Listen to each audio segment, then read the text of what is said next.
Has everyone arrived? Everyone is already waiting inside. Well, what are we waiting for? Let's join them! Please, wait a moment. Before attending the meeting, I hope you can promise me one thing. What do you need? Promise me that you won't commit to anything too reckless. What do you think? Okay.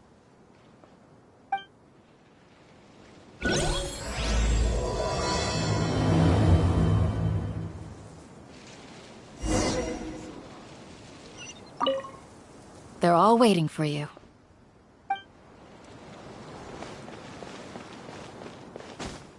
Everyone's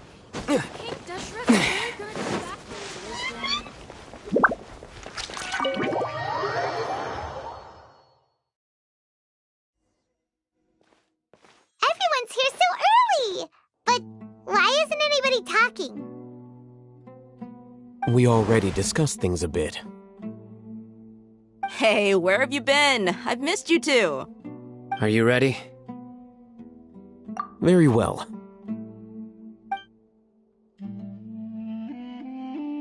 Are you sure this is gonna work?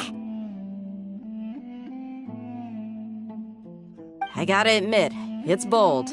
Color me impressed. It's worth a try. The point of discussion is to arrive at a solution. Let's cut the small talk and move to the next point. You're making Paimon nervous.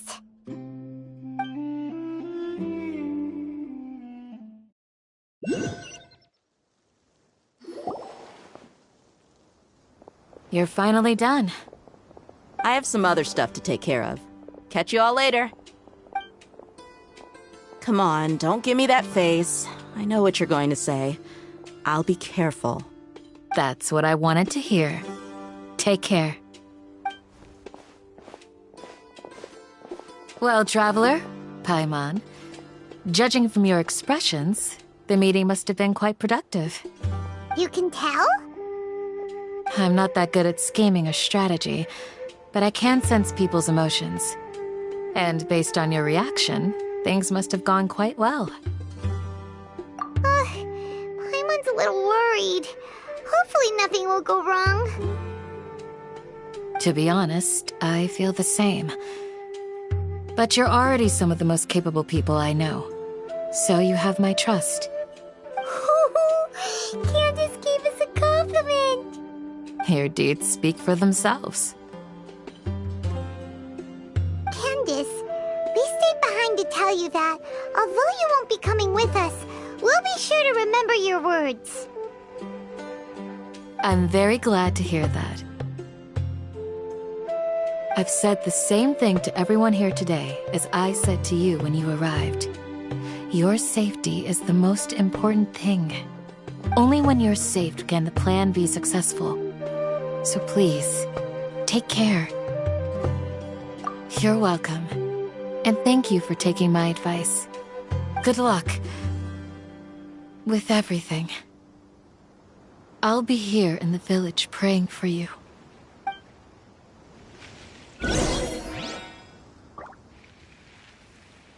Stay safe, everyone. I'll be here, praying for you. Good luck.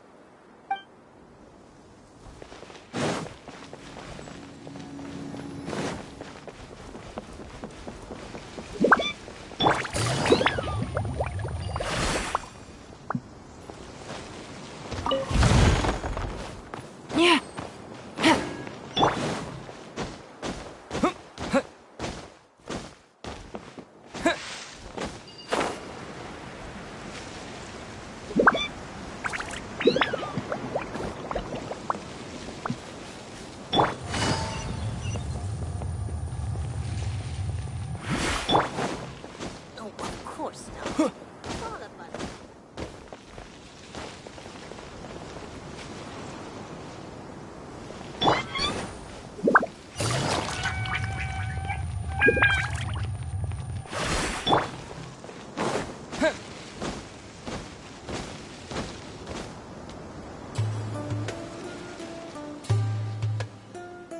Sounds good.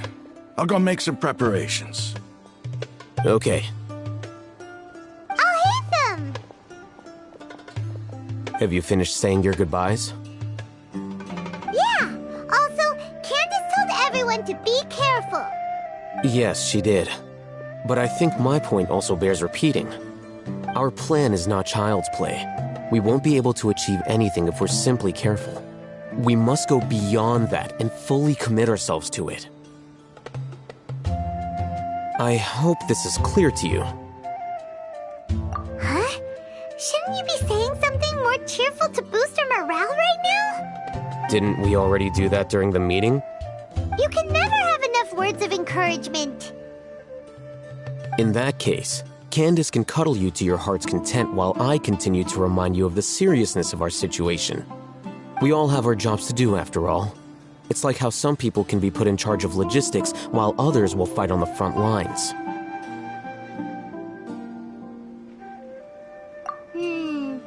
Speaking of the front lines, you don't look anything like a soldier. Of course. Compared to the mercenaries, I'm merely a feeble scholar. But the advantage of not being a mercenary is that I get to stay in a safer place and offer my strategic insight.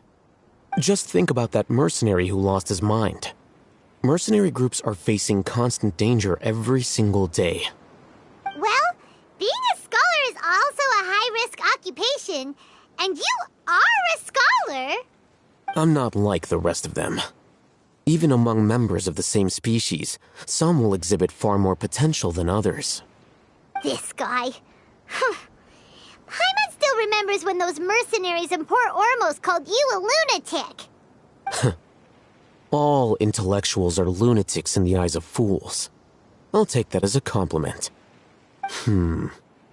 That reminds me. Do you remember the record we saw in the King Deshret ruins? It mentioned forbidden knowledge. You have a good memory. Forbidden knowledge has the power to drive people insane, but this fact has never been shared with the public. Even I, who has worked in the academia for some time, was never once informed of this. I think those mad scholars and mercenaries we encountered may have all fallen victim to the corrupting qualities of forbidden knowledge. But the academia has always held a different view. They have always believed that symptoms of madness are a side effect of human contact with divine knowledge as mere mortals. Come to think of it, perhaps the academia has also never understood the true nature of forbidden knowledge, and thus always approached the issue from the wrong direction. The Withering, Elazar, and the sandstorms. Don't you think what is happening right now across Sumaru is rather similar to the forbidden knowledge pollution that occurred in the desert thousands of years ago? But Paimon thought that Irminsul's disease is what caused the withering in the sandstorms. At least, that's what Tainari told us. Wait a second. Could it be that? Ah, you've connected the dots. The cause of Irminsul's illness may precisely be the pollution from forbidden knowledge.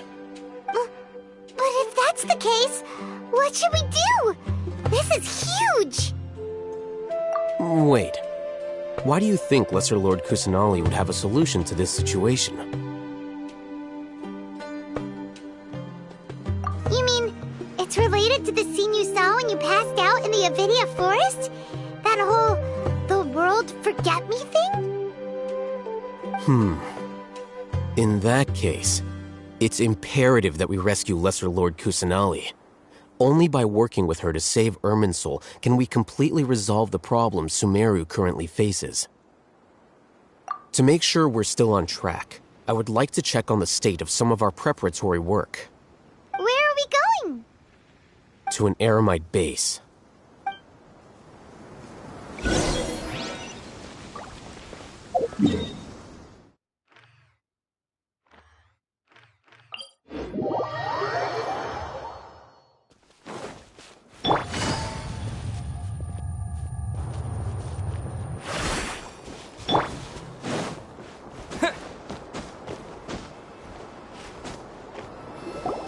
Oh, you made it.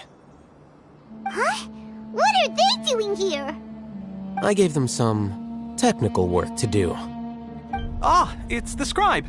And is that the traveler I see? How's the work going? Ah, yes! We have fixed the devices according to your instructions. One of them is already ready for use, while the others are still under repair. Aren't those devices for canned knowledge extraction? What are you doing with those? Look here. Huh? More canned knowledge? Are you going to put more weird stuff into his head again? What's that look on your face? Are you scared? Paimon's a little scared, but very, very furious! That's an interesting response. Anyway, we're not going to use this just yet. As I mentioned during the meeting, this knowledge capsule contains a decree I drew up in the past. The academia should also have their own copy. And according to the plan we just came up with, Traveler, I want you to record something into this capsule. Do you believe we can save Lesser Lord Kusanali?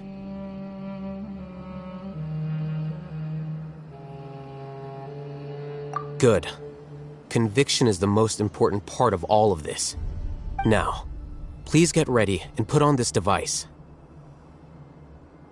You want us to record our conviction into the knowledge capsule? Yes. Paimon is still really worried. I understand, but trust me, Paimon, this is something we have to do. It's best if you can do as I say.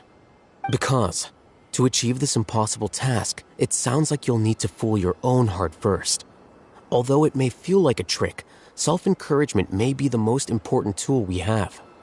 Paimon can see the point you're trying to make. Imagine this. We have orchestrated our plan and successfully rescued Lesser Lord Kusanali. As a result, we have changed Sumaru's entire political landscape.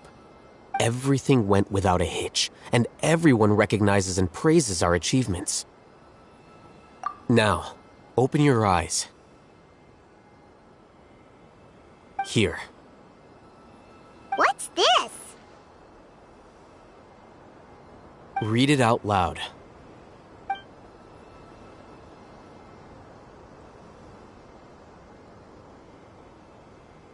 It's done. Is your head okay? Does anything hurt? It's just a recording. There should be no negative effects. But what was the point of doing this? Paimon doesn't get it. And that's perfectly fine. In any case, these capsules aren't meant to be used by you. Huh? What do you mean? Have you forgotten? Our plan needs to account for those who have long relied on the Akasha. You may find it hard to believe, but for those people, everything the Akasha transmits to them is nothing short of absolute truth. Imagine if you've been using a device like the Akasha since the day you were born, and this device has always supported you during times of need. After all that time, what do you think you'd become? A fool? A machine? A slave to orders. And that's why rules are so important. In addition, those who understand the rules can delineate boundaries and identify gray areas. But why would you need to identify the gray areas? You could say that those kinds of ambiguous zones can be very interesting. One might even say they're advantageous in the right hands. Things you're interested in are really out there. Are all Sumaru scholars like this? Anyway, that's enough chit-chat. I'm going to take those two to work on some small projects. You can head to Caravan Rebot and start preparing for the next step. Small projects? We're going to tinker with the Akasha terminal and make a few modifications.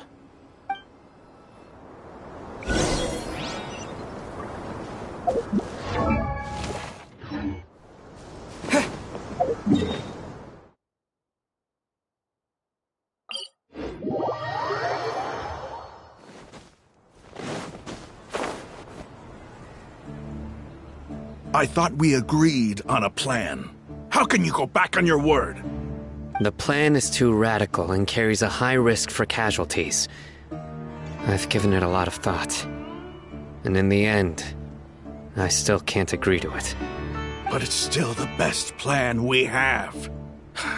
As a former Matra, you of all people should be able to see the bigger picture and recognize the innate advantages of our plan. I did. And that's how I saw the danger behind these so-called advantages. Al-Haytham's plan is even more radical than I imagined. Huh? Why are you guys arguing? My friend, you're just in time. Why don't you help me persuade Sino? He's turned against our plan. We agreed to work out a plan at the meeting. As mercenaries, you're familiar with the local environment, so you'll take care of the specifics. But then, you went to Al-Haytham for suggestions. Had I known Al-Haytham would give you those kinds of suggestions, I would not have agreed to the plan. Look, you already know that we're all on the same side here, don't you? Mercenaries place a lot of importance on their bonds of friendship, but also will not hesitate to make sacrifices if they deem the situation to be sufficiently dire. I'm sorry, but as things stand, I can't accept your principles.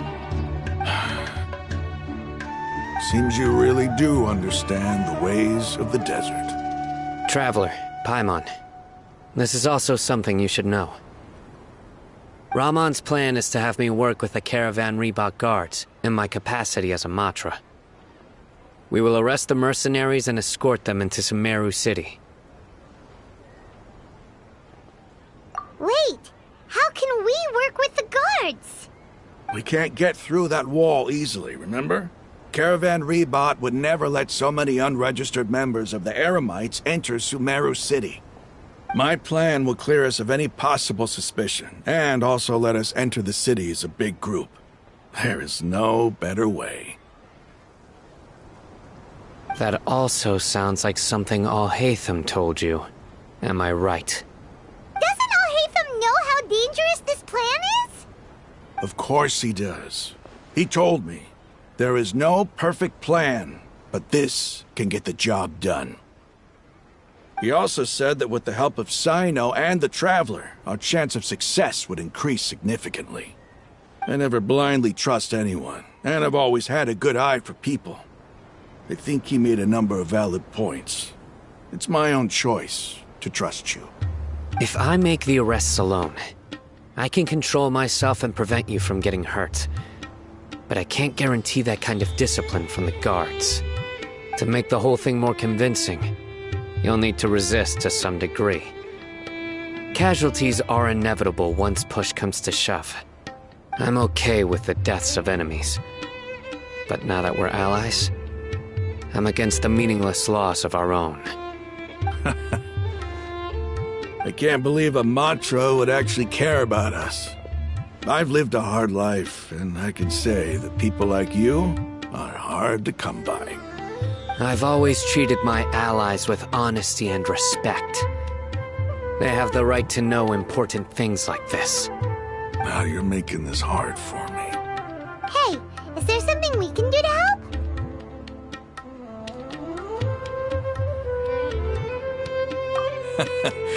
I knew you would say that. We can help fight some of the mercenaries, which should reduce the number of times you'll have to struggle directly with the guards. That should help at least a little bit. Sino, on behalf of my people, I thank you for your kindness. But this is a mission we cannot turn our backs on. We strongly value the lives of our friends, but the goal we are about to achieve is even more important. We have no fear of casualties, because we crave the spoils of victory. So please, lend us your support. We will show you the determination of us desert dwellers. Well, now that you've put it that way, I can no longer refuse. But remember, you need to follow the plan and not do anything reckless. Candace made it very clear that we can only achieve our goals if we can ensure our safety. Since you and I both recognize the significance of this operation, there should be no more animosity between the followers of the Dendroarchon and those of King Deshret. Everyone's life is equally important. Okay, you have a deal. Let's do this for our shared dream. The guards should be stationed in the courtyard nearby. You can find them there.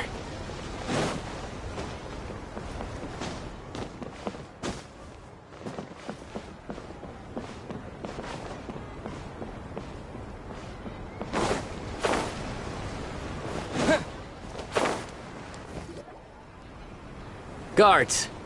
General Mahamatra! To what do we owe the honor?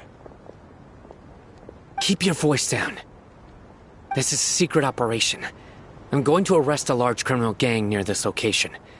According to the Academia's Guide and Regulations on Secret Operations, I have the right to ask for the cooperation of Caravan Rebot. Ah, of course. Mahamatra Sino's order is the Academia's order. Just let us know what you need. But who exactly are you planning to arrest, and how many people are you expecting? Depending on the scale of this operation, we may need to report it to our superiors. They're a squad of Eremites whose number is comparable to Ain el Akhmar in Port Ormos. They're involved in the theft and resale of supplies from the Academia. As many as Ain el Akhmar? This should definitely be classified as a joint operation.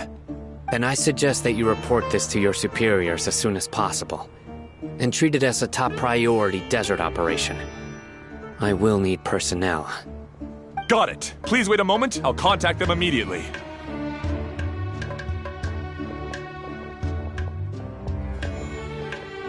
Because this is work. Because I trust you. Paimon can't believe you're still in the mood to chat. This whole thing has Paimon scared stiff. Aren't you even a little worried?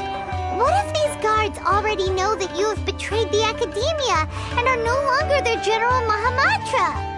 Even if that guard doesn't know, their superiors might, right? We discussed this, remember? The Caravan Rebot operation is of great importance. But don't worry, the guards there shouldn't know that Sino has stepped down. How can you be so sure?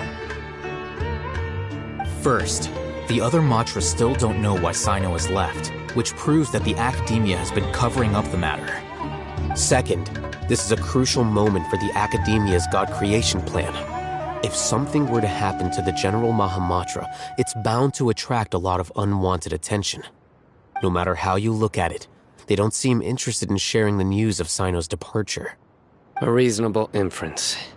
I agree. Which brings us to our next issue. I'm sure some of you have been wondering if the prediction function of the Akasha will affect our operation. The Akasha is still in operation, so I must remain on high alert. Actually, considering the power of the Akasha, it's quite strange that it hasn't already tried to interfere with my actions. I've given that a lot of thought. For now, I don't think you'll need to worry. If you remember, when you first came to Aru Village, all your actions and routes were predicted by the Akasha.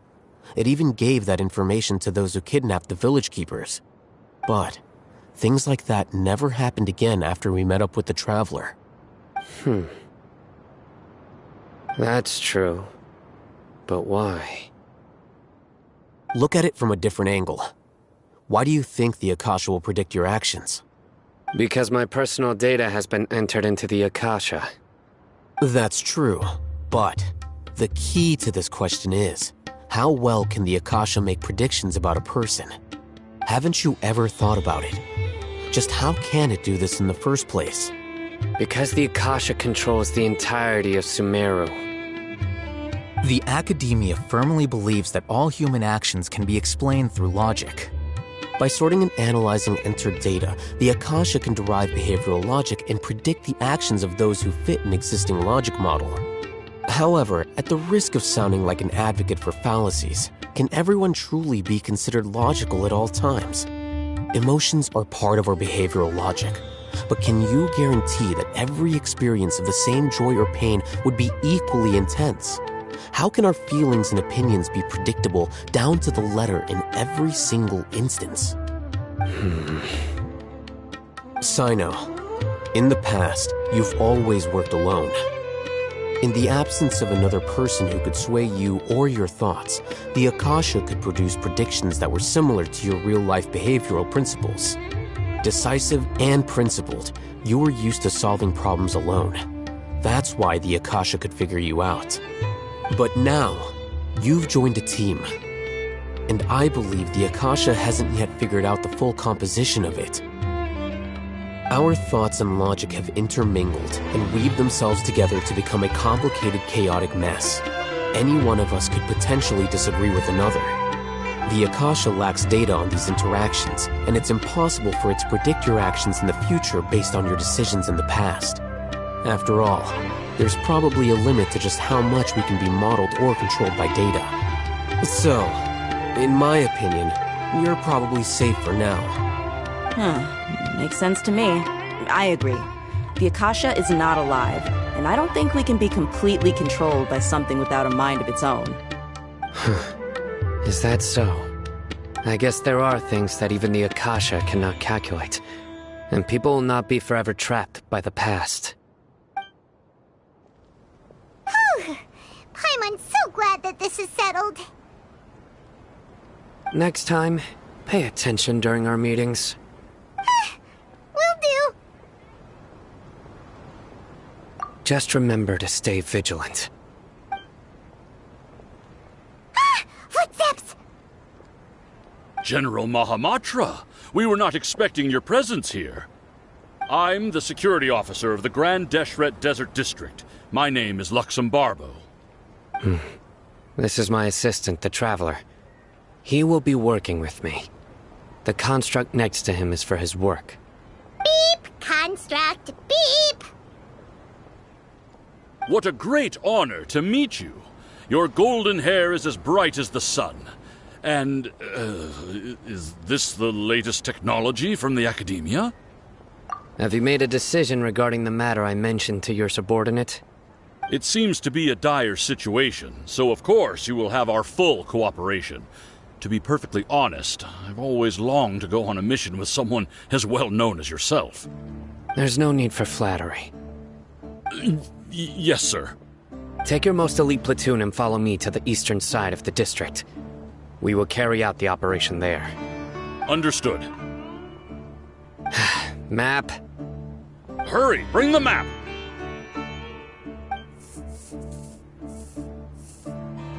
In 2 days, we will engage Rahman's Eremites and capture all of them. Any questions about the time or location? None at all, sir. Good. See you then. Yes, sir.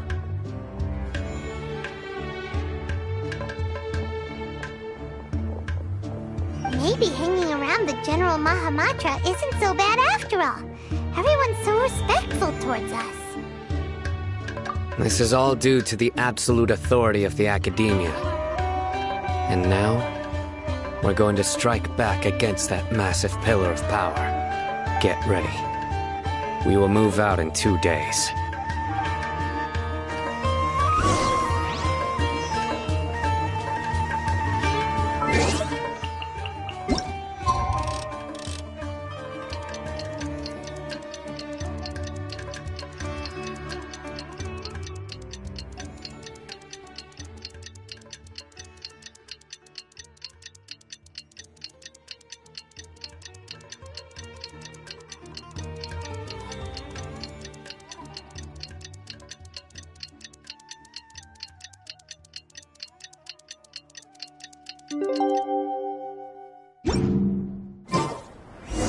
It's time for the operation! Let's go meet Sino in the desert!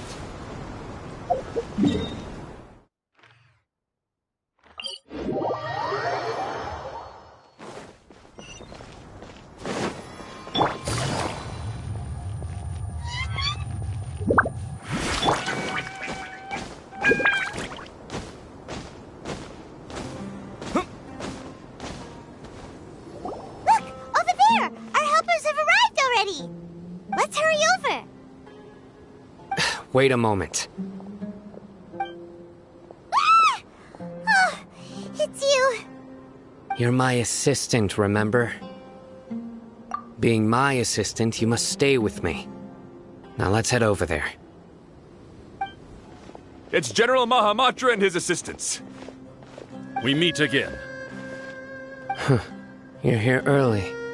It's to show how important we think the operation is. Since this is a big case for the Academia, we are prepared to give it our best. I'm glad to hear your sense of resolve. Remember, we must capture them alive. They are our only leads for the case. If they die, we will be unable to continue the investigation. Understood. Everyone! The Eremites are approaching from the west! Make preparations and be ready for combat.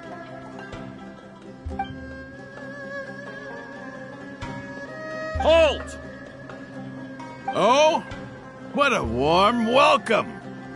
What do you want? Judging from those shiny weapons in your hands, it seems like you're not interested in a deal. Rahman, the Academia has caught wind of your smuggling and illicit sales. If you value your life, I advise you to surrender. Who are you supposed to be? A Matra from the Academia? I can't believe you came all this way just to catch us. I'm not here to talk. Oh. Nobody's given me this much time of day since I became a mercenary. Brothers! For that slight, let's wash our blades with their blood. Let's show them we Eremites are not to be messed with.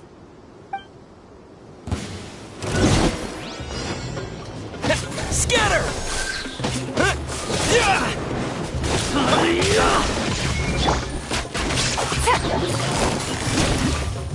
Busted.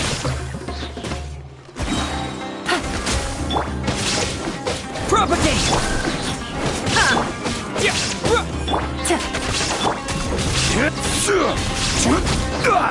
Gather!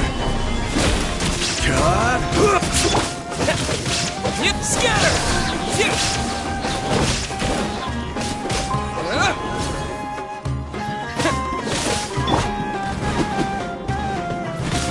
Illusion shattered. Quietly now.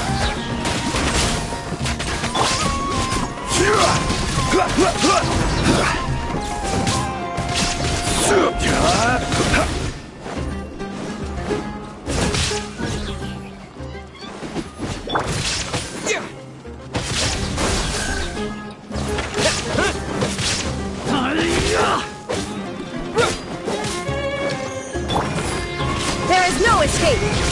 Huh. Gotcha!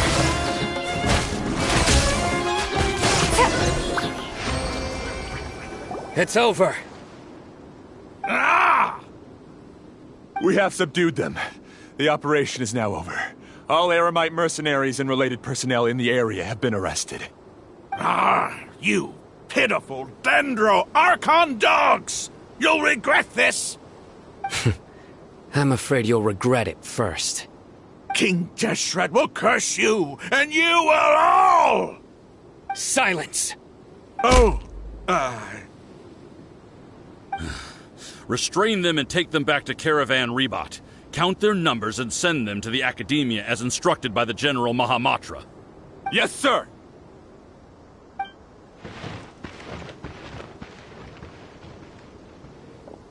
Mahamatra Sino, I will now take my leave.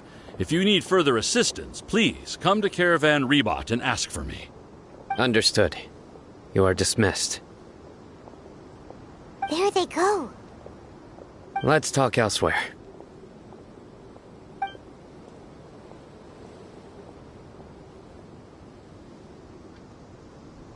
This part of the plan went really well. Yes, things went perfectly. That's fantastic! And that punch you gave Ramon there sure looked convincing enough.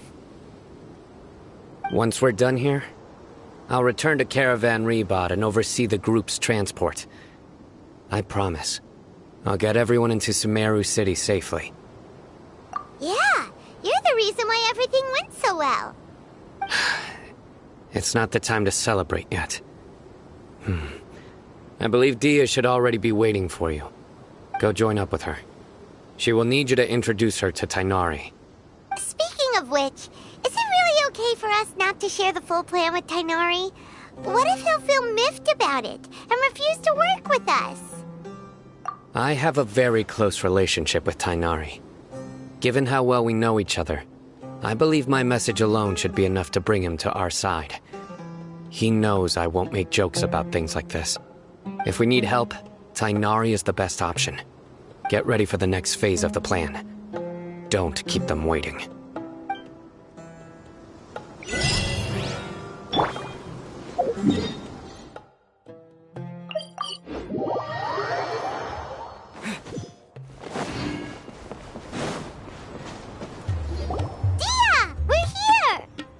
It's about time. Didn't you say our part of the plan is the most important of all?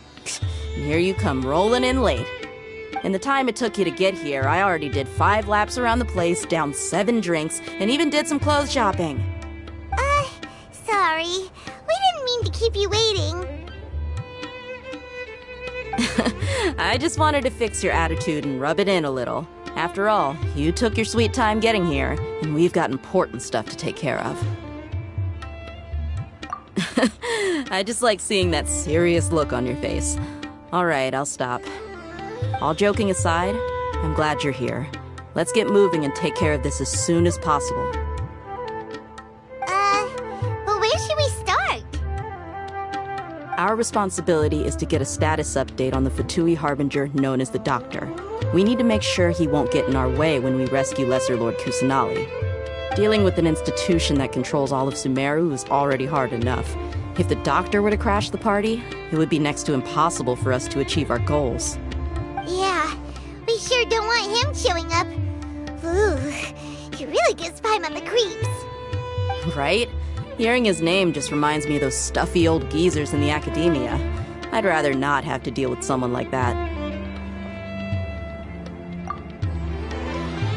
According to the plan, we should first go to Pardis Di and ask for Forest Watcher Tainari.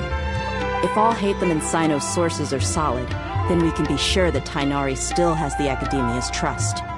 So, we'll find Tainari and convince him to get us the latest intel on the Doctor. Then, depending on what we learn, we'll make any necessary adjustments to our plan. The sages have placed spies everywhere on the other side of the wall. I'll follow you as a bodyguard. You should be honored.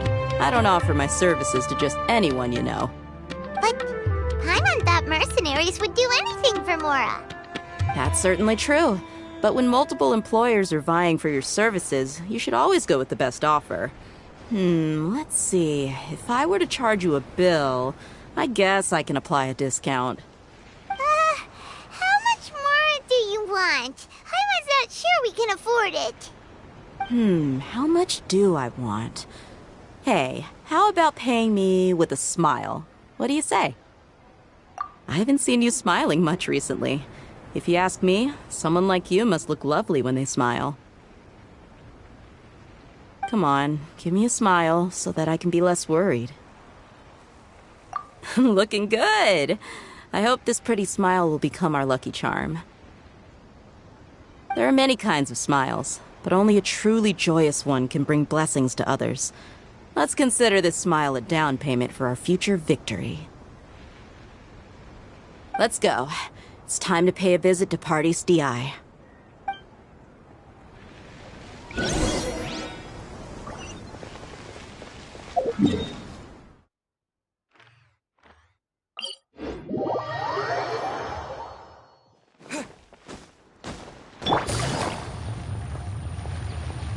He's over there!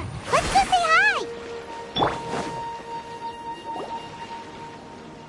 Tainari! Ah, Traveler, Paimon.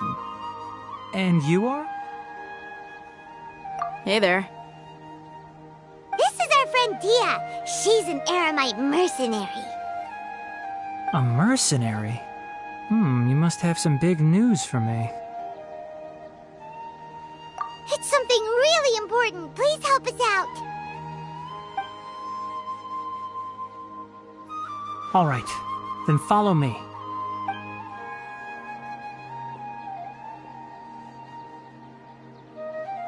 This place is better. We won't be disturbed by any passerby.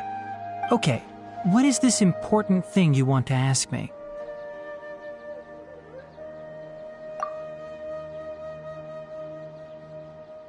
The doctor, huh?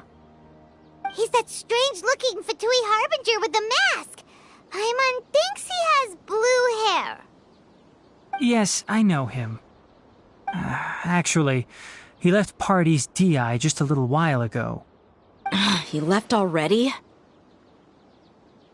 Yeah, he came looking for me. Can I ask what it was about? Sorry to ask you like this after having just met, but your answer is very important to us. For now, all we can share with you is that your friend Sino is working with us. Sino, you say?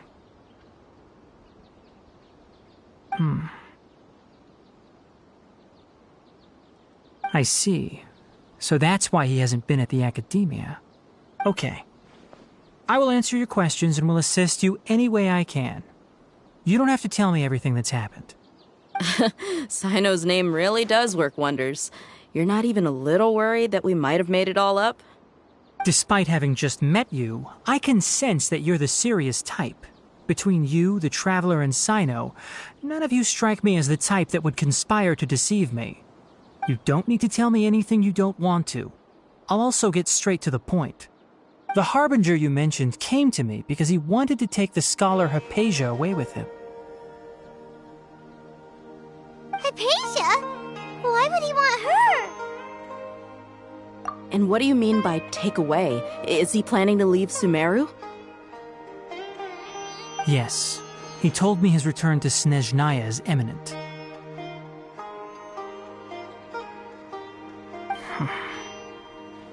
So you mean... you're leaving this place soon? Indeed.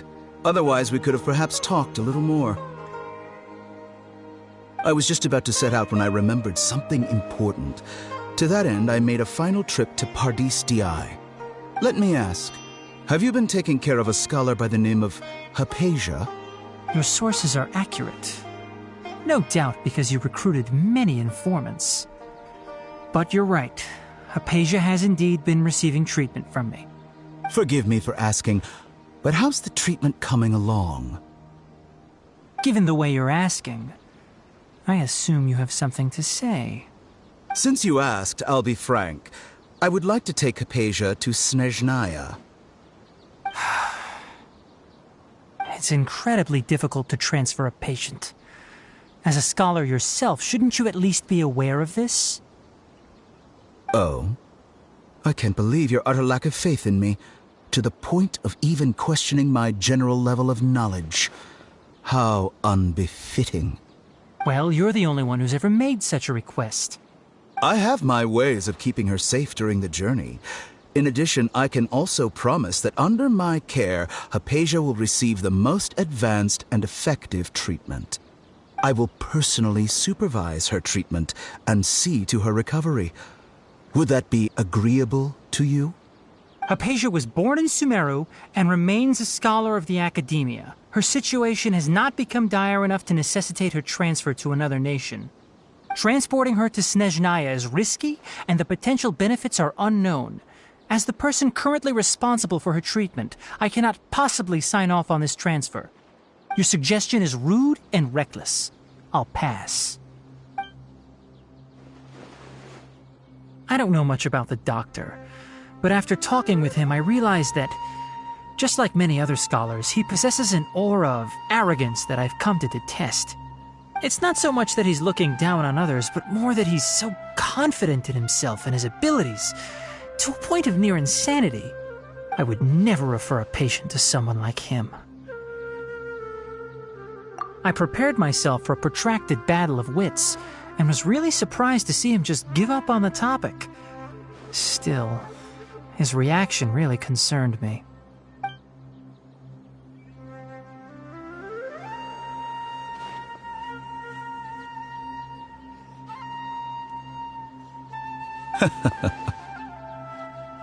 I see, I see. Of course, your opinion makes perfect sense. You're still young, but already quite stubborn. I must say, you are not like what I had expected. Under normal circumstances, I wouldn't just let you off the hook like this. But unfortunately, I'm in a hurry today, what with Her Most Noble Majesty the Tsaritsa calling for our return. Luckily, there is still some time left for me to take care of everything before I leave.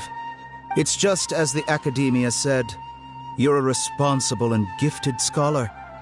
Sadly, even with all of that, you're still lacking a bit of shrewdness. And that's also why people like you can never realize that sooner or later, everyone must pay the price for what they've learned.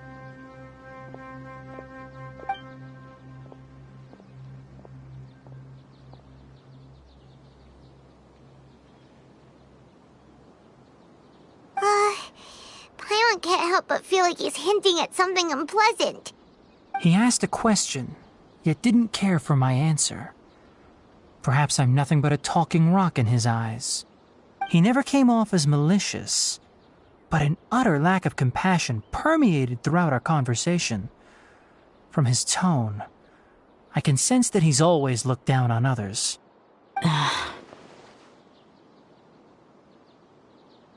I can barely believe it myself. But if that's true, the situation will be in our favor. I don't think I missed any details. Frankly speaking, I don't want you to do anything too risky. Now that you know a little more, it should be easier for you to stay safe.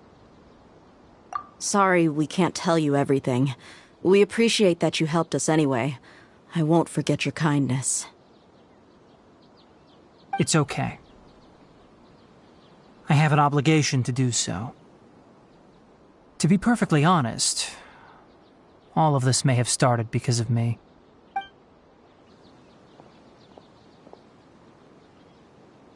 Recently, my master wrote several letters to me, asking me to return to the Academia and assist him with his research. Hasn't he already asked you several times before? Yes, but there's something off about this most recent batch of letters. The handwriting and tone are both familiar, but some details have been omitted. My master will occasionally leave a few dots on the back of the letter. 1 dot means that he wrote the letter on a sunny day, and 3 dots stand for a rainy day. This has been a habit of his for many years, but I didn't find any dots in his recent letters. I believe something may have happened to him. I get it. Since you are always at Gandharvaville, you would like me, someone already working at the Academia, to investigate this matter, right? I'd like to ask you to do that for me. If you can keep yourself safe, please withdraw immediately at the first hint of danger. I can do that, but I have a feeling it won't be that simple. The Academia has been working on a big project. I'm not quite sure what it is, but your master might be involved with it. If the higher-ups really are hiding something, then it will be difficult to remove myself from the situation once the investigation starts. If the situation becomes critical, I'll leave the Academia. If you don't see me there for an extended period, that's your cue. All right, we've got a plan. I'll stay at Gandharvaville to support you. If that scenario comes to pass, you must be extra vigilant. And be wary of any messages or direct requests from the Academia. I must say, I didn't expect a warning like this from the General Mahamatra. Being loyal to the Academia doesn't mean blindly doing whatever the sages say. I know what I'm doing. On that note, aren't you also being quite distrustful of your alma mater? The Academia, yes, but my master is a man of integrity. Even when I was a student, I was worried he'd get in trouble for sticking to his beliefs. I suppose he's lucky to have lasted so long. But in the end, it still caught up to him.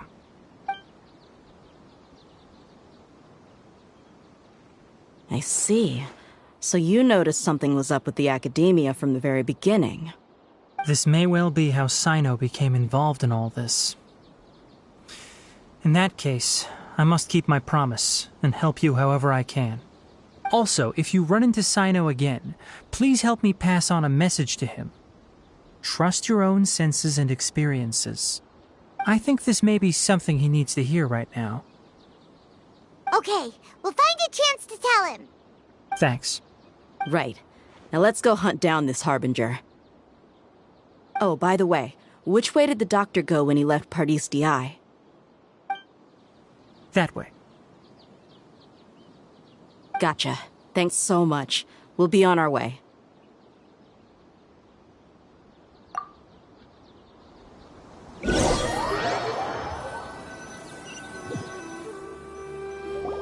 According to Tainari, the doctor is leaving Sumaru soon.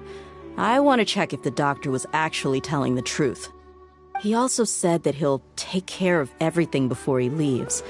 What did he mean by that? We need to be extra careful when dealing with a person like him. Just to be safe, let's chase him and see what we find. But we have no idea where he went! How can we start chasing him? We'll do it the mercenary way. I'll find leads as we go. All you have to do is just follow me. That Harbinger may have tried to cover his trail, but he still left some traces. Or perhaps he never even thought about concealing his whereabouts.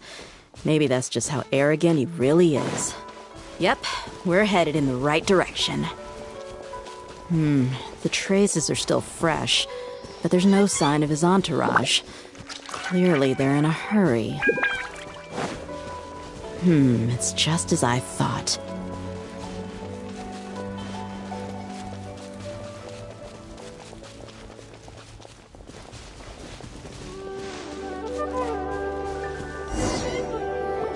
We can stop here. I think I know where the doctor went. To the south of here is Port Ormos, which seems to be where they're headed. Port Ormos? They're going to leave by boat? That's right.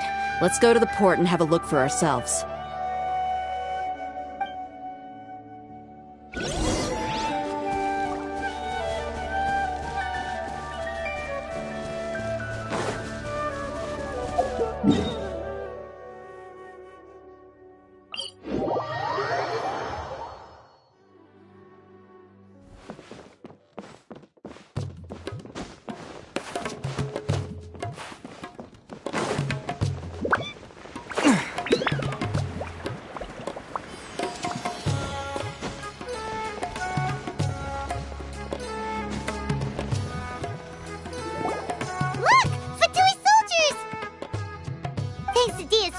Skills seems we found the right place.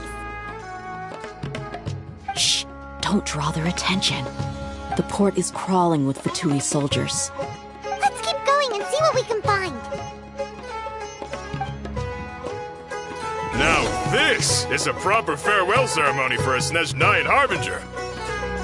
The Lord Harbinger is leaving. I've still only seen him once or twice. I used to hold a position in our homeland. Look! Fatui soldiers! Thanks to Dia's tracking skills, seems we... Shh! Don't the port is... Let's keep going and...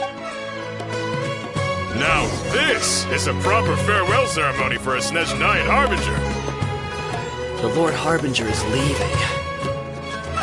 I've still only seen him once or twice.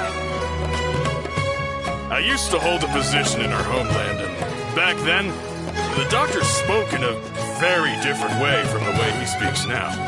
Maybe the way people talk in Sumaru has rubbed off on him? It's always like that when you spend too long away from home. When he gets back to Snezhnaya, perhaps it will also take him some time to get used to the life there again. Huh?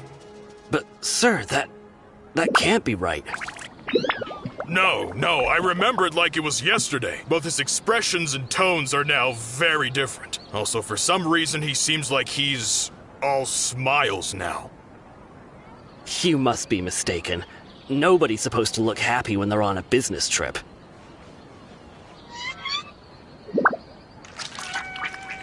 The doctor is on that boat. So he told the truth after all. He is actually leaving Sumaru. Let's get closer and find a place to hide so we can observe him.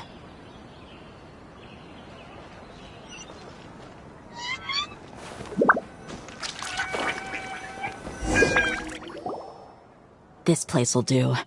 We can hide here while we keep an eye on the boat.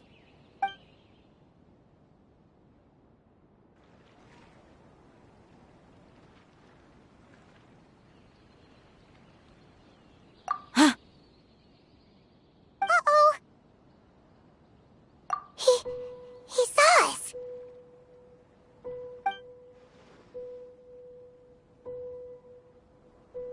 Huh? Is he waving at us? It's time to say goodbye. Wait, is he the only person on the boat? You mean there's nobody with him?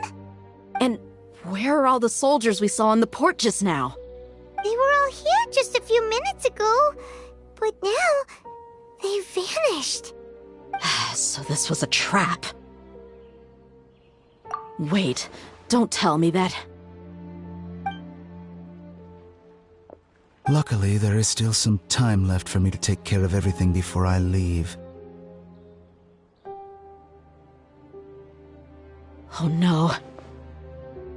They might be after Hypatia. Let's get back to Party's DI. Huh? What do you mean?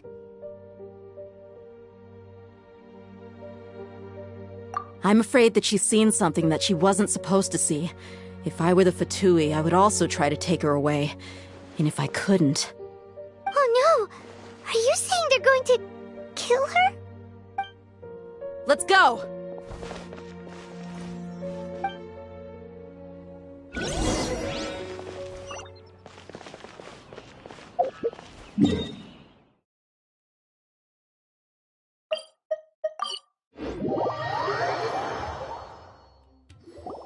Pardees DI is not a place you Fatui can just show up and do as you please. I believe we've already made ourselves quite clear. Our superior gave us permission to search for and collect medicinal herbs in Pardees DI for research purposes. But you've been in Sumeru for some time already. I find it coincidental that you chose to only come here today. Even the Grand Sage himself may not have the right to question our research, much less an ordinary scholar like yourself. I've done my duty to inform you. Don't make things difficult for yourself. It would seem that my words have fallen on deaf ears. You can keep trying to deny it, but coming to Pardees DI now? I'm pretty sure you're not just looking for herbs. With all due respect, your baseless speculations will only lead to unnecessary trouble. Well, you only have your Harbinger to blame. He knows nothing about keeping a low profile. I may be staying at Pardees DI as a scholar, but that doesn't mean I'm no longer a forest watcher. It is still my duty to protect the peace and safety of the scholars who have contributed so much to Sumeru. Then it seems our conversation has hit an impasse. No one will lay a hand on you, Hypatia. Not on my watch. Tighnari! Are you alright? I'm fine. These Fatui have really crossed the line. Time to teach them a lesson.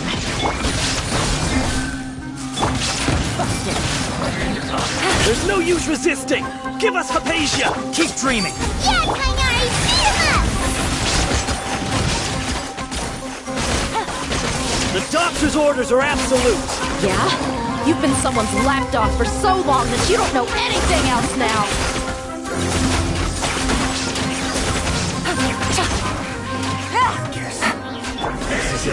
Scatter! There is no escape! Take it easy.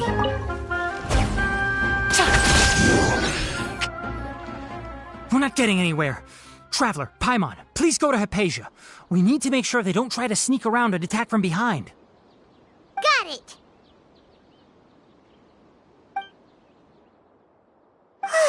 Hypatia's still here. Doesn't look like anyone's broken in.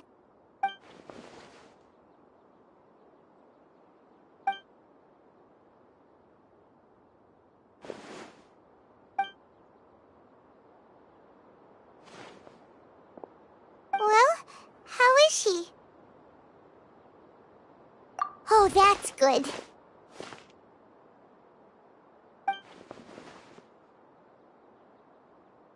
So, you think this is over?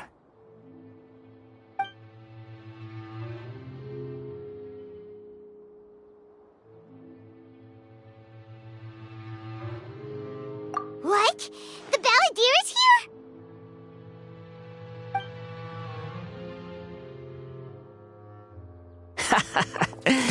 I've missed that look of abject horror. You've given me that look every time we meet. But, where is he?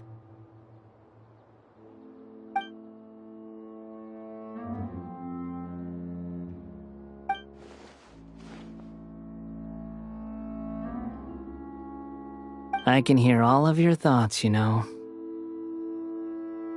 Don't you remember? I already saw you the first time you came to Parties DI and made contact with Hypatia. I didn't need to do anything. It is her honor to be able to connect her consciousness with me. Who are you talking to? It can't be the Balladeer, right? That's impossible. I know you must be curious. I might as well tell you that I decided to enter Hypatia's consciousness the moment I sensed your touch. I wanted to observe you on a fool's errand. Hey, Traveler! What are you doing? My deification is nearly complete. All that's left now are just some final details. Do you understand? Even if you manage to rescue Lesser Lord Kusanali, it will be impossible for you to defeat a bona fide god like me. Is it wise to force that childlike god into a divine battle against me? Scholars consider the god of wisdom to be the sum total of their faith. It's how they can justify reverence for a god as they construct it. But this also shows that humanity's worship of gods is a combination of blasphemy and exaltation. It's truly laughable.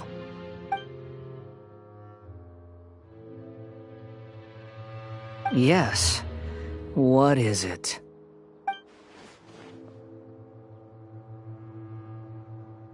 Yeah, I'm in a good mood, which is why I'm talking to you like this.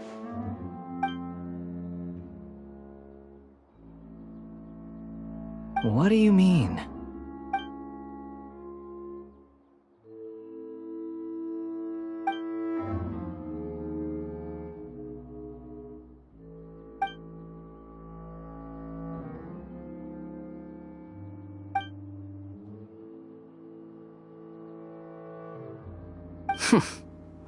Those words almost make you sound like a friend who actually cares. But you're wrong. I'm different from all of you. I was born to become a god. My entire life up until this point has just been a meaningless routine. Just think about a sheet of paper. By itself, it holds no meaning. The content recorded on it is what gives it value. All I had recorded down before were some painful memories and boring human feelings. Such senseless drivel should have been erased a long time ago. Indeed, to me, the sight of you fools in your futile struggles is far more amusing. Tell me, just what has this world done for you to protect it with such zest and conviction? I'm connected to your consciousness, so I can hear what you're thinking and sense the depth of your determination. This is a good conversation we're having. So here's a word of advice. Let go of your misguided guardian complex. You know nothing about the truth. It'll be for your own good, as well as everyone else's. Humans are a species that can only find bliss in ignorance.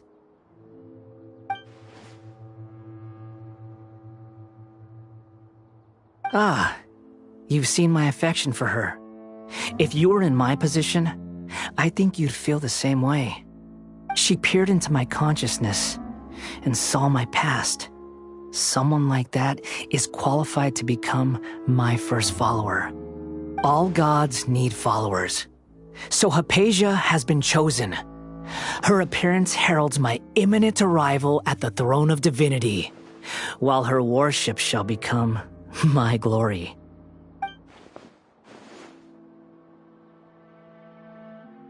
You're doubting me again?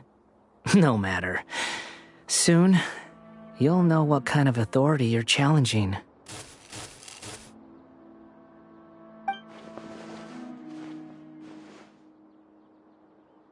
Who wants to hurt my devout follower?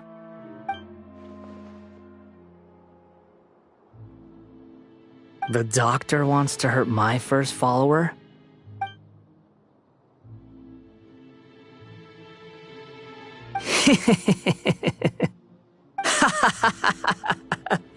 How very amusing.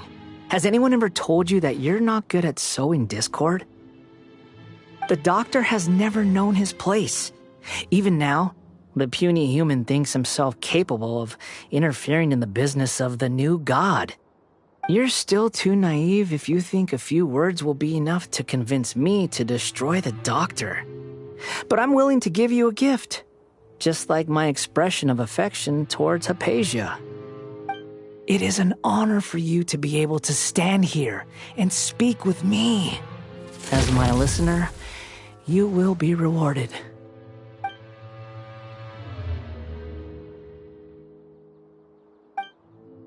Both good things and bad things can be called gifts. After all, gods have never needed to be reasonable. Ah!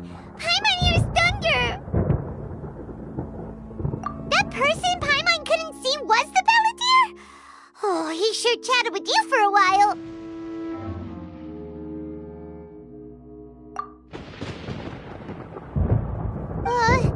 Where is the storm headed? That means anyone outside is in danger! Let's go! Tainari and Dia still must be fighting!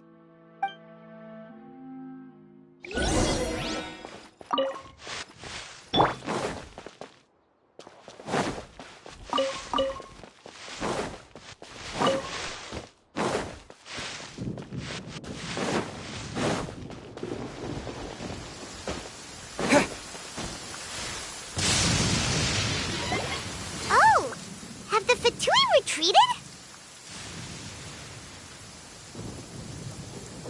Hey, what happened to you? He's hurt. I'm fine. Don't move. I've seen eremites get struck by lightning before. You need to rest. Struck by lightning? We were fighting, and just as things started looking grim, the weather suddenly became extremely strange. Lightning started attacking everyone, almost as if it were alive. Luckily, there were only two of us, and both of us were nimble enough to dodge most of the strikes. There were a lot of Fatui, though, and they were being torn to shreds by the bolts of lightning. With that, all the Fatui soldiers were forced to retreat. Why are you sorry? It's all right. I'm sure you also never expected this to happen. Don't blame yourself. My wound aside, you look like you've seen something unpleasant. Is Hypatia all right? Hey, didn't I tell you not to move? Just in case. Let's go to Hypatia's place and talk about things there.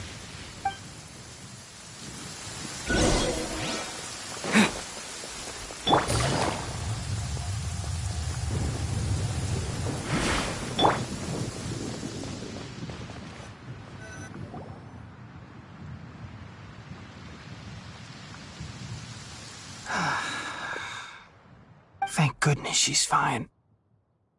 Hey, how about taking care of yourself first? I understand my condition.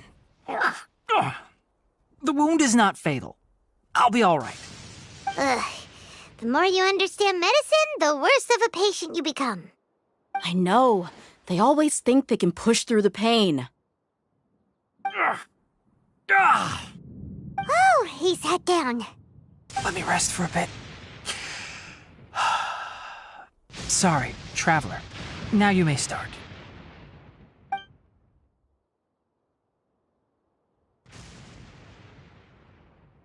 So that's what you were talking to the balladeer about? Oh, Paimon can't believe what he's thinking. The Academia's God creation plan. How ridiculous. That sounds, ambitious, I guess? Anyway, this is all way beyond me. As long as I can enjoy every day with a drink in my hand, tasty food in my stomach, and a good night's rest, that's enough. I'll only work when I have to. I must be the least ambitious person who's ever set foot in Party's DI. Don't say that. I haven't even thanked you for your help back there. Don't mention it. Well, if nothing else, all this proves that the doctor really did have some urgent matter to attend to and left Sumaru in a hurry.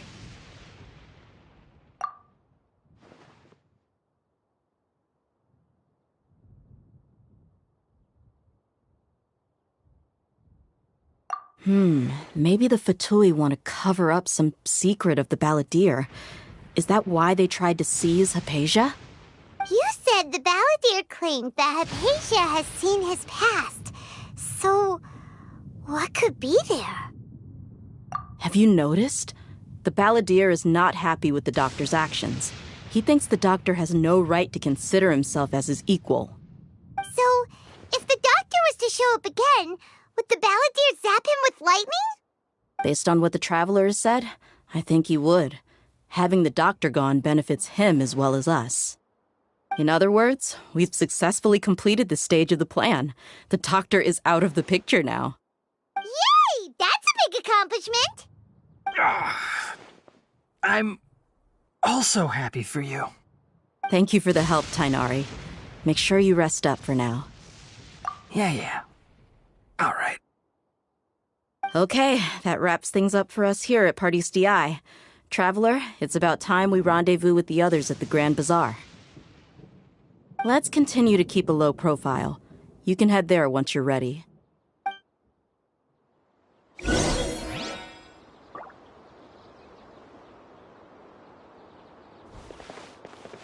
You can just focus on your plan. Leave Hypatia to me. My wound isn't going to get in the way. Oh. Okay. Guess I'll sit still for a little while longer.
again! Oh, hey there, Traveler in Paimon. Are you here for some shopping too? That's right. Although there were a few hiccups here and there, the Sub-Zerus Festival turned out to be a grand success. And so, the theater wants to host a celebration event. Do you two want to come? It'll be a really fun time. It's something like a tradition of ours. Whenever we wrap an important performance, we'll get together and unwind. Rehearsals are exhausting. If you keep your nose to the grindstone, you're going to wipe yourself out sooner or later. Mr. Zubair, our manager, always says that celebrations aren't just for fun, but that they should also be occasions for reflection and review. But no one remembers that once the celebration starts. It's not like he can't also have some fun himself. We've been to a lot of festivals during our adventures. Will your celebration also have lots of yummy food and drinks? Of course. We always do lots of eating, toasting, and gift exchanging. We try really hard to show our appreciation for everyone. Ah, so we'll need to bring a present. Hey! Paimon's gonna put you in a box first! It's fine. No need to stress, Paimon. You can come, present or not. The gift exchange is just to make the celebration more entertaining. You two being there would be the best gift of all. It'll also be a good time to introduce you to the rest of the theater. Is something up?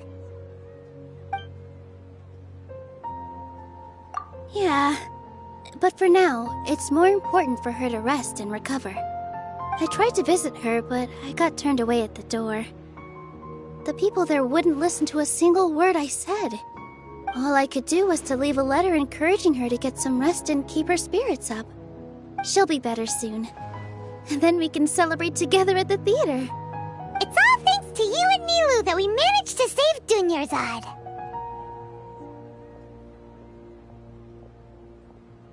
You're way too modest. Just now, I actually felt really self-conscious when Paimon talked about us in the same breath. Compared to you, I really didn't do much at all. Anyway, all that aside, are you thinking about coming to our event? Paimon thinks it'll be a great time! What do you think, Traveler?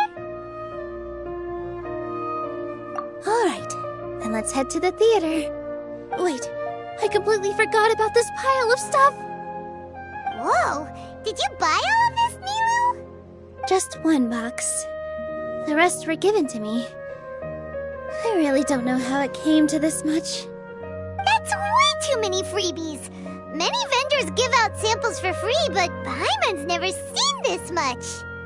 All I know is that whenever I start chatting with people, my hands would get more and more full until I can't hold everything anymore.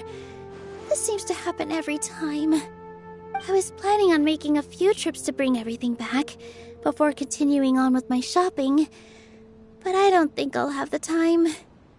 So this isn't even all of it? Are you sure? Of course! Carrying stuff is a piece of cake for him, right, Traveler? I'm so sorry to trouble you like this. I meant to invite you to our celebration, but now you're helping me instead. Well, let's hurry up and grab the last few things, so we can get back to the theater.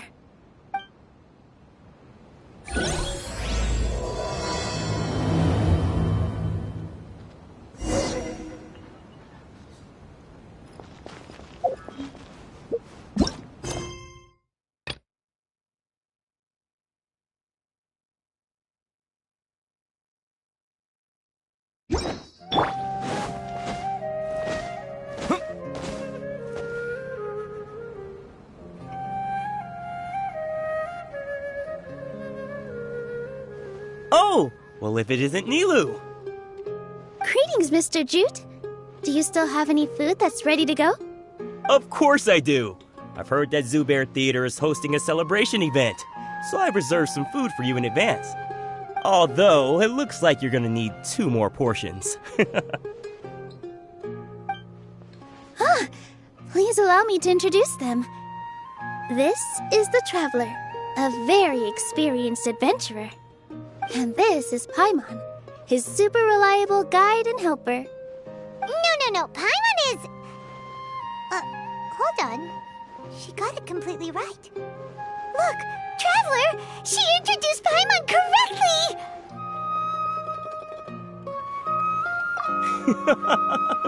Don't underestimate Nilu. She always remembers every last little detail about everyone, even if it sounds completely trivial. She's also very brave. Just a little while ago, she saved my precious spices from the jaws of a sumpter beast. Don't think anything of it. I just help out when I can because everyone else takes such good care of me. Anyway, sorry to get off topic. We're in a bit of a hurry. Mr. Jute, did you say you didn't reserve enough food? I was joking. Anyone who runs a business knows to keep some extra stock. After all, orders get changed all the time. Oh, that reminds me. It seems that these friends of yours aren't from here. Have they ever tried any delicious tachin? Ooh, what a fantastic idea! Mr. Jute, did you bake a batch recently? Tachin is a mixture of rice and meat that's baked into a cake-like shape. Mr. Jute adds special spices into his. Its aroma is just so wonderfully delicious. If you ever see kids crowding all around Mr. Jute's place, you know he's baking up a storm. But is it really just for the kids? Don't you often follow them in too? I just can't help myself. We're 2 peas in a pod. Who doesn't enjoy some good food? Wait here. I'll bring some over.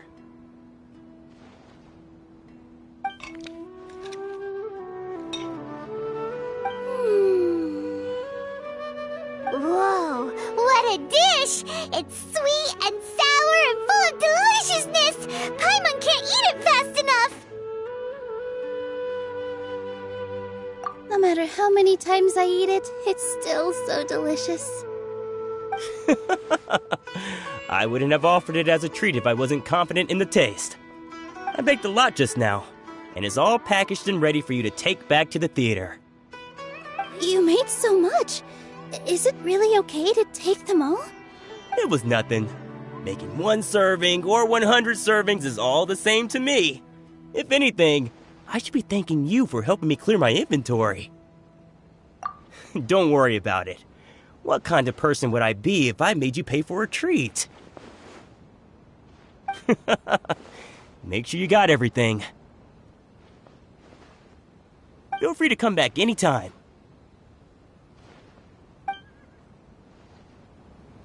I'm starting to understand how you got so many things. Yeah. Everyone has their own way with words, and it's really hard to say no. Let's go to the next store.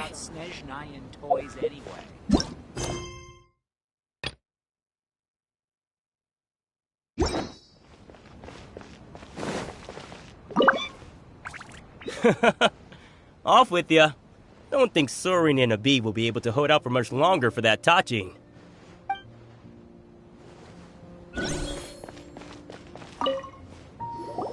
Nilu, good timing. I have the textiles you ordered.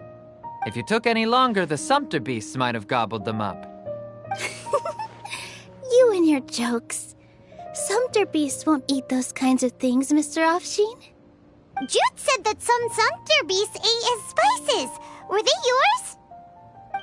Oh, yeah, really sorry about that. Nilu, if it weren't for you, I would have lost half of my profits that month. Trying to pull anything out of a sumpter beast's mouth is like playing a game of tug-of-war.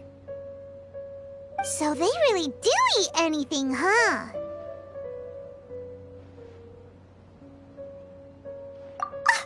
What's that supposed to mean? Come now. You know, sumpter beasts sometimes eat not because they're hungry, but because they like gnawing on things. The textiles you ordered are highly durable and woven from the finest thread. So even if a sumpter beast got snacky, it'd still have to chomp on it for a full day. You've tested this before? But of course! How else could I be so trustworthy? Well, that one time was an accident. I wouldn't dare experiment with such a precious product. True. It does sound like some good fabric. Ho ho! Have I piqued your interest?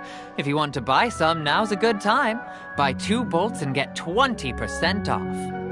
Ooh, that's a pretty good discount. What do you think, Traveler? No thanks, Mr. Offsheen. You can't use that kind of tactic on her. Look, you've already sucked her in. Tactic? So you mean everything he just said to Paimon was a lie? I wouldn't go that far. It's just that Mr. Offsheen is really good at spinning stories. A word from him, and you'll find yourself buying things you don't actually need. Mr. Zubair gave me a huge lecture the last time I bought too many things. Come on, don't look at me like that. All she got was a talking to from Zubair, while I was nearly fed headfirst to the Sumpter beasts. My philosophy is that stories give value to merchandise.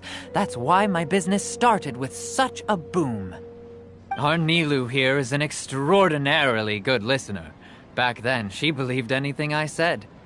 After a while, I began to feel guilty selling things to her because of how happy she looked. Though she enjoyed the stories and I the Mora, I knew she didn't need to buy that much. Anyway, since then, I've come to realize 2 things. 1, that stories should just be a means instead of an end. And 2, that there's more to business than just selling goods. It's okay. We're all friends now. There's no need to dig up the past. That reminds me. Some of the goods from my latest shipment aren't in the best condition. They're fine for general use, but my customers have high standards, and I don't have the time or resources to find new buyers right now. Nilu, why don't you take them? Huh? No, I can't do that. Just think of it as a favor for me, all right? The theater can use them for props and whatnot. It costs me Mora to store or ship, so I'm just losing money every day continuing to hold on to them. Even so, let me buy them at market value. Nah, these goods are hard movers. Besides, if I let you pay, wouldn't it mean that I'm just using stories to sell my goods again? Just take them. If you really feel that bad about it, give me some theater tickets later. Oh, yeah, you should also take some while you're at it. Adventurers are always in need of materials, right? Wow, even we get a share of this? Hurry and take it. Just looking at it all is giving me a headache. Thanks for the huge favor. There's still one more store. Are you all right holding on to that much stuff? Paimon, why don't you lend a hand? He must be tired. If Paimon were to refuse, would you then think less of Paimon than even a Sumpter beast? Thanks for the huge favor. The most important thing about doing business is efficiently circulating merchandise.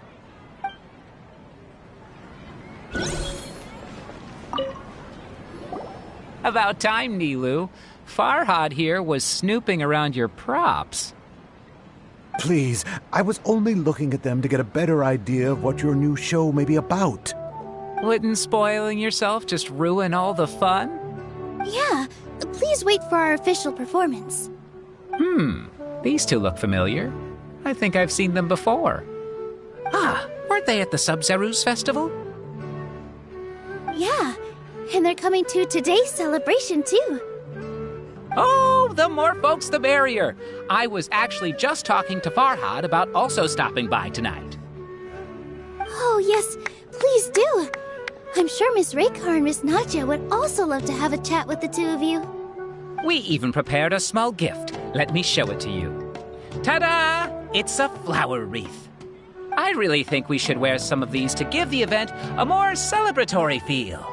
Wow, it's beautiful. Did you make it? Farhad did most of the work. What a surprise, huh? He actually knows a lot about crafts. That is pretty surprising. Hey, why can't I have a little side hobby? I worked really hard on that. I know. I watched you make it. I wasn't making fun of you. All right. Why don't you also try some on? We've got some wreaths in your size.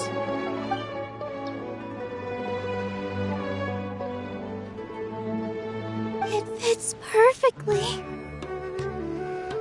They're so pretty! Is there one that Paimon can wear? Unfortunately, we already gave out all the child-sized ones. I wasn't expecting the theater to invite such a fascinating guest. Fascinating? Huh. That sounds kind of weird, but Paimon will let it slide. Oh, you all sure got a lot of stuff there. Let me help you carry some. I'm a porter by trade, so this is what I'm best at. That'd be great! Please and thank you. But we have a pro now! Thanks for the help, Mr. Farhad. But let me make one thing clear first. Don't try to ask about what's in the new show. Otherwise, I may not be able to hold back Mr. Zubair this time. You're so obvious that even Nilu saw right through you. Shut it. Fine. It's not like I want to get on his bad side either. Including Hushang's things, though. We'll each need to carry a box if we want to move everything in one trip. Even my strength has its limits. Paimon looks like she doesn't want to, so I'll carry a little extra. Although I may not appear super strong at first glance, I actually do a lot of strength training on the regular. Strength and balance are both really important for a dancer. No, let Paimon. Paimon will help carry things. The Traveler's right. Paimon shouldn't freeload.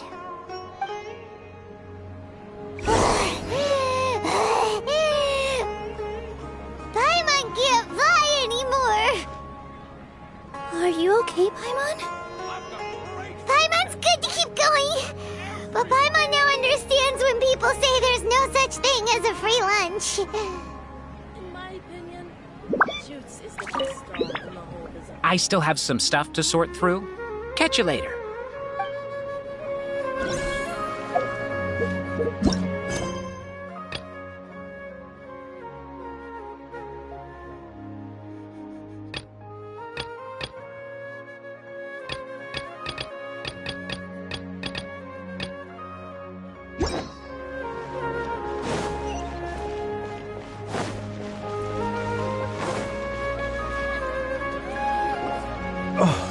Sure was a lot of stuff. Oh, looking forward to the event later. Thank you, Mr. Farhad. Thank you, Sumpter Man. Whew. Paimon's definitely going to eat it all back later. All right, I'll leave you all to it.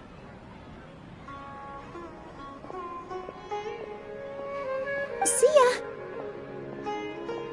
Good thing we had Mr. Farhad with us, or else that would have taken way longer.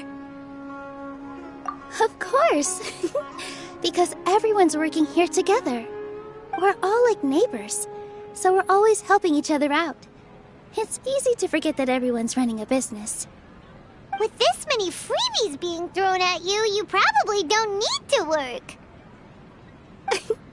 I felt so guilty at first, like I always owed someone something. I was always thinking of ways to repay others. Later on, I realized that it's actually like what Mr. Afshin said. By taking the freebies, I was helping everyone out and saving them money. When you order the wrong item, or make too much of something, sometimes the best way to maximize the value of those goods is to give them away. That's why there's no need to stress over the freebies. All of us repay others by helping them when they need it. Oh, that actually makes a lot of sense. This has become our norm, and no one keeps track of the back and forth anymore. So really, don't worry about it. Alright, I have to bring all this to Mr. Zubair and do a little bit of prep. Feel free to hang out here for a bit. It'd be nice if you could also get to know some other people at the theater. Nope. Mr. Zubair's really on top of everything. You two are our guests, so please, just relax and look forward to the celebration. Wow, the atmosphere here is so nice! Let's take a break and immerse ourselves in this warmth.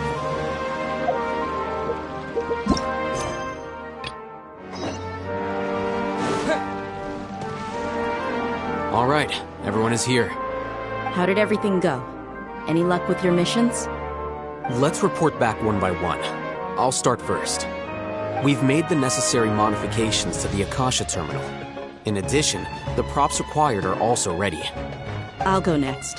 The Traveler and I went to Party's DI. The situation was a bit complicated, but we found Tainari. Unfortunately, he was wounded during a fight. Who is behind it? Well, that's the tough part. What should I say, Traveler? The Fatui or the Balladeer? After some back and forth, we confirmed that the doctor has left Sumaru by boat. He has something urgent to attend to back in Snezhnaya. So, we've successfully removed the doctor from the picture. Also, Tainari's already resting, so he'll be okay. Good. Oh, Tainari also asked us to tell you this message. Trust your own senses and experiences. All right. I'll remember that. Everything also went smoothly on my side. The Eremites should have arrived at their destination by now. To avoid alerting the quarry, they will stay there for now. I can't believe you actually got so many Eremites into Sumeru City. It's all thanks to Rahman and his brave team, as well as their bold strategy. It appears to have been very effective. I'm glad to hear it. Well, is that everything? Okay, this meeting is adjourned. Huh? Wait, you mean that's it? Well, what else is there to discuss? Shouldn't you end with some words of encouragement? You know, to fire us up now? Personally, I'd rather we all go home and get some rest. I'll hate them, you... Ugh. Oh, and if you wanted someone to say something to that effect, then I must reiterate that I'm here to strategize and not to lead. So you should find someone more suitable to do that. But I thought all of you Academia big shots were great speakers. Then I should remind you that I'm the scribe. I know that. So what? A scribe is responsible for recording meetings, not speaking. Fine, whatever. Well, Sino doesn't seem to be much of a talker either. I guess that leaves it to my employer. Employer? Yep, the Traveler hired me. That's right. So come on, boss. What do you have to say for the team? Yeah, say something to boost morale. Huh? What are you all doing here? Oh, it's Nilu! Hey, everyone. I'm not disturbing you, am I? Not at all. I was actually just about to go find you. Judging from the group and all your serious faces, you were discussing something important, weren't you? But you also look like you're up to no good. Seems pretty interesting. Welcome, Nilu. Would you like to join us? Huh? Join you? You mean you also want to discuss something important with me? Yes. Something very important. Nilu, are there any breaks in your performance schedule in the upcoming days? Huh? Wait, you're seriously inviting me?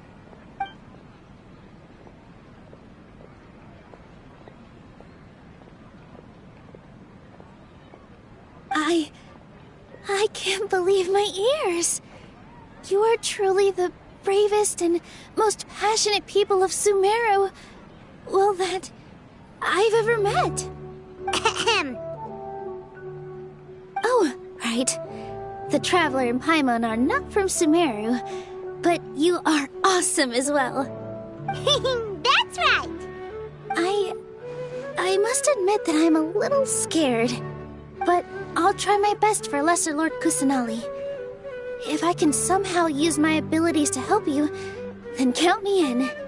Remember, believe in yourself. Okay, I'll get my friends at the Grand Bazaar to help us tomorrow. Just remember not to say too much. Be discreet. Yep, you got it. All the preparations are done. Now, can we finally conclude this meeting? So, have you thought up what you'd like to say, boss?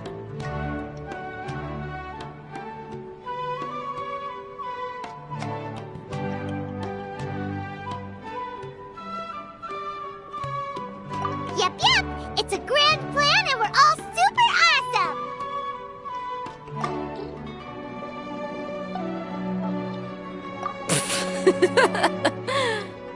Well said. A good night's rest before an operation can be the difference between success and failure. Thankfully, I've had my place to myself recently. It's been nice and quiet. Huh? Oh, nothing. Alright, let's all go home and get a good night's sleep so we can be up early tomorrow.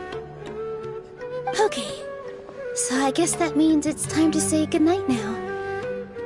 Yep, good night, everyone!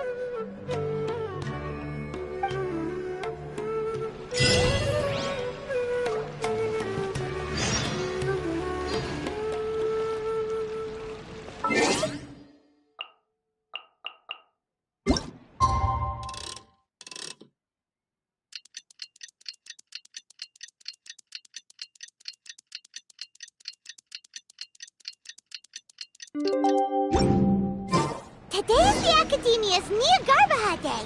We can finally put our plan into action. Al-Haytham should be waiting for us. Let's go to the Academia and find him.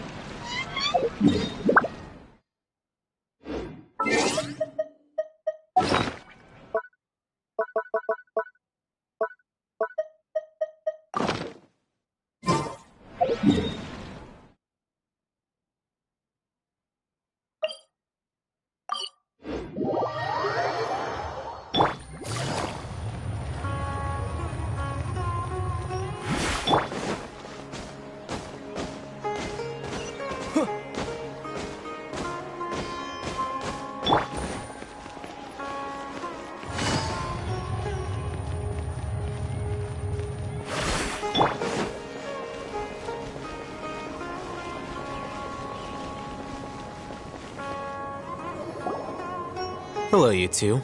Sleep well? Not really. Paimon got too nervous thinking about today and didn't fall asleep until the sun was almost up. What about you, Al-Haytham? Naturally, I slept just fine.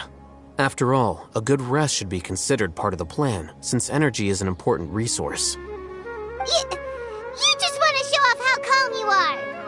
It's crucial to dissipate any tension before we execute our plan. The only thing you're doing is being annoying. Anyway, do you need me to go over the game plan again?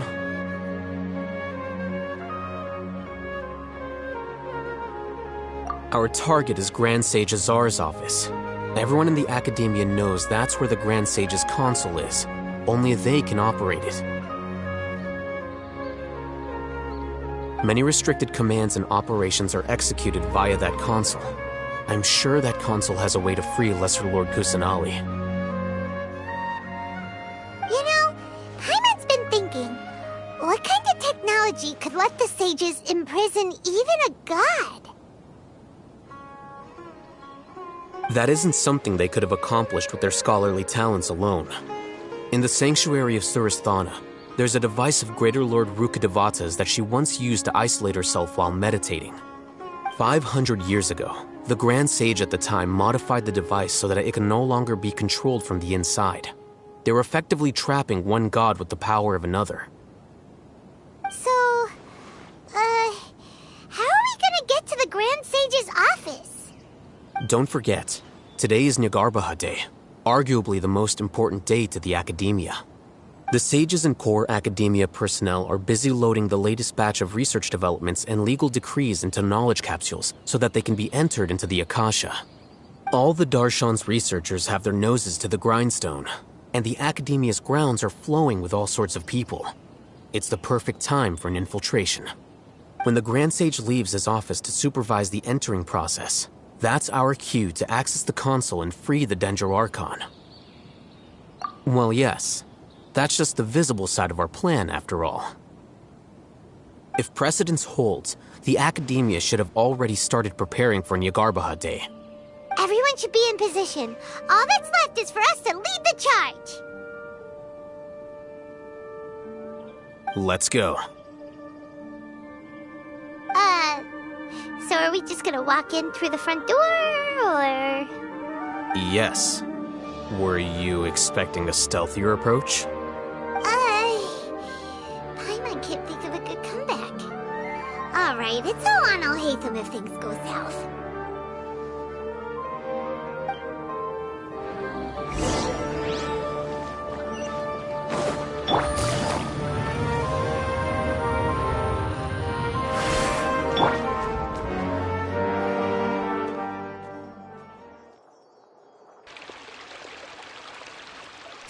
Scribe? Please, wait. Are you Scribe Alhaitham?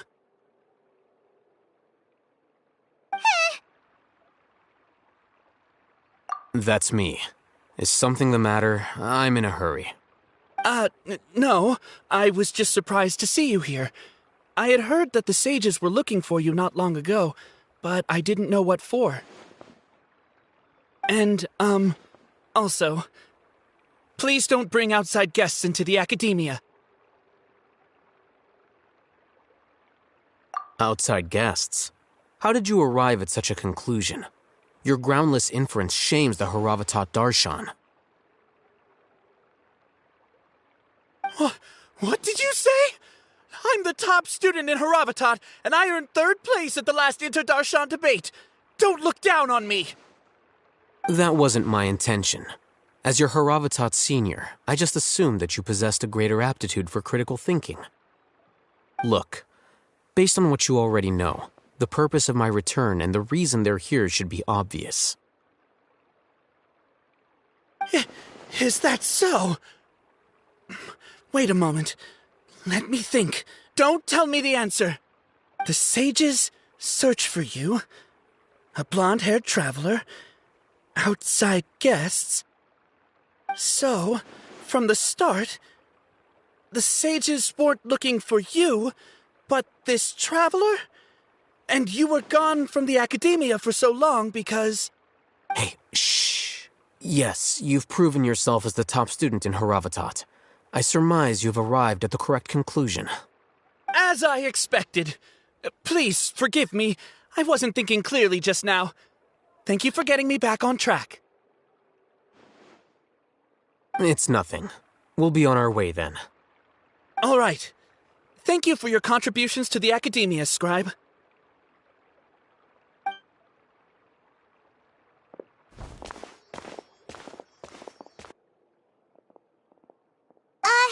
What the heck just happened now? What did he just guess? I'm afraid I don't know either. You have no idea? Mm-hmm. He convinced himself of whatever truth he came up with. That is the so-called pride of a scholar.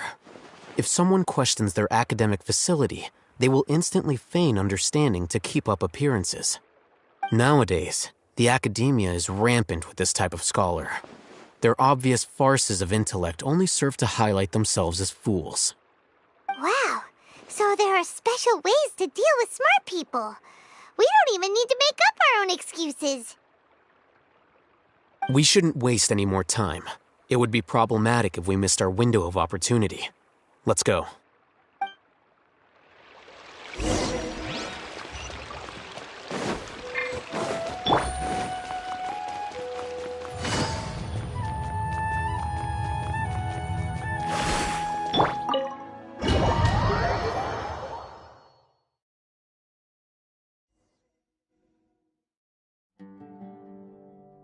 this the Academia's library?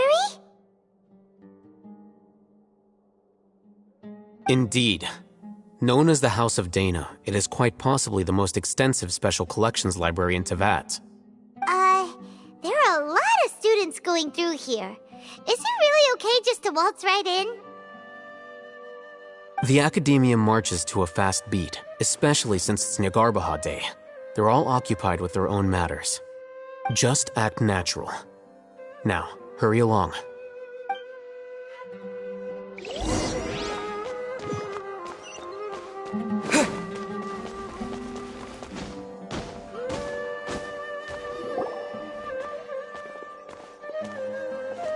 What's this platform for? It's a lift that Academia personnel use to access higher floors. Are we gonna take it then? The Grand Sage's office is up there somewhere. No, not right now. We can't guarantee that we won't run into the Great Sage. Let's step back and observe for now.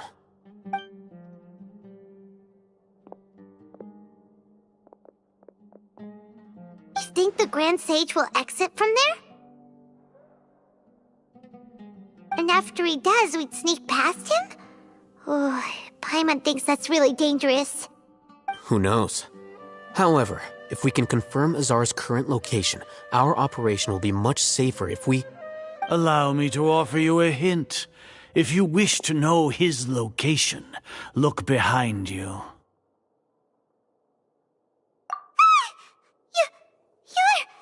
What's Grand Sage Azar doing here?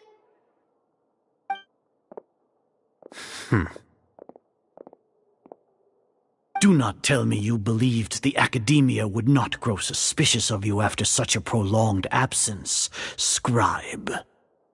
An eyewitness had informed me of your whereabouts, so I came to personally welcome you. Great Sage, I didn't expect you to care so much about me. I'm truly flattered. I'm sure, but compared to you, I am far more interested in these two unexpected guests. You are the Traveler and Paimon, correct? It's a pity that only now have I been afforded the opportunity to formally meet two of Sumeru's most esteemed guests. I do apologize for my lack of decorum. Excellent. You immediately initiated discussion instead of attempting to prepare some perfunctory excuse. You clearly understand the situation at hand, and have no intention of making a reckless stand. The foot traffic here renders this place unsuitable for discussion. Please, follow me to my office.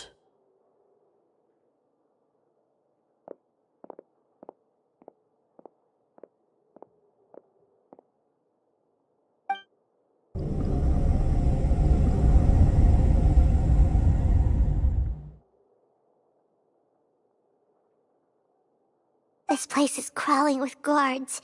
There's no way out for us. All right then, Traveler. What did you wish to discuss with me? Today is Nagarbaha Day, so I still have many responsibilities to attend to. There is little time for idle chit-chat before I detain you all. You seem to know quite a bit about our endeavors. If that is so, then you should be praising our great work, rather than using your trivial misgivings in a futile attempt to sway me. Trivial? Then tell me, what do the Fatui want from me? Worthless. Those are all completely worthless. Benefits, divine power. These materialistic words do nothing but debase our great work. Creating a god. Yes, we are using human wisdom to create a god. If humanity cannot attain omniscience and omnipotence, then we shall create a god to reveal them. This is the pinnacle of human wisdom. We shall regain a god's guidance at long last. No longer will we flounder in the interminable void of consciousness and knowledge. Even Ermin's soul will be freed from its plight. For our nation of scholars, this is the ultimate aspiration. No cost is too great to realize it. You will never understand the rapture of having a god be born within your very hands. With your degree of knowledge, you cannot even comprehend such an emotion. Gods exist on a plane that far eclipses humanity's. Lesser Lord Kusanali, what can she even do? Care for the people? Fend off sandstorms? Fabricate silly fairy tales?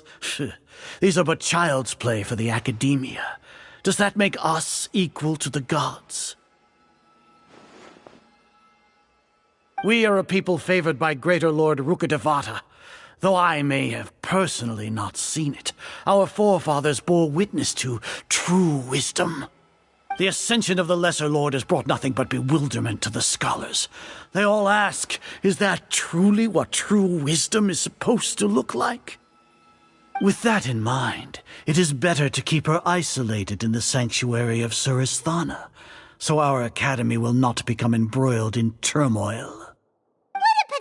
Justification. Do you really think that only the super smart or powerful should be able to call themselves gods? As per your judgment, Grand Sage, they are indeed dangerous individuals. Not only are they acting against the academia, but their ideologies have the potential to lead scholars astray. Looks like there really was merit in my assignment. Oh, Hatham? Are you talking about us? Anyway, I've brought them to the academia as ordered, but it took some time and trouble.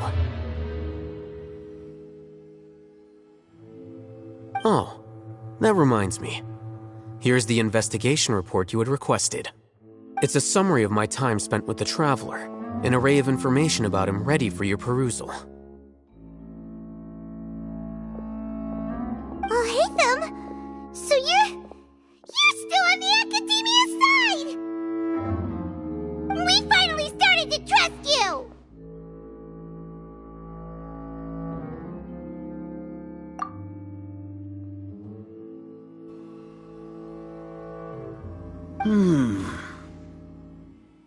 Excellent.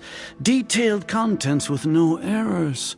I would expect nothing less than an immaculate report from the scribe. As it is Niagarbha Day, I'll enter the information on you into the Akasha. Surely you know what that means. We'll be monitored, just like Sino. With the Akasha's calculation prowess, all of your actions will be predicted with an accuracy of at least 98%. Furthermore, your data will be updated in real time whenever new information presents itself. To put it into words you can understand, wherever you go, you will be walking under an invisible leash. This is Sumeru's greatest penalty for dishonest persons. Are you not familiar with the concept that great responsibility begets an equally great suspicion? In any case, you are Sumeru's most concerning external variable. Locking you down will greatly decrease the chance of any undesirable outcomes coming to pass. You're despicable! Despicable? Perhaps from your perspective, but I suppose you had mentally prepared yourselves for this, no? Your ploy was to sacrifice the Traveler here, was it not? Lord Azar, I know what you're trying to say, but I've been following your plan this entire time. Why are you doubting me at this juncture? Must I delineate your entire plan? Very well, I will spell things out. First off, I received an eyewitness report that you were spotted with the Traveler at Caravan Ribat. However, you immediately departed for the desert and escaped surveillance range. Judging by the time, you all likely encountered the truant General Mahamatra in the desert. Am I correct? Maybe Paimon shouldn't have mentioned Sino just now. The Academia had not received correspondence from its scribe for a prolonged time. You were also in the company of the Traveler, a close associate of Lesser Lord Kusanali and General Mahamatra Sino, who had defected from the Academia. With their instigation, what was the probability that you would betray the Academia? Rationally speaking, 50%? 70%? What do you think? Regardless, that's only a guess. The facts are that I've brought the Traveler right before you, and I gave you my report. Indeed, your boldness deserves praise. To think that despite status as an outlander, the Traveler is still willing to sacrifice for the sake of your plan. If I'm correct, you have a contingency plan to save Lesser Lord Kusanali and ruin our great work. Sneak into the Academia on Nia Garbaha Day, using Alhaitham's status as the scribe, for there is a good chance that an opportunity to save the Lesser Lord will arise. Should your intentions be discovered, Alhaitham will turn traitor and sacrifice the Traveler, thus proving his innocence. He can then stay inside the Academia and continue searching for a way to proceed forward. As for Sino, according to the Akasha's calculations, he will soon return to the Academia and confront me in person. I suppose this is also a part of your plan?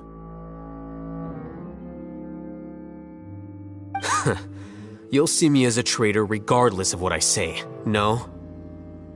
Even if you impugn me, it would have little effect on you all. You misunderstand. Losing our scribe would irreparably damage the Academia's regular operations and the development of Sumeru's future academic systems. However, under the current circumstances, even that is trivial compared to what we stand to gain from our great work. You said that I betrayed the Academia, but you, Azar, you've betrayed all of Sumeru, betrayed its Archon. So flight has turned to fight at long last. Guards!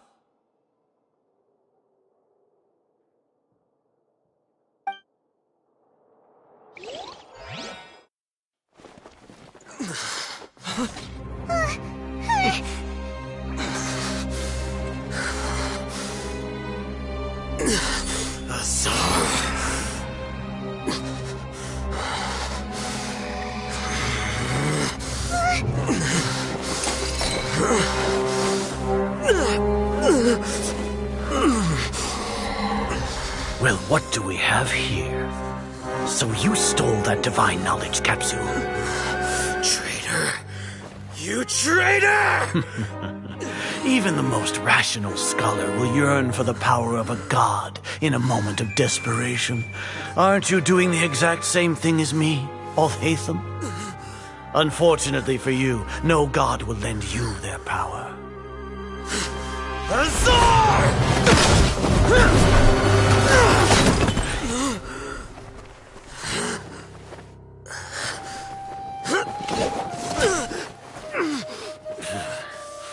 He has gone completely insane.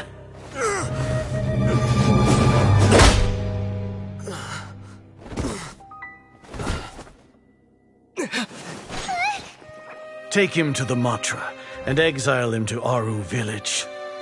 Then find someone to take these two to the confinement room. I'll deal with them later. Grand Sage, we've finished all required preparations for Nyargarbaha Day. We may begin to enter the capsules now. Excellent. You may begin.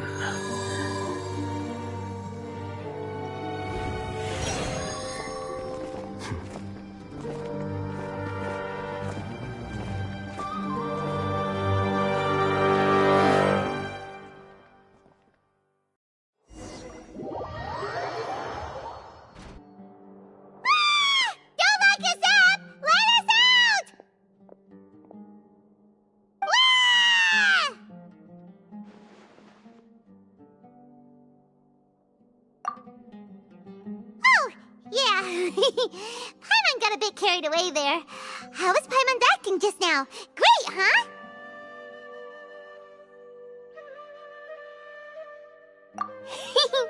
Everything's going according to plan so far. We made it into confinement assignment, and Alhatham's probably done with his part too. We even managed to trick Grand Sage Azar. Alhatham sure knows how to cook up a plan. What are we doing next? Paimon has trouble remembering things when she's worked up. Right. Paimon thinks it went something like this. Apart from that, we still have yet another goal in the first stage of our operation, which is to send the Traveler to the confinement room. What? Why do we want to get him locked up on purpose? He's always been the person the sages are most afraid of, as well as the greatest obstacle to their successful implementation of their plan. They are very aware of the risk he poses to them. Once the Traveler is imprisoned, the sages will likely think that everything is under control. And with their guard down, the next phase of our plan will have a much higher chance of success. I can already see the pompous looks on their faces. Oh, that's a super tricky plan. But Paimon still thinks it's not really worth it. That isn't the only reason, of course. He has a more important task once he's in confinement. According to the Academia scholars in Ramon's custody, Lesser Lord Kusanali has sealed off her consciousness in the Akasha ever since she was captured by the Doctor. That way, they can't pry any more information from her. Even if we break into the sanctuary of Suristhana, it will take time to awaken Lesser Lord Kusanali's consciousness. We need to do that in advance. So our job is to wake up Nahida! Okay, totally worth getting thrown in jail for. The confinement room is inside the Academia, close to the sanctuary of Suristhana. It's a completely enclosed space, and you won't be receiving any visitors. I'll work with Ramon's scholars to make some modifications to your Akasha terminal. Once you're in, get as close as you can to Lesser Lord Kusanali and try to connect to her consciousness. However, as for whether she'll actually wake up, that will depend on our luck.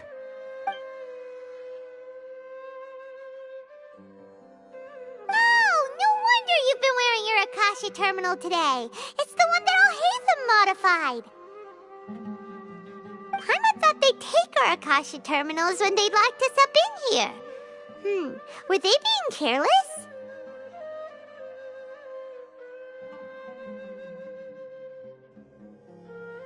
Alright, so what now?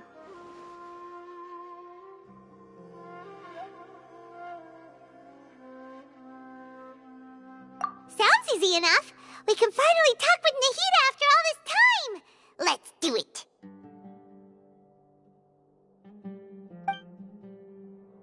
There's a light flashing on your Akasha terminal. It's almost like... the faster it blinks, the better the signal.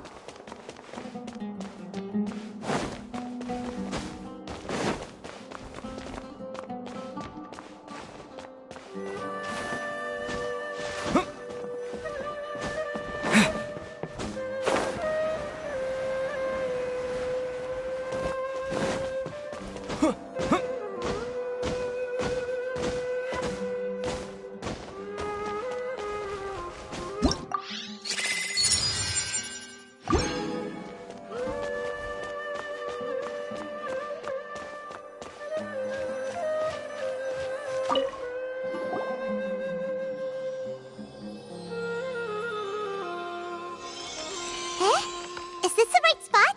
Are you getting anything?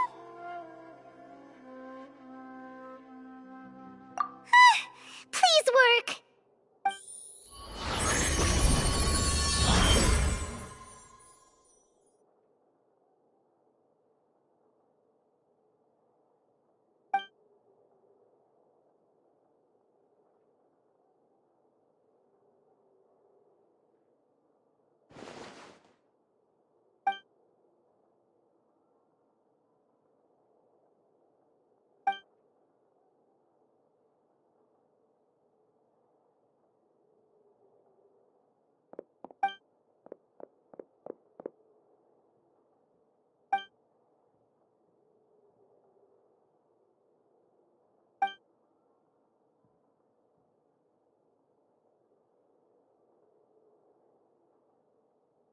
Nahida!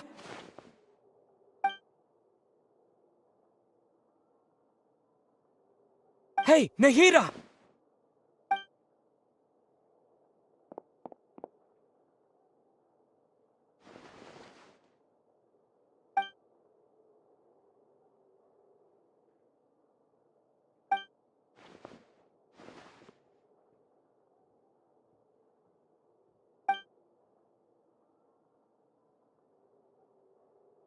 When did it first start?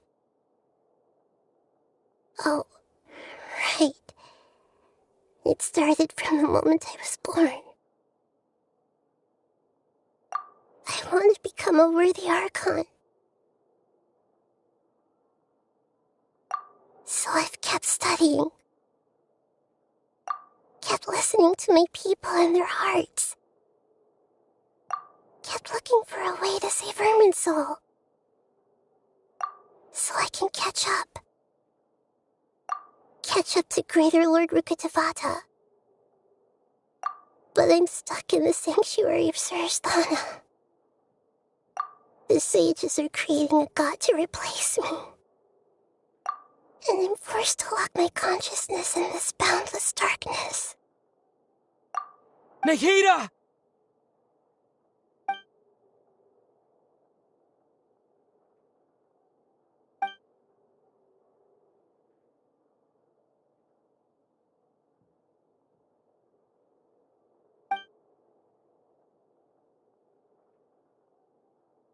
Nahida!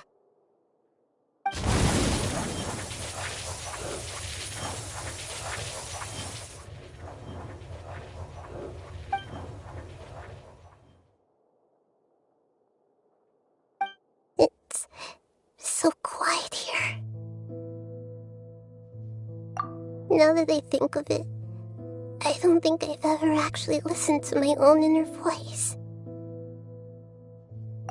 Do Archons have them? Should Archons have them? Have I been doing the right thing? Am I really not needed? How do I really feel about all of this?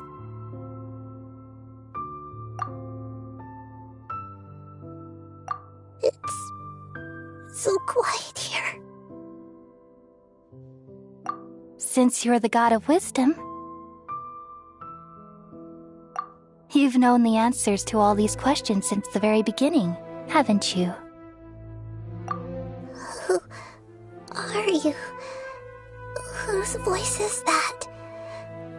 It sounds familiar.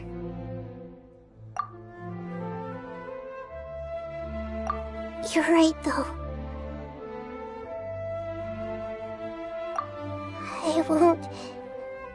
I won't ignore my own voice anymore.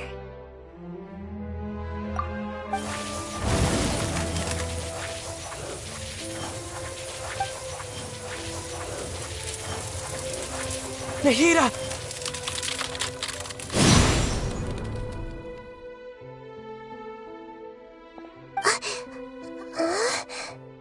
Nahida? Did you wake me up? Thank you. Why are you here? We're here to rescue you. Are you alright? I'm fine.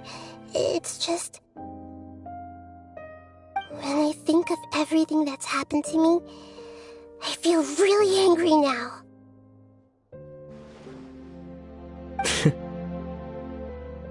You should have been angry ages ago.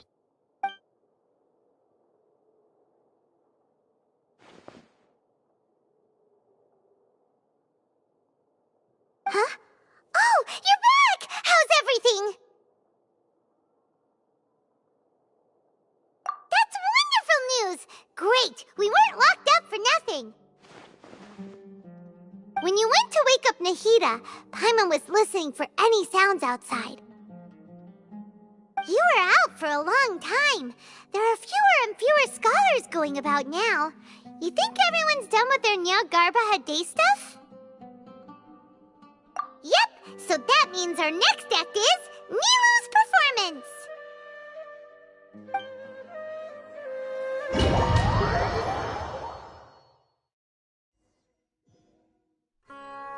Nilu, are you sure about this?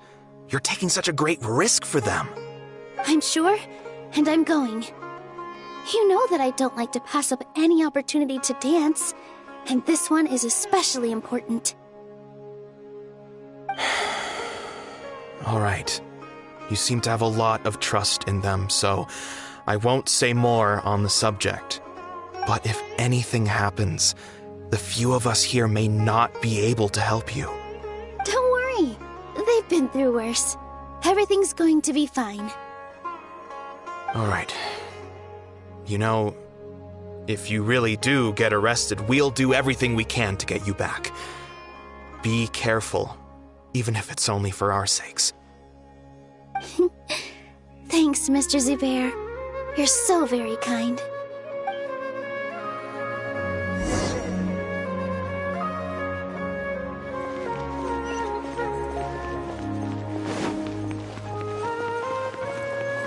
Positions.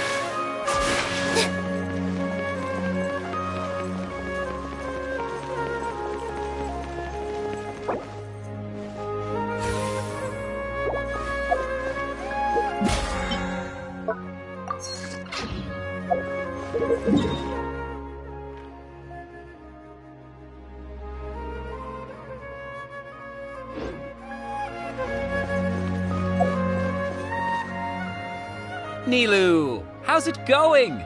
Nervous? Definitely more than usual. But it's because I'm worried I won't dance well enough. It's okay. Just focus on your performance. We'll take care of everything else. You sure know how to talk. Taking all the credit, even though we came here together to help out. Well, thank you both. I'll have to treat you to a meal after all this ends. I really, really appreciate all of your help. Ooh, that sounds great. Huh? How can we say no to that? All right, let's get back to business. Nilu, we'll be here to keep people from going to the academia so they don't interrupt your performance. I was planning on telling them something like, the Academia's been conducting a weird experiment, and some of their test subjects escaped. It's really dangerous there, so stay away. Oh, you couldn't think of anything better? Oh well, I guess it does sound like something the Academia would do. I think it sounds great. I'm counting on you guys. Don't worry, it'll be a piece of cake.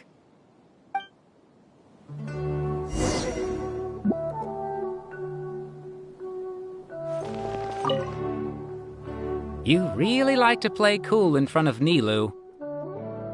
Hey, cut it out. This isn't the time to chat about stuff like that.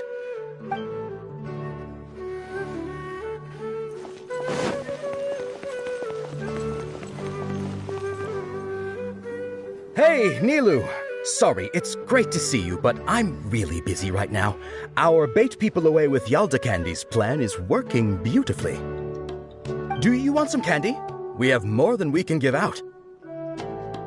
Vihar, thank you so much for doing all of this. And even dressed up as the Knight of Flowers, no less. I'll pass on the candy, though. I cut back on sweets in the period leading up to a performance, and I'm about to start one. You have a point. The stage is cleared and everything's ready, so you can start your performance at any time. Yeah, thanks to you. I'm really grateful. All right, time to hit the stage. You're welcome. The honor's all mine, since I'll have such a great view of the show.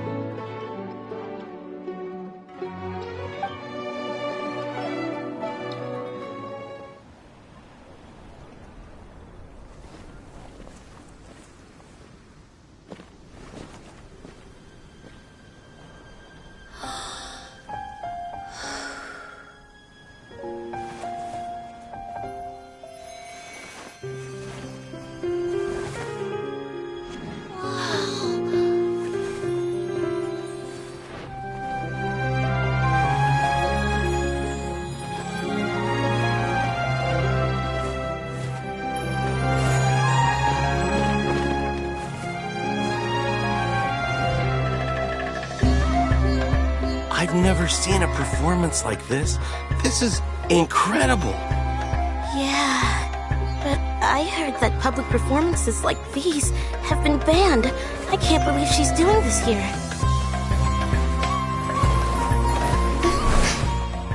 Grand Sage, there's some commotion outside.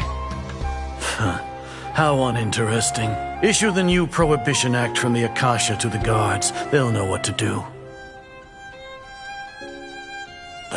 Do you think we should, stop her? Let's just watch for a little bit longer.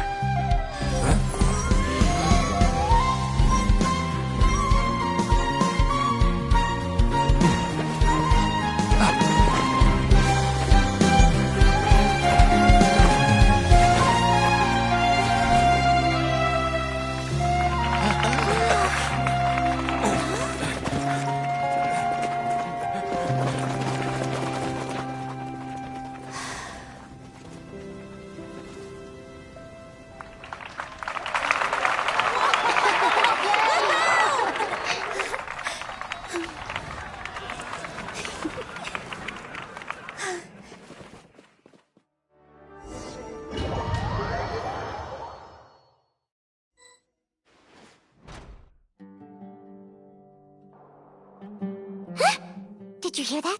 It sounds like a lot of guards just ran by. Does this mean the plan has moved on to the next stage? Yep. It's great that everything seems to be going well. Come to think of it, when did Alhaitham replace the knowledge capsule that was about to be entered into the Akasha? Oh, so that's when he did it! Paimon was too nervous to notice. Speaking of, didn't Alhaitham also yoink the divine knowledge capsule from that mercenary leader in Port Ormos when everyone else was distracted?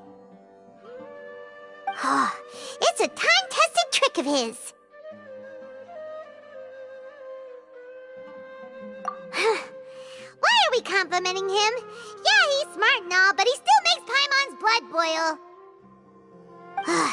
Let's review our plan for this stage again. It's not like we have anything else to do right now anyway, and it'll help us feel more confident. Paimon remembers that Nilou's task was supposed to go a bit like this. Now that Lesser Lord Kusanali's consciousness has been forcefully sealed, the core figures of the academia and their guards have started to wear their Akasha terminals again. With the doctor's technological support, they think they have nothing to fear. How despicable of them to rely on such a person. But this is also our chance. I was originally asked to draft the knowledge capsule for the Artistic Performances Prohibition Act when I was still at the academia. It should be on the Grand Sage's desk right now, and will be entered into the Akasha during the next Nyargarbaha Day. Are they really going to stop all artistic performances? That's horrible! I'll make an identical knowledge capsule, but this time, I'll smuggle some misleading information into it. We only need to find an opportunity to switch the capsules. Once it's been entered into the Akasha on Nyargarbaha Day, if someone were to be seen performing in public, the sages would definitely use that opportunity to announce the ban, and so the misleading information will be disseminated amongst the guards. Sure sounds complicated, but it seems like if everything goes well, we'll be able to get rid of all the guards in the academia without any effort. That's pretty clever, getting right into their heads. I just have one question. Even if we manage to get the misleading info out to the guards, how can we be sure that they'll believe it? People who are used to relying on the Akasha become less inquisitive, and their ability to distinguish truth from misinformation is significantly reduced. They will view everything the Akasha releases to them as the unequivocal truth. The Akasha will turn humans into machines. I've seen it happen many times. Yikes. Good thing I didn't wear it for long when I was working in Sumaru City. At first, I thought it was a good thing, too. By the way, this plan still requires a performer, right? Do you have someone in mind? Nilou of Zubair Theater. I know her really well. We can trust her. I'm kinda hesitant to ask her to participate in a dangerous plan like this, but we can ask her in person. All right. After the guards in the Academia are gone, then it'll be time for me and my stowaway brothers to shine.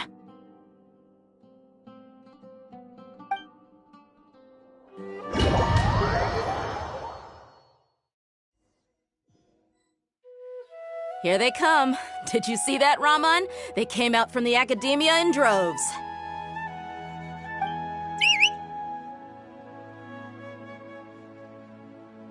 After laying low in the city for so long, this is the moment we've been waiting for. My brothers have already sprung into action. We couldn't do anything to them inside their coop, but outside the Academia, this is our hunting ground. With a lioness like you, the prey sure won't be able to run far. We still need to eliminate the guards as soon as possible. If we give the sages enough time to realize what's happening, the plan's doomed. All they've done is to sit on their cushy salaries and twiddle their thumbs all day while we fought and struggled every day in the desert. The only advantage they might have is their numbers. Speaking of which, most of the guards who report directly to the Six Sages belong to the Corps of 30, but they have a completely different reputation. Following those blasted sages every whim, throwing away all the principles of being a mercenary. As someone in the same profession, I'm obligated to teach them a good lesson today. Indeed, the trap has been set. All we need to do is lead them there. All right, let's each take a road and herd those scattered guards back into one place. Make sure to attract their attention. Isak will be the key. You gave such an important task to that child. Will he be okay? It'll be fine. Isak was so determined to help, so let's put our faith in him. Besides, even if he's caught, the guards would be too scared to do anything to him. They've never seen Lesser Lord Kusanali in person, after all. You've got a point. Anyway, I think I see them coming. Let's head out. Good luck.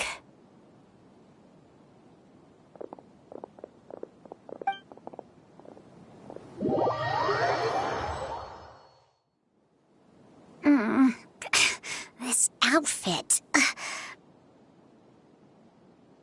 Hey, do you remember what you need to do, Isak? When the guards get here, you'll pretend to be Lesser Lord Kusanali and run away from them. Oh, yeah, I remember. Of course I do. I'm just a little nervous. Relax. Don't think about getting caught.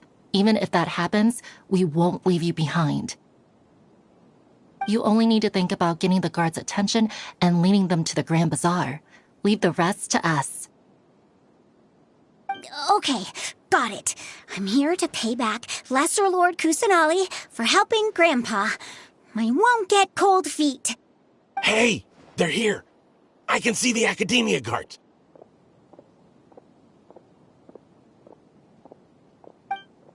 All right, it's time, Isak. Take a deep breath and go. You can do this.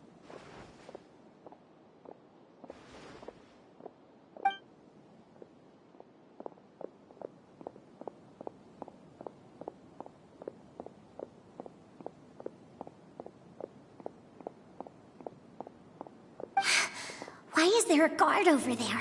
Did he already run ahead of me? This is different from our plan. But there's no time. I need to make a choice.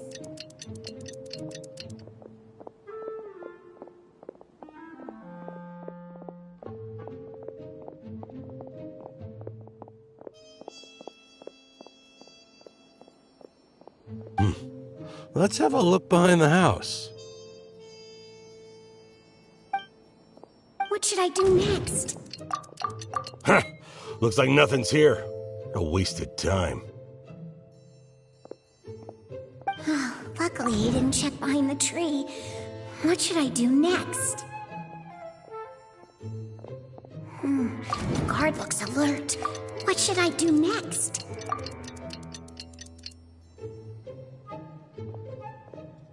Doesn't seem like anything unusual's around here. Looks like the guard finally left. I need to go.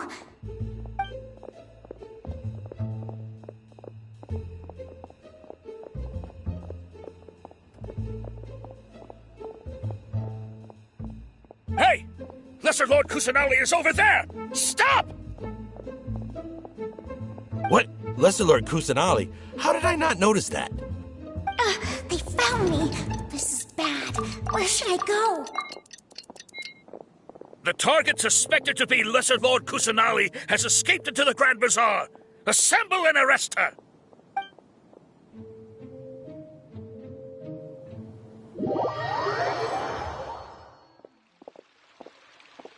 Where did she go? How did she disappear? Did we lose her? Hurry up and find her! Hey, why is your team here? Didn't we say to split up our search?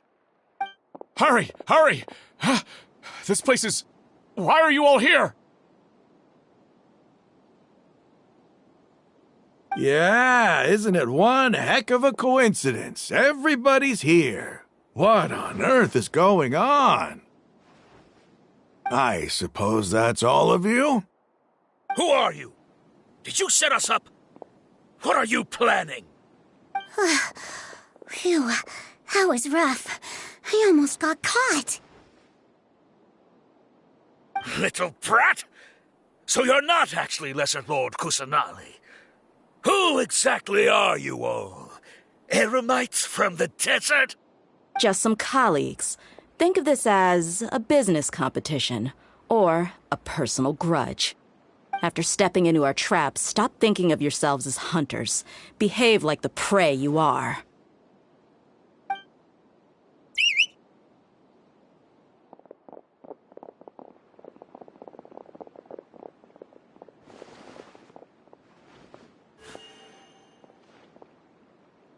An ambush?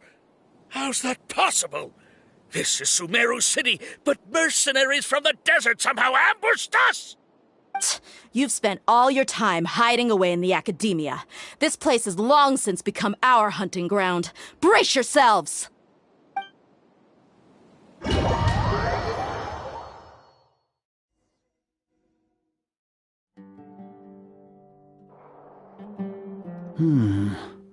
This is odd. The academia has quieted down after the conclusion of the Nyagarbha Day ceremonies, but it's much quieter than usual. Where are the guards? Why have I not seen a single one? Guards? Guards! Grand Sage, how may I be of assistance? I called for the guards. Why did you come? My apologies, Grand Sage. Right now, all Academia guards have entered the city to perform the ordered arrest. I thought you knew. Arrest? Who is there to arrest? I have an ominous feeling. Arrest Lesser Lord Kusanali, right? Is that not what the order was? Lesser Lord Kusanali? You mean she has disappeared? Yes. I wouldn't dare make up something like that. Right now, everyone is in a panic, and many are saying that Lesser Lord Kusanali will take revenge on us. What happened? Just what is going on? Lesser Lord Kusanali somehow escaped? Was it Alhaitham and his party that freed her? That's impossible. The Academia is heavily guarded today, and any order to release Lesser Lord Kusanali would be strictly confidential. Besides, Alhaitham and the Traveler are already in our hands. What manner of trickery did they employ? How could Lesser Lord Kusanali disappear into thin air? Disappear? Wait. How was the arrest order distributed to the guards? It was issued by the Akasha earlier today. Only you have the authority to send messages like that, so I thought it was your order. Let me check.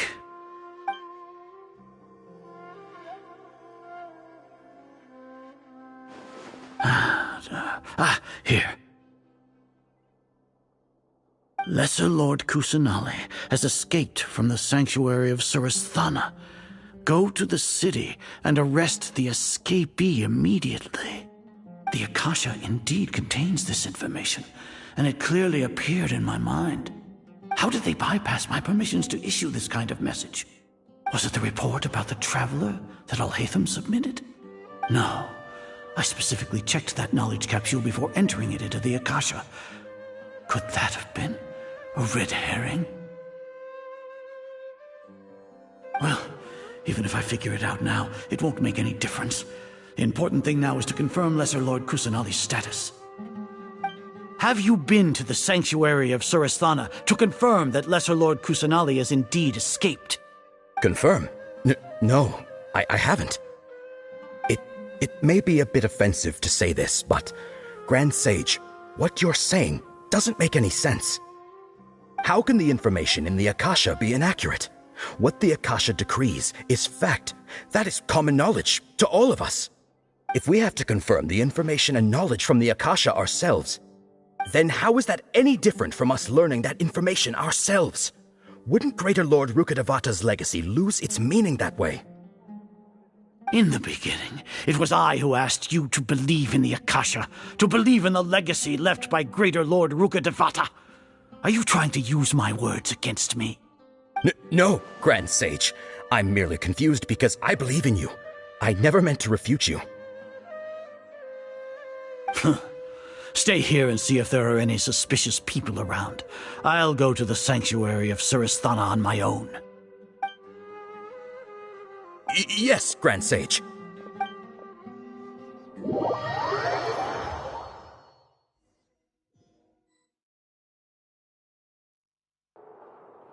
Lesser Lord Kusanali has escaped from the sanctuary of Surasthana. Go to the city and arrest the escapee immediately. How can that be? Stop thinking about it. Stop. It must be a trick of theirs. As long as I personally confirm it. Ah! Impossible. That's impossible. There must be something wrong with my eyes.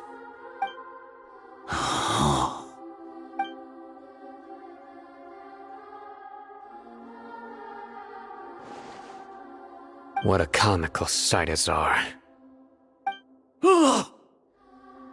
Once the Akasha has put certain thoughts into your head, even the Grand Sage can no longer see what's right in front of him. You all can only see the world in your mind, the one you think you know.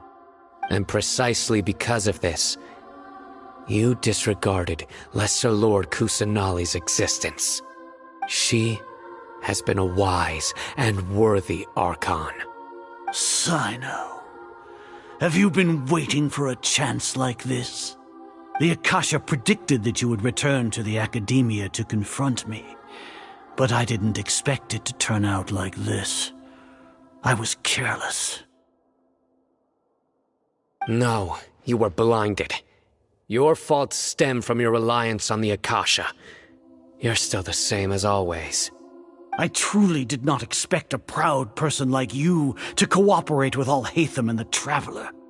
People change, Azar. Admit it. The Akasha can't predict my actions anymore. Then tell me, what have you found during your investigation? You want to buy time?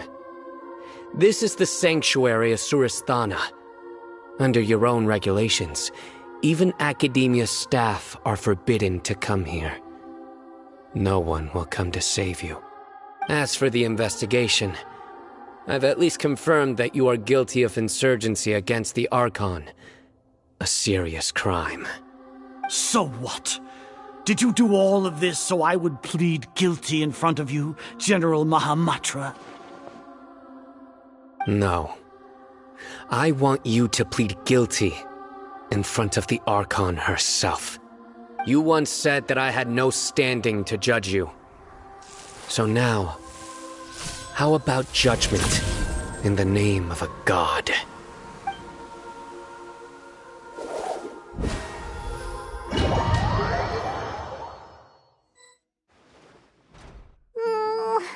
How long do we have to wait?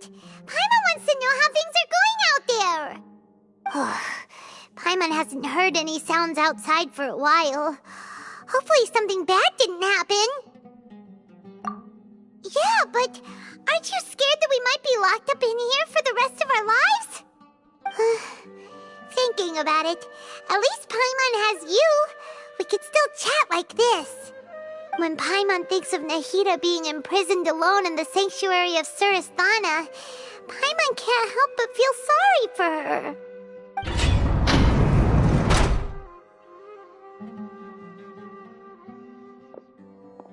Here comes your savior. Dia! Paimon just knew you would come to rescue us! You two really owe me some big thanks. I had to search through who knows how many guards to find the key here. It felt even more tiring than whacking them. I'm exhausted. Thanks a lot. Need Paimon to rub your shoulders? No, that's, I'll pass. What are you afraid of? Oh, are you ticklish? Now isn't the time to talk about being ticklish. Things in the city and on Sino's side are both going well. The guards that stormed out of the academia are all taken care of. The Corps of 30 is in charge of the city's defenses, but we already talked to Asfand.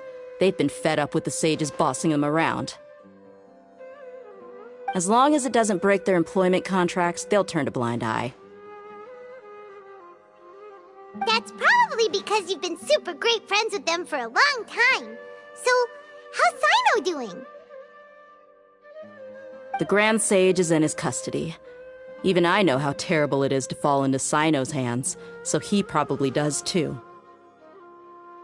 Sino forced him to release Lesser Lord Kusanali. He has no choice but to obey. So, hurry to the sanctuary of Surasthana. Assuming nothing weird happened, we should have already rescued our Archon.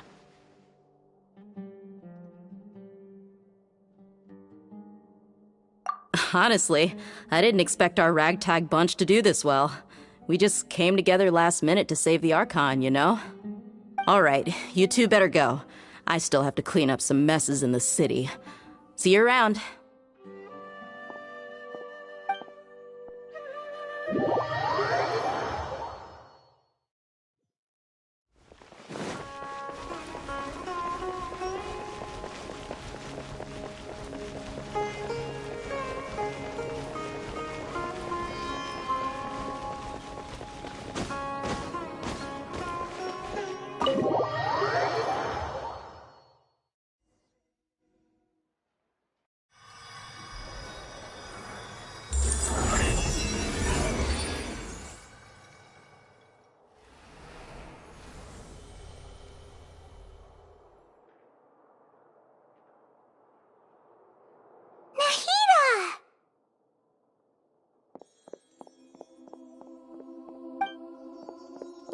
They say it's nice to meet you.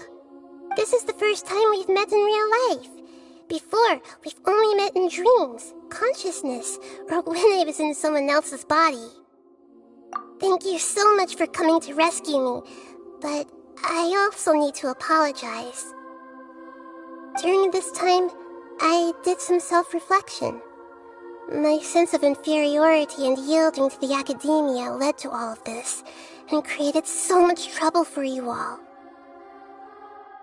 Exactly! We're here because you're a good Archon and one of our friends! Thanks, you two. Amazing. So this is how it feels to walk out of that cage with my own body. It's like I just had an endlessly long dream. I can't even tell if I just woke up or was only now born into this world. My concept of self has become so clear. But now doesn't seem to be the time to indulge in this feeling.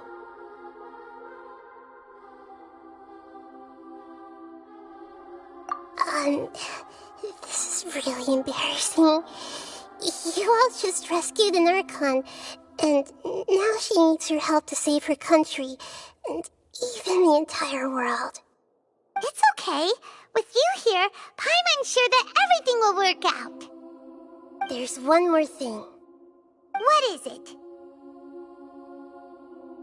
For all the things the Academia did to me, and for all the folly it committed in the name of wisdom, as their Archon, I will make them pay. Ah! Wow! That's the spirit! You're finally standing up for yourself and not letting people walk all over you! I understand now. To be a better Archon, I first need to better myself. If you haven't even figured out how to be a caterpillar, how can you be a butterfly? Yes, true.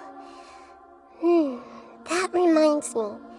I wonder how far along the Academia is with their god creation plan. We need to hurry and prevent the birth of that false god. I need to make some preparations. Since I'm now free, I can establish a direct link to the Akasha and control it. First things first, I need to remove the restrictions that the doctor put on me in the Akasha. After that, I'll make some adjustments and revoke the sage's permissions. The Akasha will then be like how it originally was, only operable by the Archon. After all, the Academia betrayed Greater Lord Rukkhadevata's trust. This might take some time. In the meantime, you should also work on your own preparations. If we don't stop the god creation plan in time, we'll be in for a tough fight.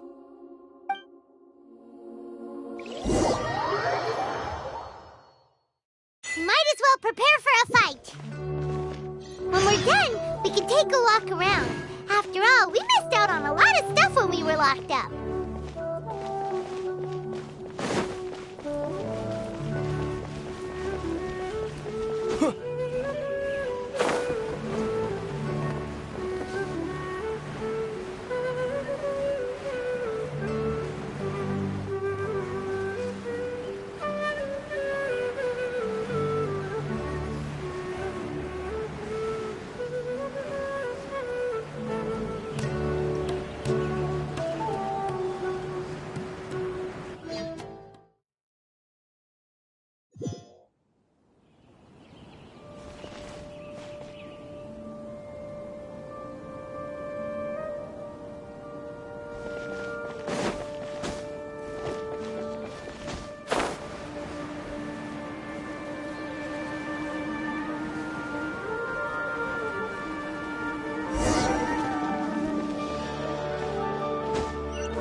How's it going, Nahida?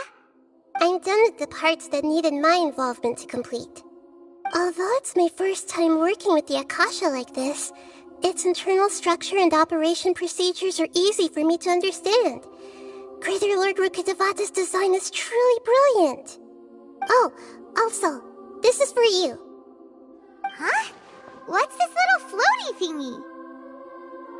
It's a small device I put together just now. You can think of it as an upgraded Akasha terminal. You may not need it right now, but it should be helpful in certain situations. Wait! This thing has the same characteristics as Paimon! We're both small things that float! Oh, all the things that make Paimon special got copied! When Paimon appears with the Traveler from now on, people won't remember Paimon because she isn't unique anymore! It's alright, Paimon. It can't replace you. It's only a flying device, but you're the Traveler's irreplaceable friend. You're so good at comforting people, Nahida. If only the Traveler was as smart as you.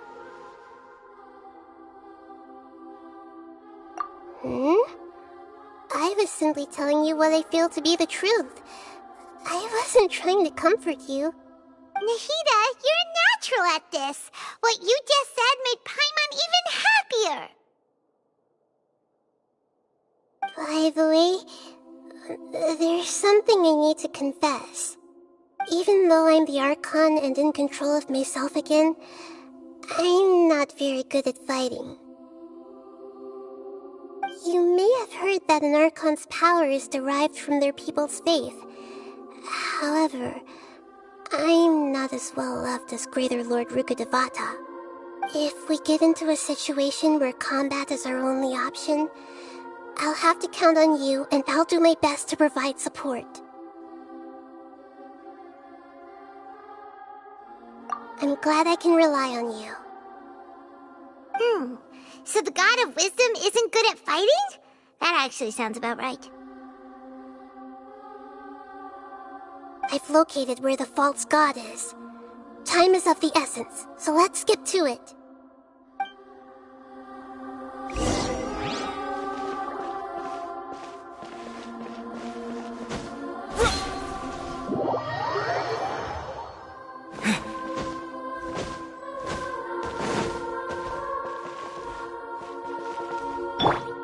Rise!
What is this place? Is this really the way we need to go? Wow. Who would have thought there'd be a place like this hidden right slap bang in the middle of the city? The sages wanted to realize their god creation plan without being discovered.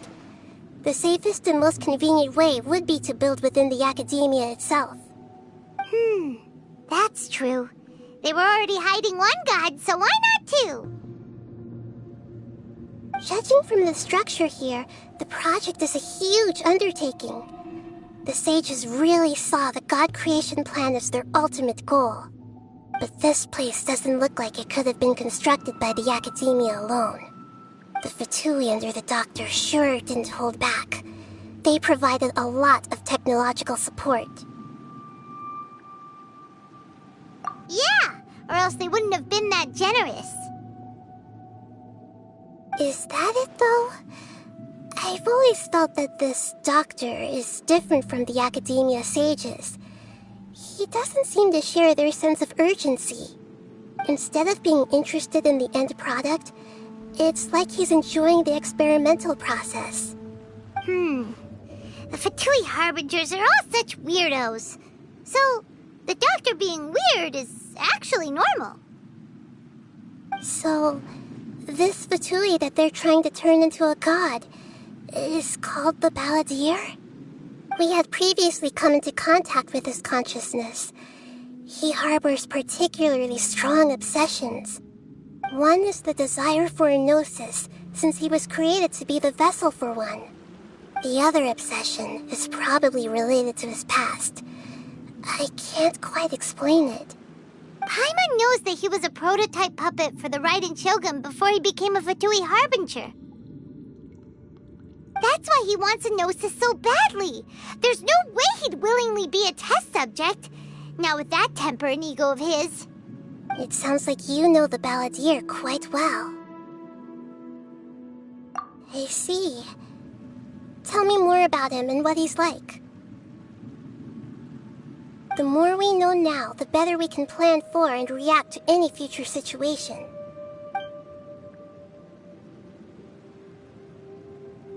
Ah, I see. How fascinating. Alright, time to go. Let's get through here and meet him in person.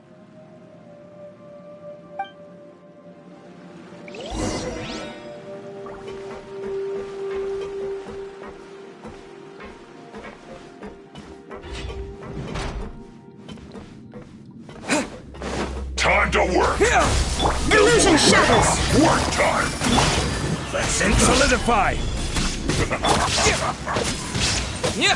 No slacking off! Propagate!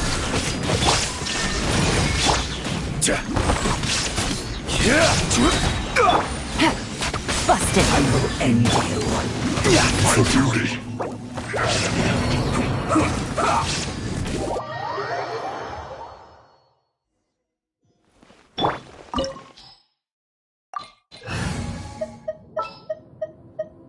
Ready for a rehearsal?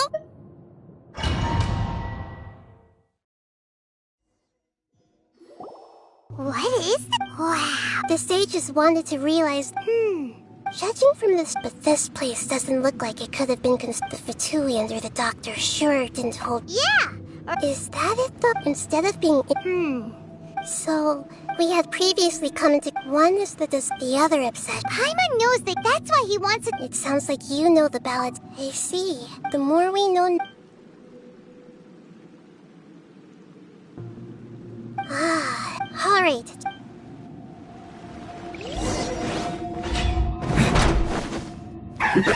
Work time! Shine down! I will have order! Stabilize! Think you can get away? Let's play! Scatter!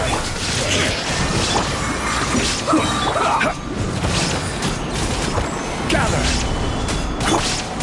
Propagate!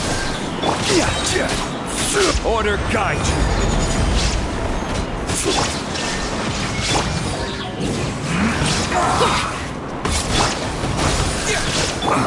I guess this is it.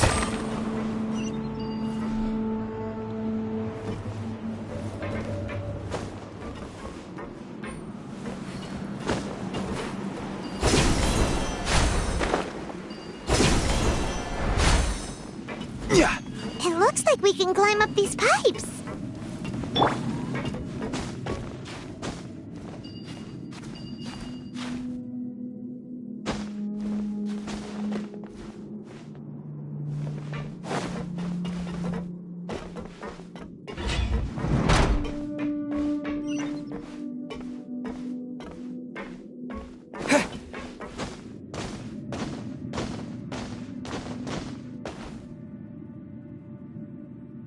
On the ground seems all messed up. Let's go around and see if there's a way to fix it.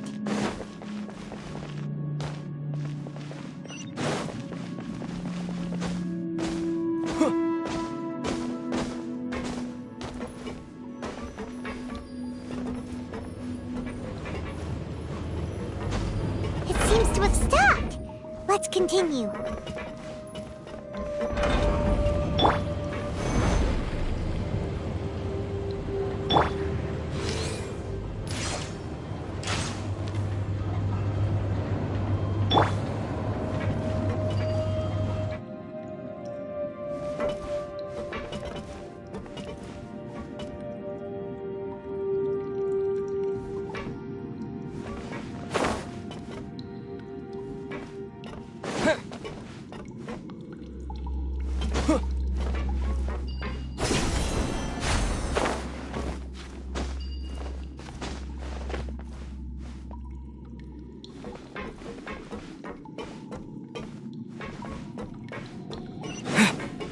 Scatter!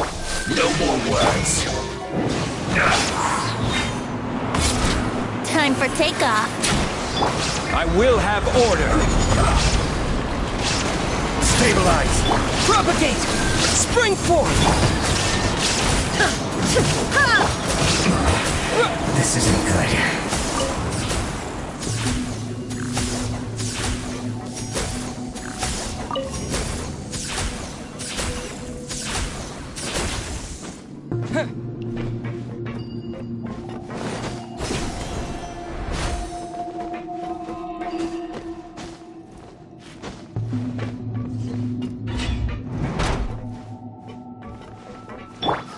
Brace yourselves.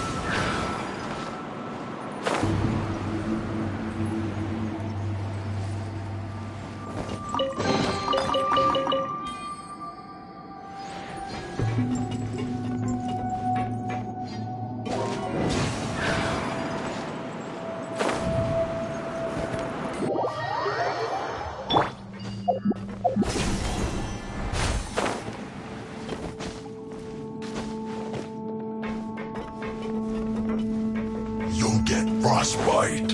Frozen. There is no escape.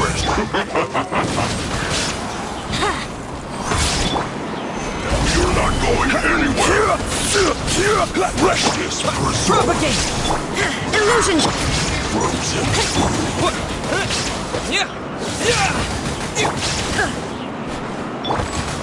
Gather.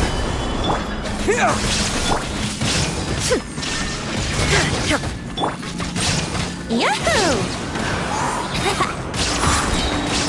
Think you can get away? Order guide you. Solidify. There is no escape. Let's play. Propagate. Gather. Here we go. Yeah. Shine down.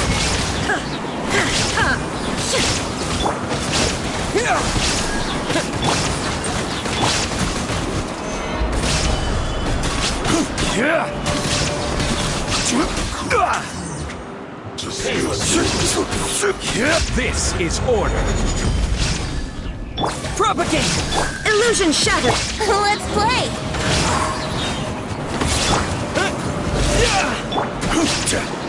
Solidify.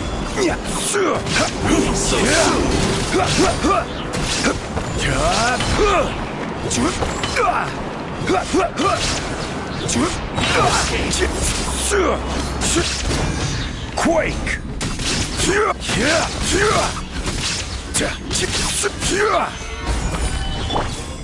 Scatter. Yahoo! Shine down. Can't run from death.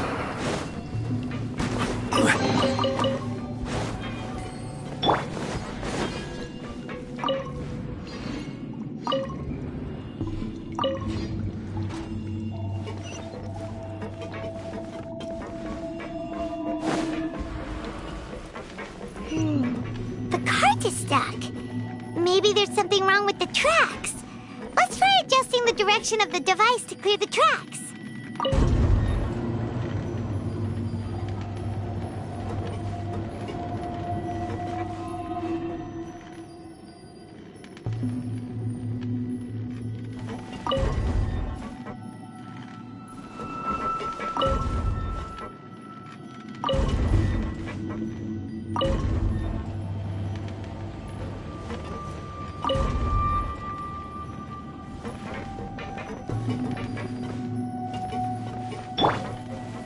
Rise!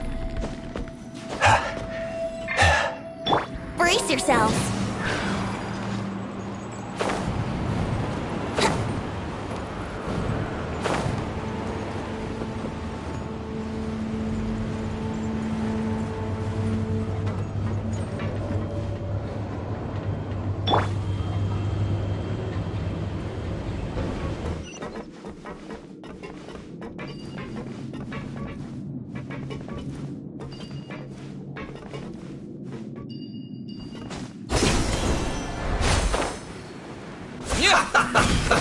Let's move! Gather! Shouldn't get careless! Yahoo!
Brace yourselves.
Illusion ship! Order guide you! Solidify! Scatter! Germinate! Shined up! Time for takeoff. Let's play!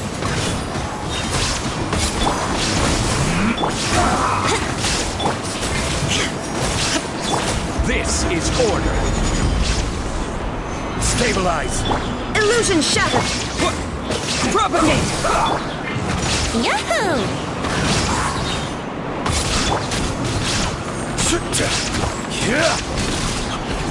Solidify! Quickly! Order guide you! Think you can get away? Shine down! Here we go!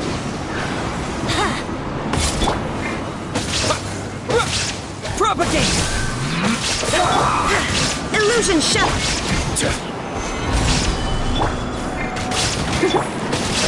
Scatter! There is no escape! Yahoo! Let's end this quickly!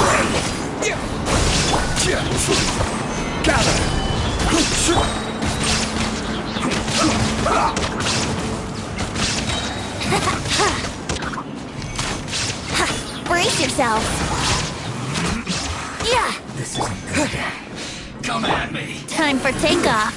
Shouldn't get careless. Here we go. This is order. You can't run. Stabilize. Illusion shattered. Looks like I went too far. Let's play.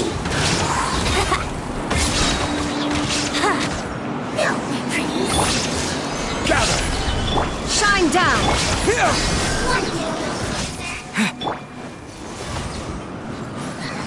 Think you can get away? I will have order. Solidify. Scatter. Illusion shattered. Brace yourselves. Yeah. Yeah. Yeah.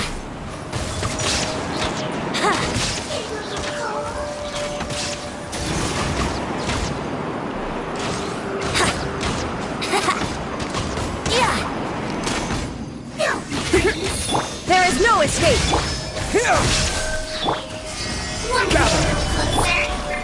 Let's play. Yeah.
Looking at its operational status, we must prepare for the worst.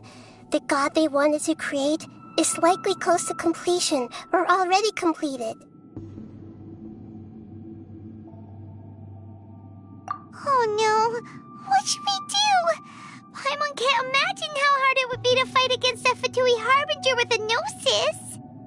Are you nervous, Paimon? If you really want to know, of course Paimon's nervous! Aren't you too, Nahida? Yes, I am. This is probably the first time I faced with a calamity of this degree since my birth. I feel not just nervous, but curious as well. Curious? Curious about what? Curious about our fate. To me, everything we perceive in this world, everything we learn, and everything that happens to us is considered knowledge. And if it's a form of knowledge, then it can be understood. However, only fate is about that which has yet to occur, so it has always drawn my curiosity. So to me, fate is the ultimate knowledge. That's also why I love observing humans and all the things that happen to them. It all brings me great satisfaction.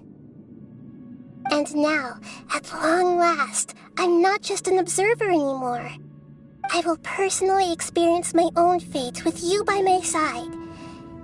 Isn't this such a wonderfully exciting thing? Ah, so that's what you mean. Paimon thinks she understands what you're feeling. Agreed. Okay, let's continue on. I can sense his aura from here.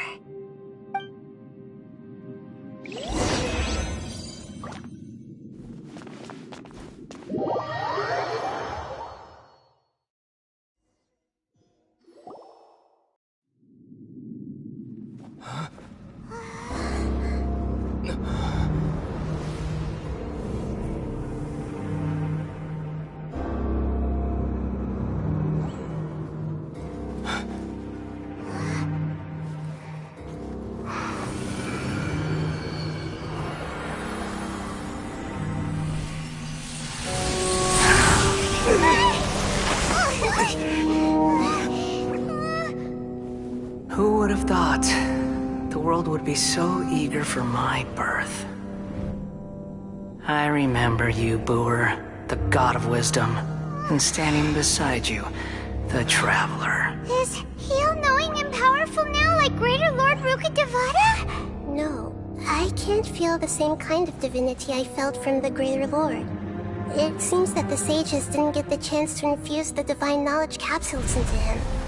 But even still, he has undoubtedly become a true god now. So we're too late? The Balladeer has already become a god? The Balladeer. A long bygone title. When my spirit ascended to divinity, I felt as if I had existed for the same number of epochs as heaven and earth. Looking back, the existence of what once called itself Kunikazushi appears infinitely small and ugly.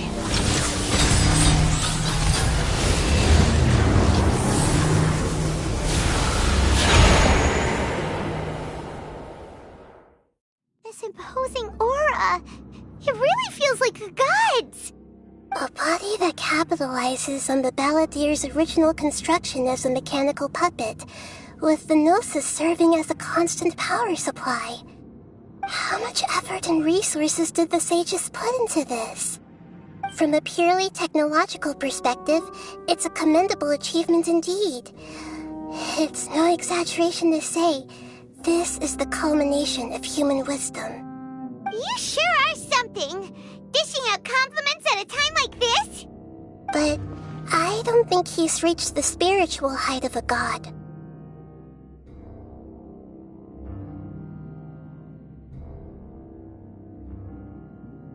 Strife is engraved upon every god and every gnosis brought forth into this world.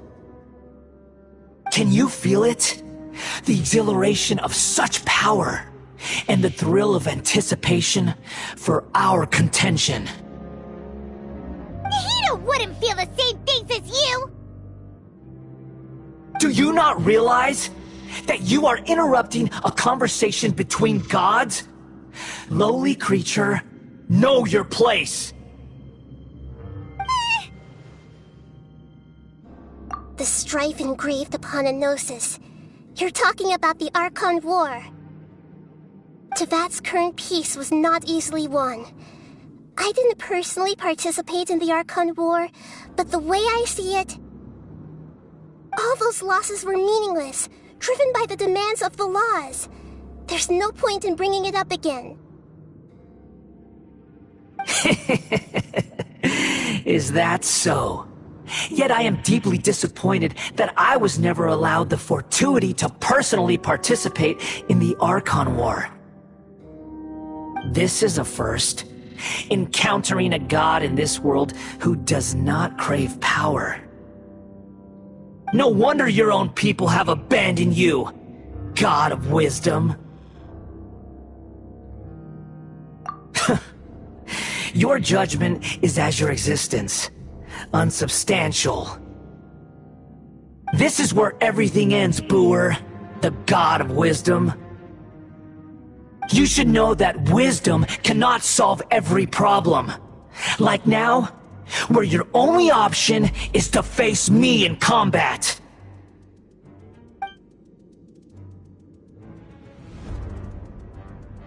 Come! Let us reenact a scene of the Archon War. Come and inaugurate my birth as a god.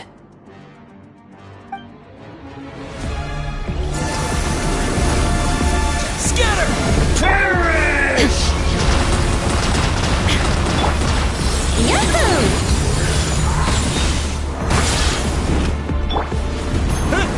Churn!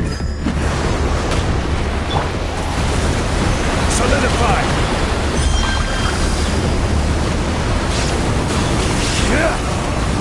This is order. Feeble human! Time for takeoff. Brace yourselves. Yeah. Propagate!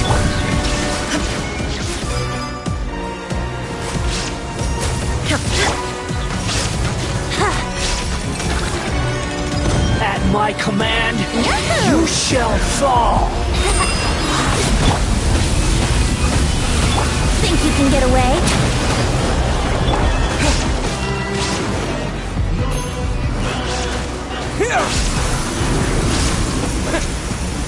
Perish! Order guide you. Churn!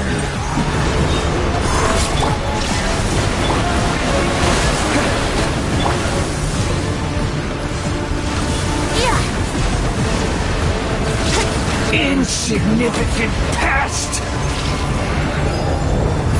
What if like, let's play? Yeah. Time for takeoff. My endless cycle! Illusion begins. shattered! Gather!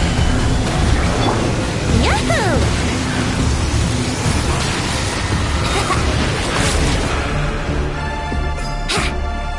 Feeble human! Germinate! Stabilize! Brace yourself. There is no escape! This insignificant past! Shine down!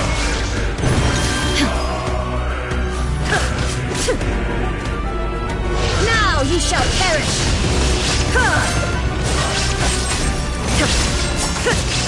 At my command, you shall fall! There is no escape!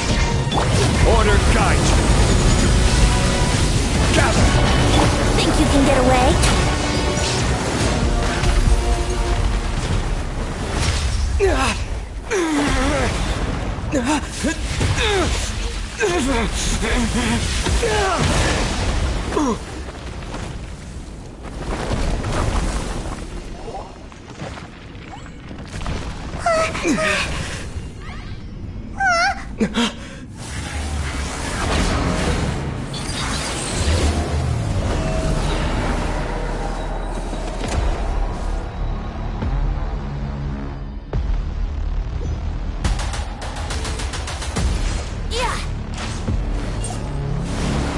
Tremble!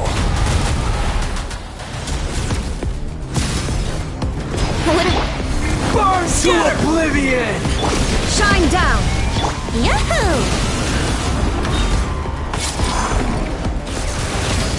Kneel! There is no escape!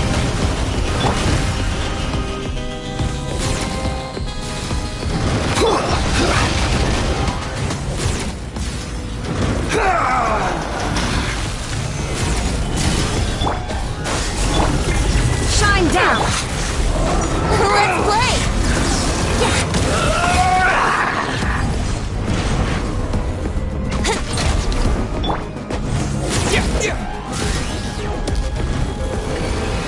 Reality is pain!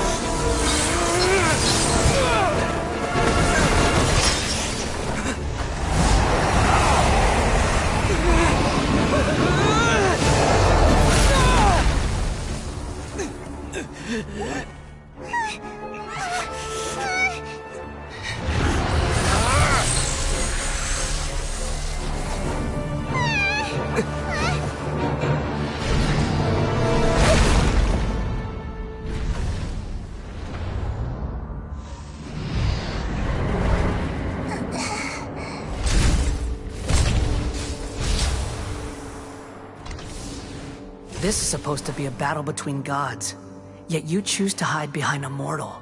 And now, you're acting like you'd sacrifice yourself for a human.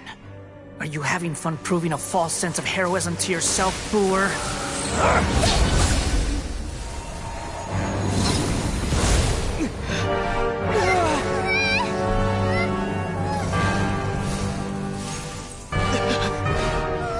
The data collection is almost complete. Do you even know how many times you've tried to take my gnosis from me?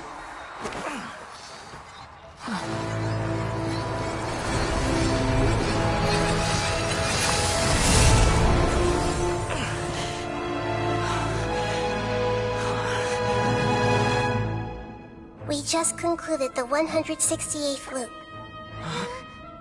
Did you know that in the effort to create you, the people of Sumaru were forced to live through the exact same number of Sub-Zerus festivals and samsara cycles? The power of dreams. When did you use it on me?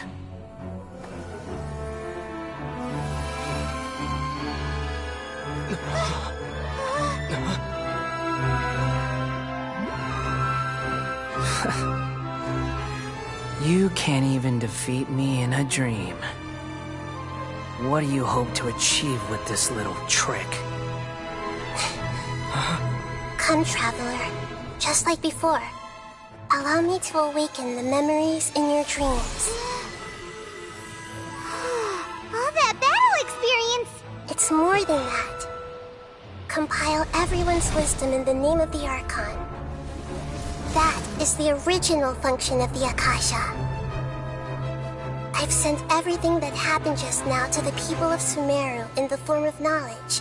I've asked them to help you find a way to defeat the false god.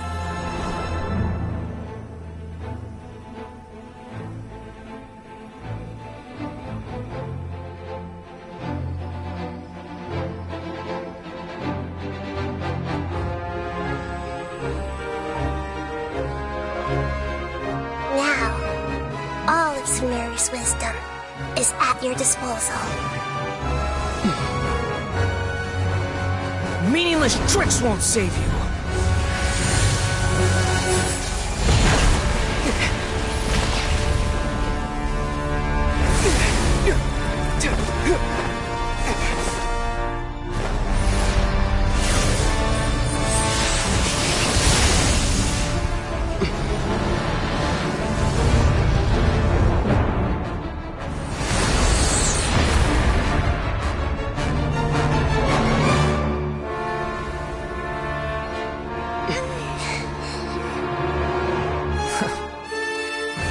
Are you done with your tricks?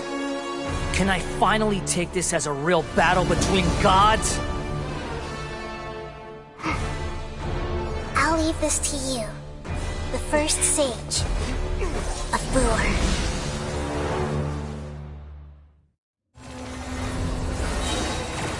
I am the all-knowing God!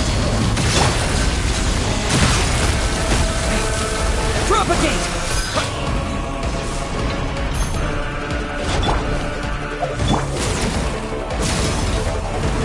Make yourselves a home! Burn to oblivion! Everyone hold hands!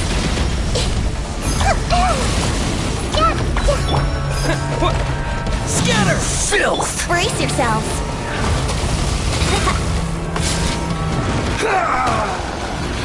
A little gliding me.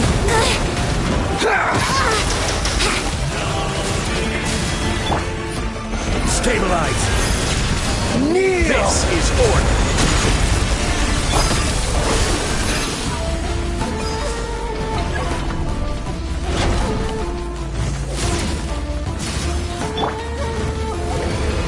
Reality is pain! That was uncalled for. Time for takeoff. Good riddance, cruel world.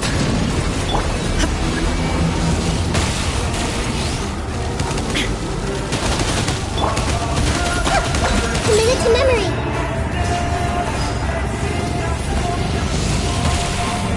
I see everything.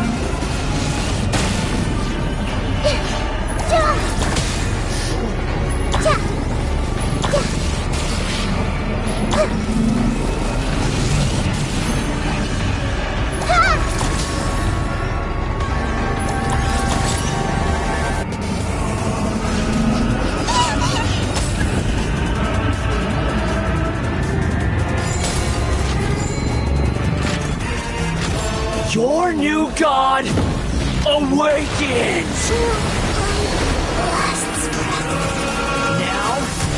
Your eyes have been opened.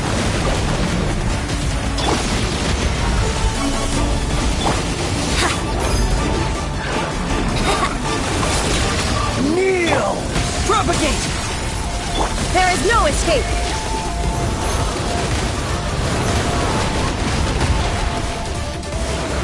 Tremble!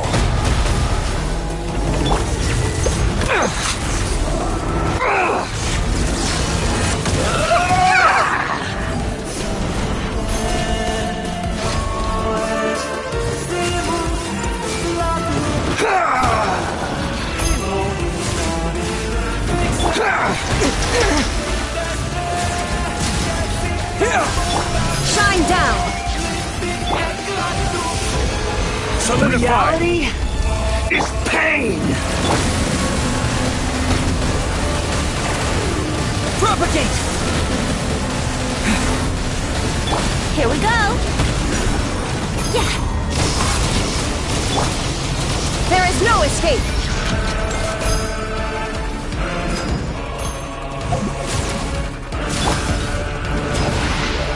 Burn to oblivion!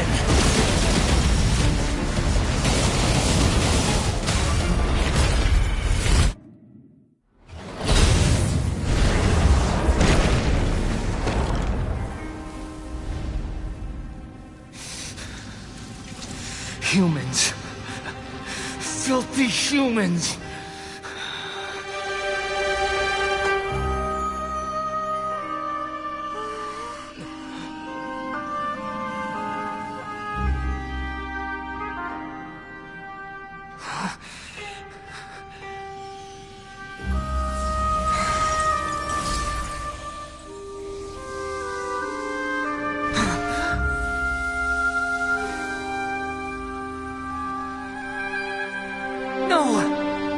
Wait! Please! Anything but the Gnosis!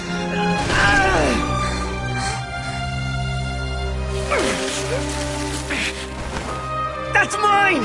Don't even try! I'll never go back!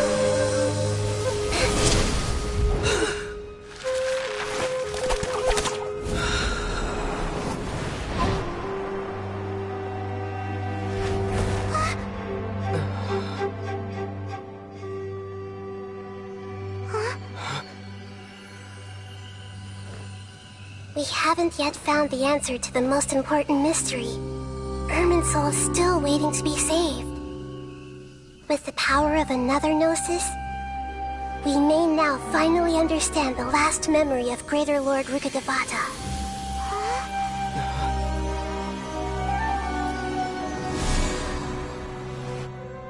This is... That's right. This is the last memory of my predecessor.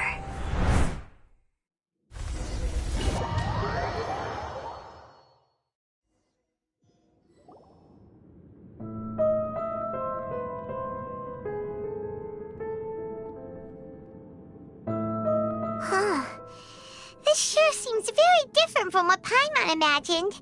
Shouldn't Irminsul be in this realm of consciousness? Yes, that is our destination. But I didn't expect the remaining consciousness of Greater Lord Rukkhadevata to be as polluted as this.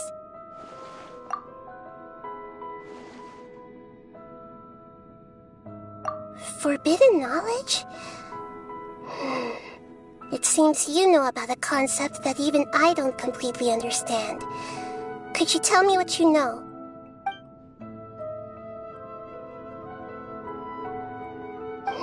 Your inference seems logical enough.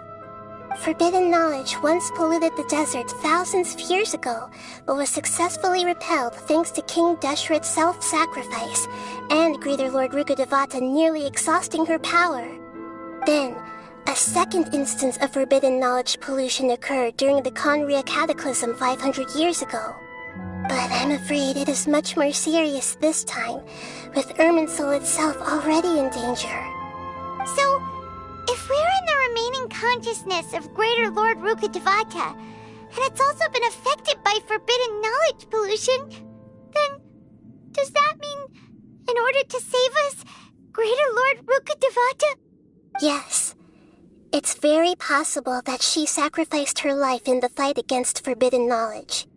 She didn't completely eradicate forbidden knowledge, but if it weren't for her actions, the pollution would have been far more rampant over these past 500 years. The way that everyone, including me, has forgotten everything about forbidden knowledge may very well be due to her restoration of Irminsul. Aww. Do you feel sad, Nahida?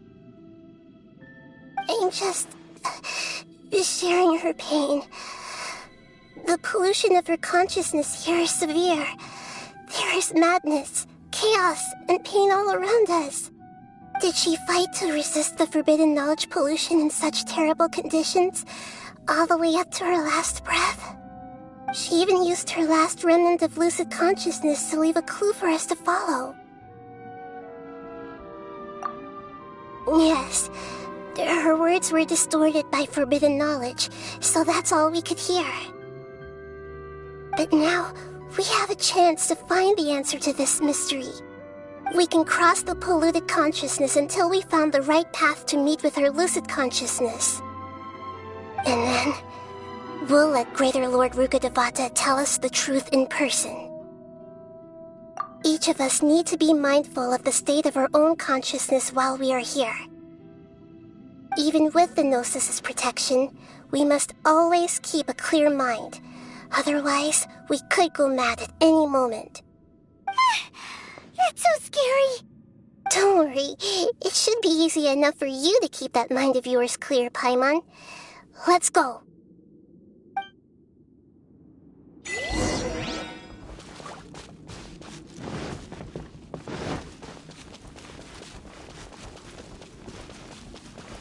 Are we in the air?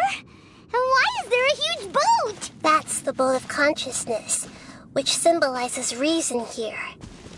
Its course is the direction our consciousness is traveling towards. If we lose control over our consciousness, we will fall into madness. So let's make sure the boat stays on course. Wow! What are these?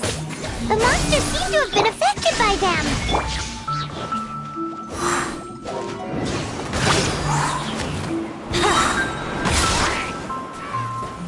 Think you can get away? Illusion shattered!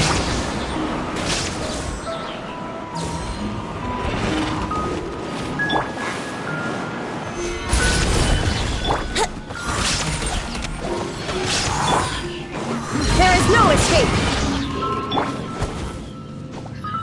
Propagate!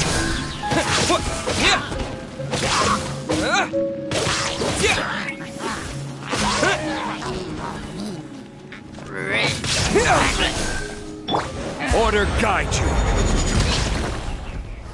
Stabilize. Illusion shattered! Yahoo! Propagate!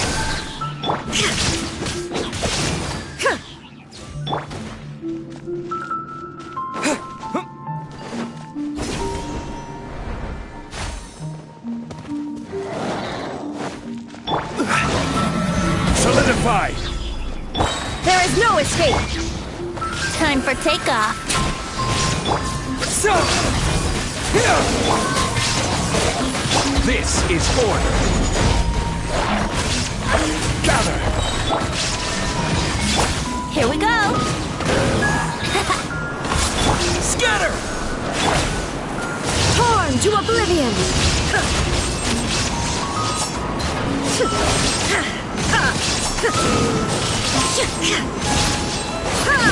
Shine down! Brace yourself! Crumble! Scatter! Look! A whirling sigil has appeared in the sky!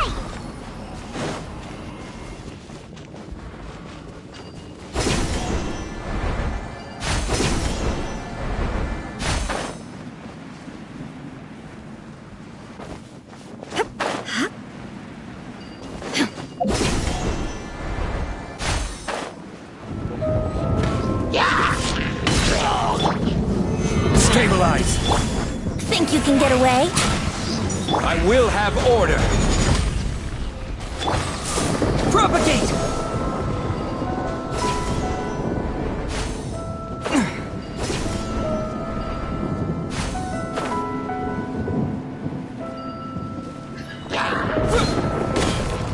Shine down! Scatter!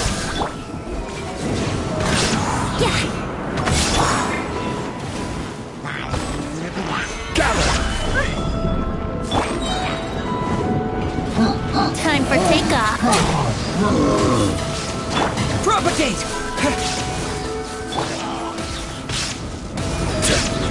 Stabilize! Let's play!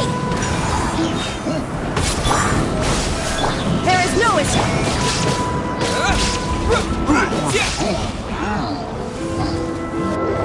Order guide you. Gather! Spring forth! Think you can get away?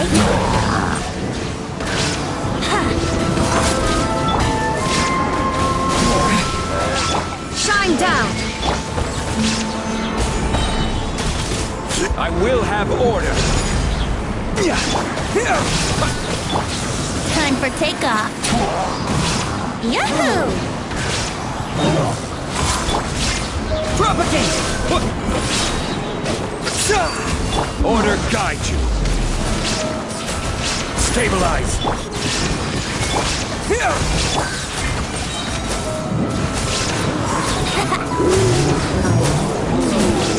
Think you can get away? Propagate! Illusion shattered! To control the boat of consciousness, we need to find the helm first.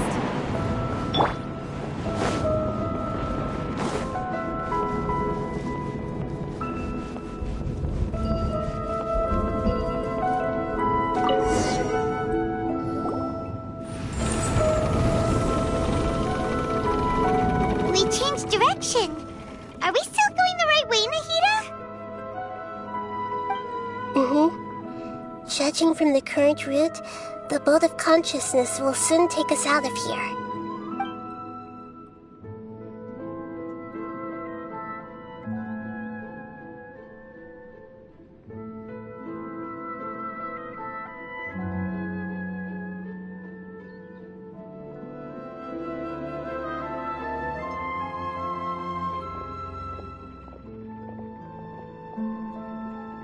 We'll be arriving at our destination soon.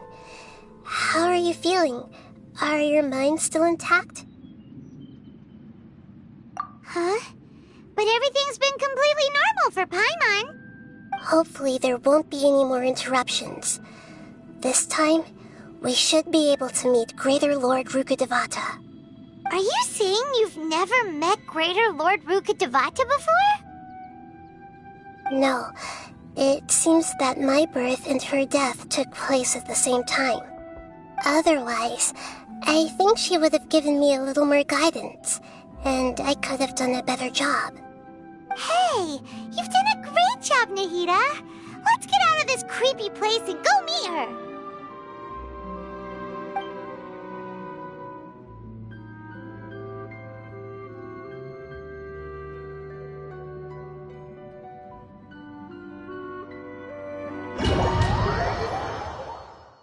So, is this the place you were talking about? The base of Irminsul?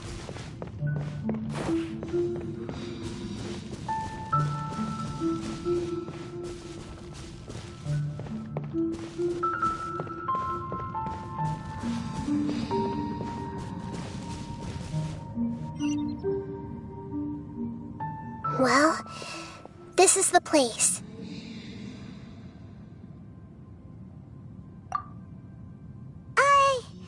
We're here to find Greater Lord Rukkhadevata, right? But the one standing over there is... Is that... me? She looks exactly like me. Are you Greater Lord Rukkhadevata? Yes, that's me. Are you surprised by my appearance?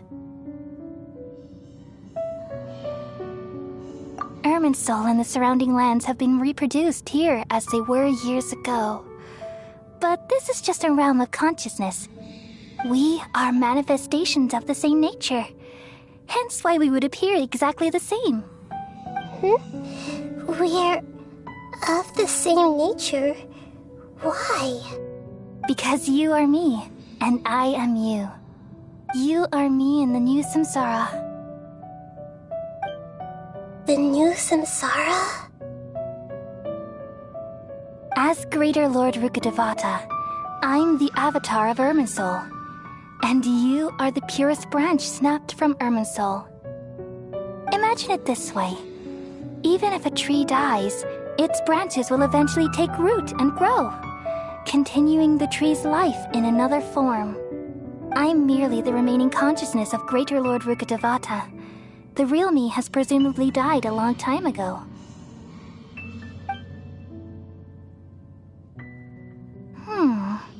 Judging from your appearance, I've probably been dead for 500 years.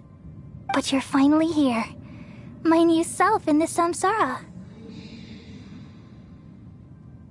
If this is true, then am I going to be a great Archon like you someday? Though we share the same nature, our fates are bound to be different. All things have their own fate. When a branch grows into a mature tree, it won't be the same as the original tree. That's why fate is the ultimate knowledge, isn't it? That's a great insight. Yes, very good. It's also precisely why you won't become like me. Really? But perhaps you may become an even greater Archon than I. I already see a determination in you that I didn't possess in my time, and the future that it leads you to will be yours alone. Along with the blessings from your past experiences. Don't worry. The growth of wisdom is like that of a plant. You only need to wait quietly for the flower to bloom. Come to think of it, the sages never had the faintest inkling of the meaning of wisdom. Thank you. Nothing makes me happier than discovering that the Archon I always admired was in fact myself in another fate. It's so nice to speak with you, Greater Lord Rukkhadevata. I've always wanted to meet you. The feeling is mutual. From the moment I snapped the branch off Irminsul and created you, I've also looked forward to talking with you. Could you tell me why you wanted to create me? And what exactly happened when you died? Ah, I see. You're here seeking answers, right? Everything that day, even the sky itself, changed into a color like this. At that time, the seven were all summoned to the nation of Conria. Except for me. I had a more important task to attend to. I had to protect Irminsul. The disaster occurred together with the pollution of forbidden knowledge. At that very moment, with my consciousness connected to Irminsul, I sensed something was wrong. The pain started to torment my mind. By the time I reached Irminsul, it was already displaying signs of corruption. Had I not repelled the pollution of forbidden knowledge with King Deshret thousands of years ago, I might have felt even more hopeless and lost. So what exactly is forbidden knowledge? It's a kind of knowledge that doesn't belong to this world, and a form of truth that can't be understood. It came from the very bottom of the abyss. Even I could never understand it. The world is constantly rejecting it, leading to all kinds of bad phenomena. If we allow forbidden knowledge to pollute Irminsul, I'm afraid the entirety of Tevat could fall apart. So, there's knowledge that even the God of Wisdom can't understand? At that time, I knew I couldn't repel the forbidden knowledge with my strength alone. Which is why I created a device that compiled human wisdom and named it the Akasha.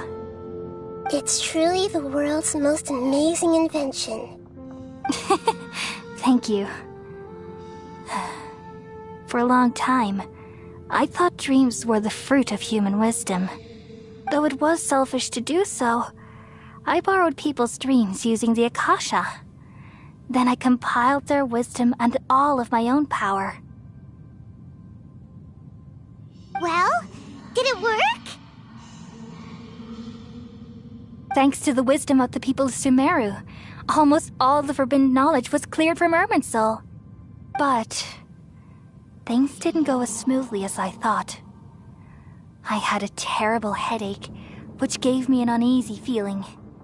And then I remembered that my consciousness was also connected with Irminsul. It brought me knowledge and wisdom, but vile corruption as well. From the very beginning, my existence had been polluted by the forbidden knowledge. Oh no! How could that happen? I've experienced that pain in your consciousness. It must have been a horrible experience. Yes, but my feelings weren't important. The important thing was that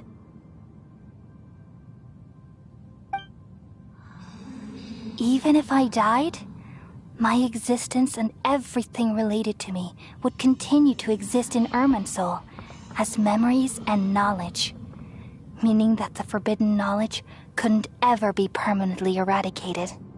And there's no way for me to eliminate myself. It would be a sort of paradox. So, I took the purest branch of Irminsul as my incarnation in the next samsara, and left a trail of clues, all in hopes that you would come here and remove me and my pollution from Irminsul forever. Wait, no, I can't. So you realize what that implies. You are very smart indeed. Irminsul has all the knowledge and memories of this world. And as you've realized just now, removing me from Irminsul means I essentially will never have existed in this world. But this is the only way to save Irminsul. People love you so much, and they've missed you so much over the past 500 years. I am exactly the same. So how can we just forget you like this? Is there really no other way? There must be something else I can do. You're the god of wisdom, Boer. You should know that there is no other way. But this is so cruel. I don't want to forget you. No need to feel so sad, Boer. As someone who delights in wisdom, you should feel joy at finally finding the answer. These are the words in their entirety. The answer you've been seeking all along. Let the world completely forget me. We all nestle under the great tree of wisdom, peering out to perceive the world. From the earth and from the rain, we perceive its wonders, until we become a white bird to perch atop a branch, and finally snap off the most important leaf. Once upon a time, I alone dreamed in this world. In my dreams, everybody would also dream after they fell asleep. Wild and wonderful thoughts would emerge from their minds. Some tumbled to the ground, and others floated to the sky, connecting all things in the world into one dazzling net. Among a plethora of worlds were numerous smaller worlds, all of fate, finding within the tapestry their brilliant glow. I gradually understood that these indescribable and constantly changing things are the most profound things in the world. Only they can completely repel the madness. Only dreams can awaken consciousness from the deepest darkness.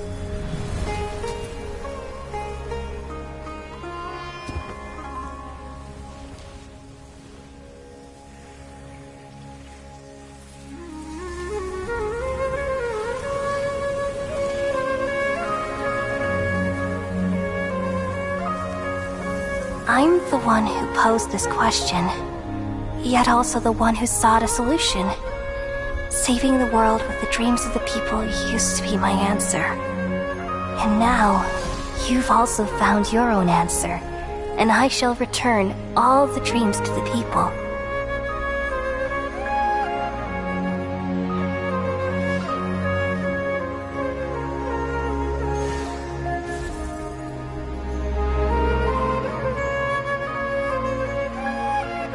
Goodbye, people of Sumaru.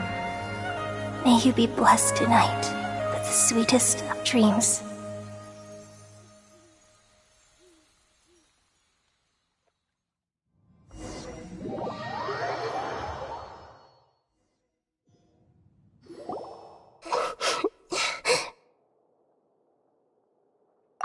I'm alright. I'm just a little confused. We've just saved the world, right? So why am I crying? I don't know where this feeling inside of me is coming from, but I feel very sad. Just now, we used the power of two gnosis to successfully connect with the Ermin soul consciousness from 500 years ago. Then, we removed the remaining pollution from Merman soul. Yeah, what's wrong? Weren't you there just now?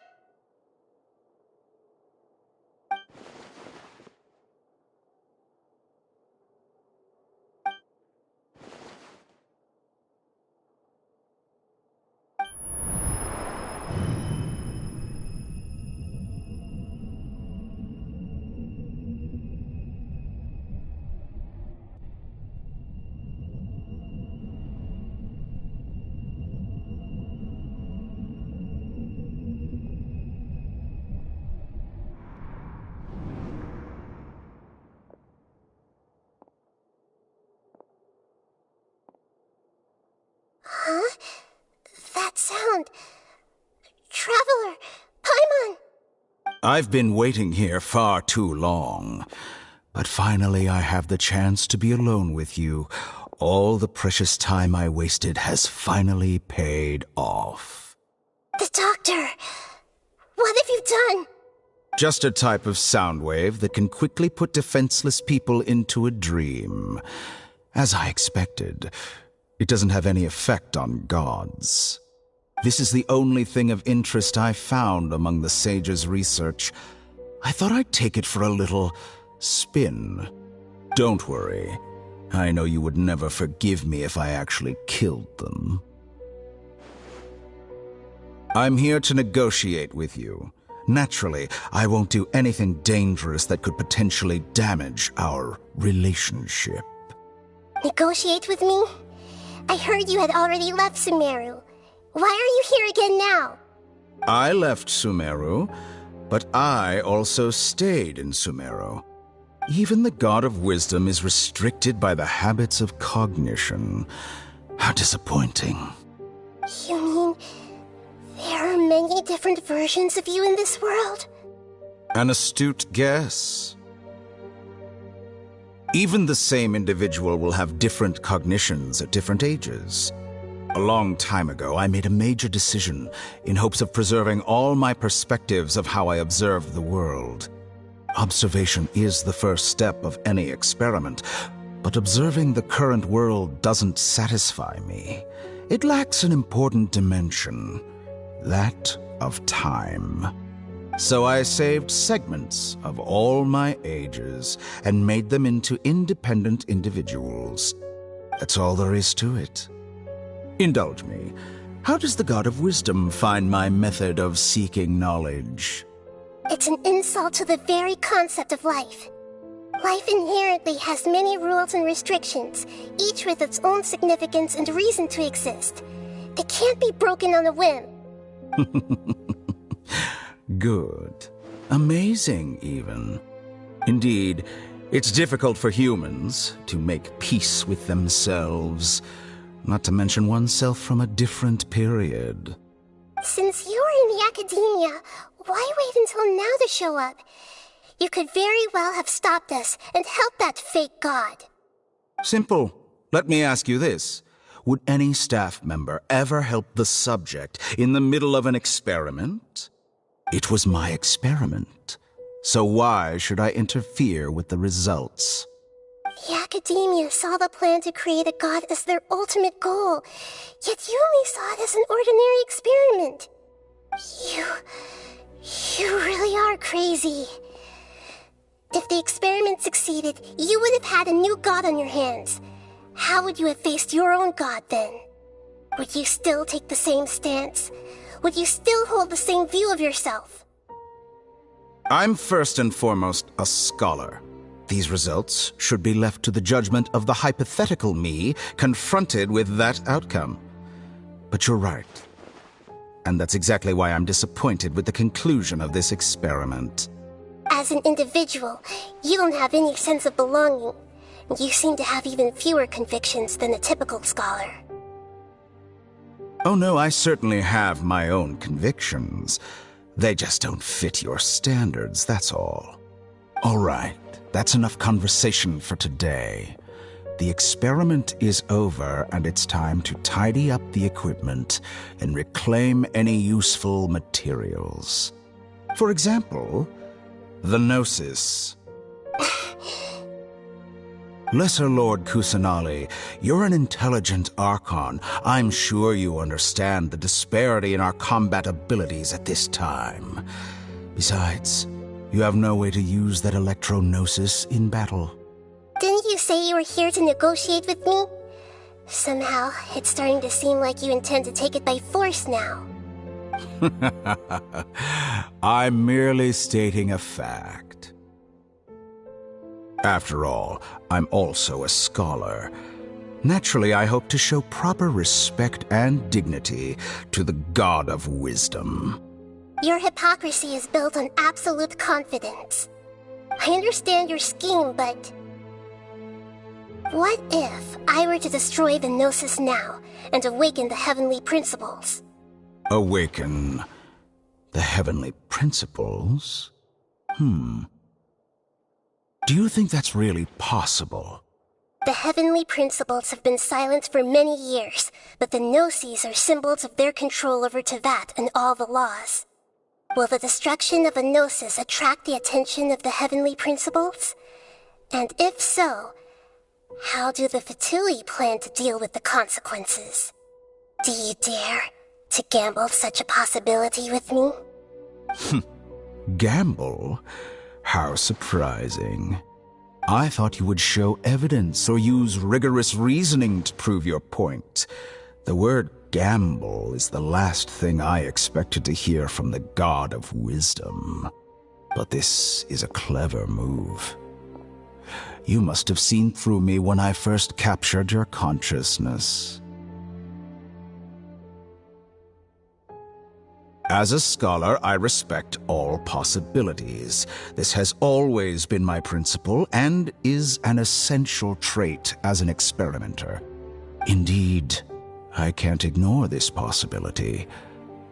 So tell me then, what are your conditions? This foreign Gnosis will only lead to disaster if it stays in Sumaru. But this Electro-Gnosis is the prize I obtained after defeating one of your fellow Harbingers. Now, as the one who initiated this cascade of events, shouldn't you pay the corresponding price? Price? Interesting. What price would you have me pay? How about erasing all your other segments? So this is how you wish to restrict me, the most threatening opponent of the Nation of Wisdom. What you request of me is like plucking out the eyes I have placed in the dimension of time. Segments are extraordinarily difficult to make. They require extremely rare resources and enormous amounts of time and effort, requiring me to destroy them all here and now. Bravo. A suitably wise decision on your part. Yes, how very interesting. Can I assume that you have long been wary of me? Among all the versions of me, this segment you see now is the most selfish. If it weren't me, your idea wouldn't have worked. What did you see when you were imprisoned? You were observing me, and that's how you know I've long grown tired of their doubts and endless arguments. Like you said, it's difficult to make peace with yourself. Being as smart as you are, have you managed to do that? I see. If you think all those versions of me are worth a gnosis, then deal. You sure didn't hesitate much. Is the relationship between all the versions of you really that bad? I don't think there's any need to dwell on that. The surplus versions of me can be exchanged for a gnosis. Do you think anyone can offer themselves at a higher price? Besides, with my abilities, it's only a matter of time until I find better perspectives. Perhaps it's best to say, you're just temporarily ahead. But what I'd like to know is, how can you be sure that I've really erased them? I can see your remaining honesty.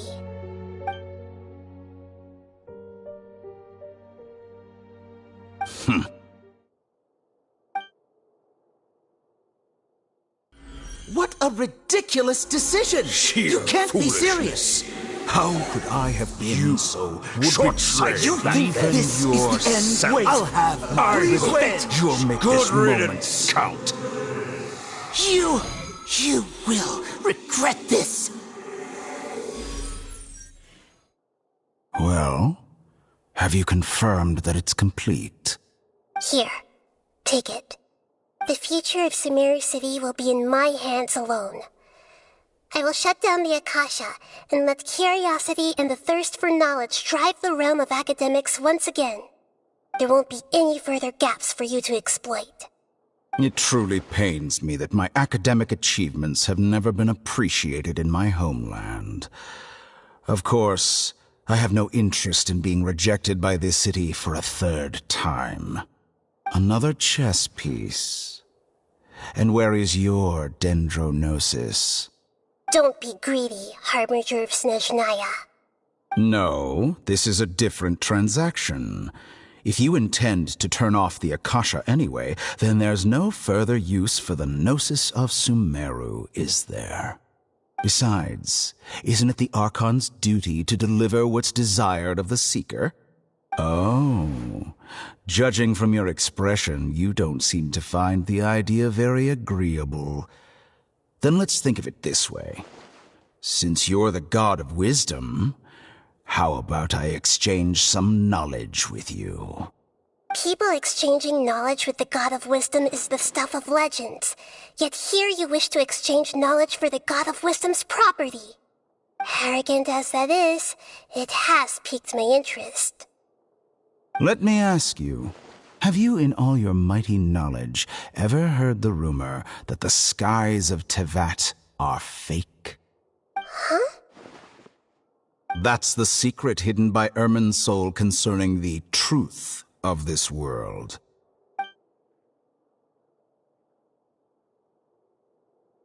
Once I finish telling you about this, it will be time for me to say goodbye.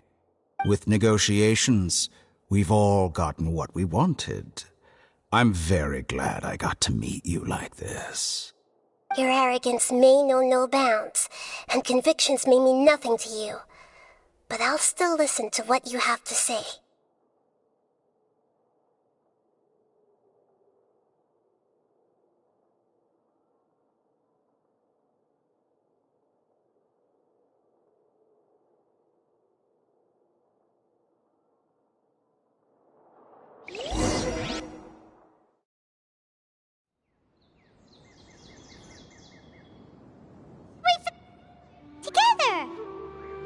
Okay. Wake him up.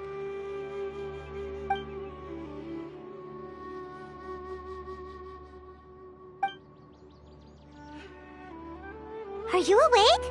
Kali says it's time for breakfast. Come on, get up! Good morning! How are you feeling today? Good to hear. It looks like we've recovered pretty well. Not even Tainari can stop us from going out now, right?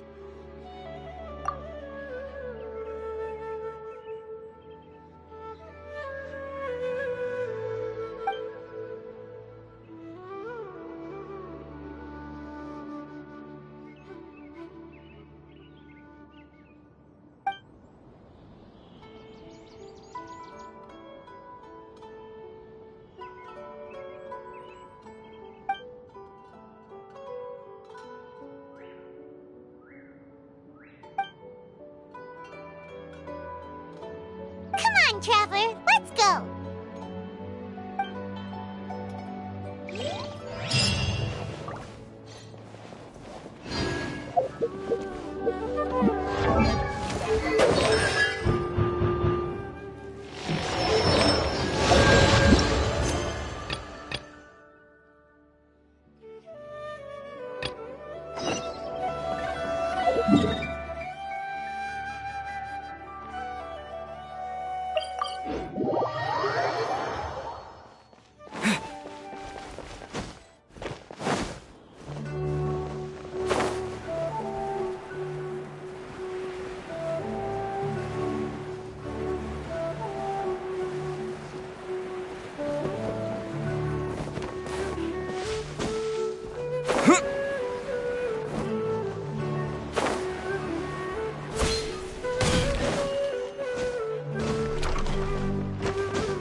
Ah, a newcomer. Doesn't look too bright. Hey! Talk about judging a book by its cover! You, on the other hand, you're a special one. How would you describe the concept of art? Mere curiosity is all. It makes no difference whether you answer or not. So that's what you think, Unremarkable. Better than an average person's thoughts, but nothing exceptional. Is art a product that we create and bring forth? Or is it a naturally existing resource? I, for one, believe it to be the latter. Paimon doesn't follow. I've been staying here for a long time. On occasion, I'd assist them in penning lines of dialogue, but most of my time I just stand back and watch. I prefer to abstain from writing as it spoils the viewing experience. The existence of the theater, of Nilu, and of humanity itself. All of these can be considered as forms of art. It is not some intangible construct beyond the horizon. How does that have anything to do with us? Let me ask you this. What do you think is the meaning of art? I suppose that question was a little too difficult for you. To chance upon a spark of inspiration, I have been closely observing you, the players on the stage, and those watching in the audience. Art is already all around us.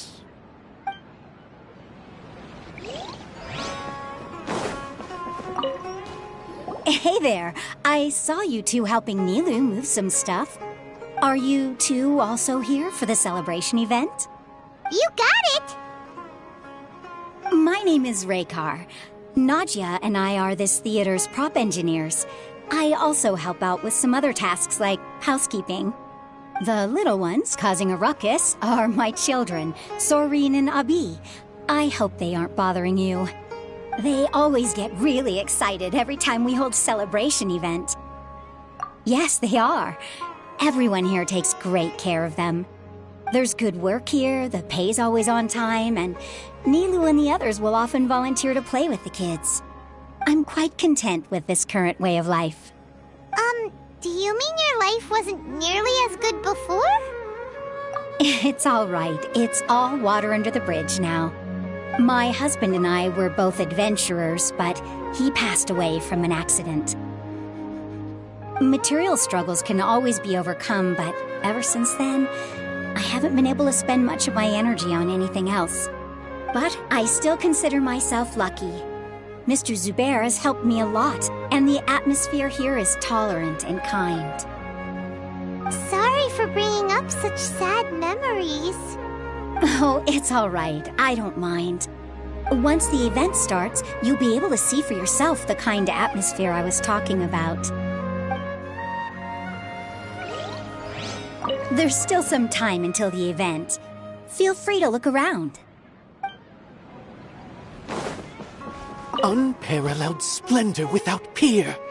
Maybe even worthy of being considered one of Sumaru's greatest treasures. Hello. What? Who are you? You can't just go on the stage as you please. Ah, I see. Sorry for my overreaction. I'm just, making a prop. No time for chit-chat. Is that embroidery? No. Well, yes, but not really. It's a prop. It's just, some fabric. An ordinary piece of fabric that'll be used in a show. Sorry. I really do need to focus and start working on it. What an oddball. Is prop making something to be that jumpy about? Oh well, it's none of our business. Look! Nilu's back! Let's meet up with her! The event's probably about to start!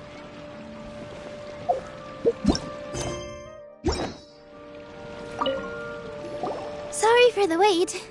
Preparations for the celebration are finally done. I'll call everyone over, and then we can start. Let us give you a hand. Thank you.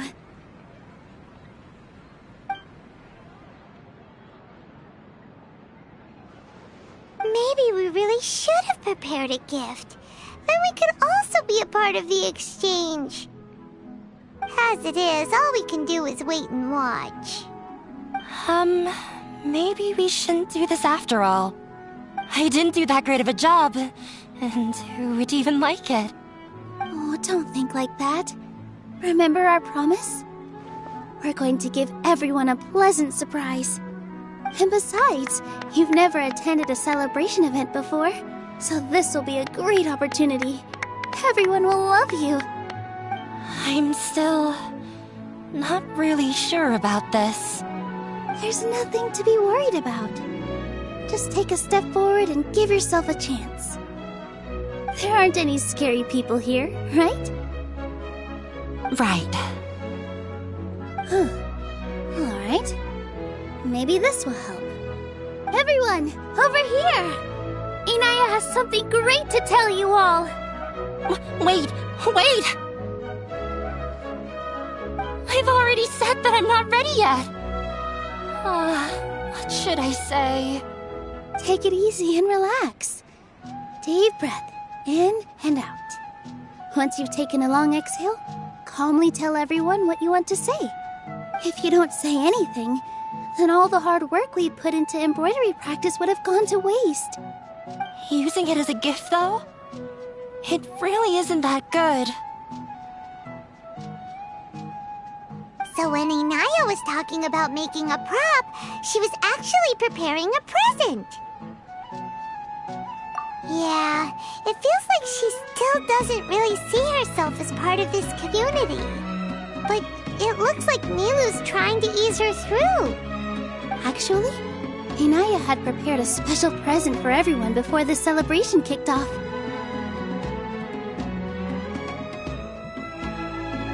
Woohoo! We're gonna get our first present from Miss Inaya! Pipe down! The louder you all are, the more nervous she'll become. You've worked on it for so long, so have some confidence. Don't be afraid.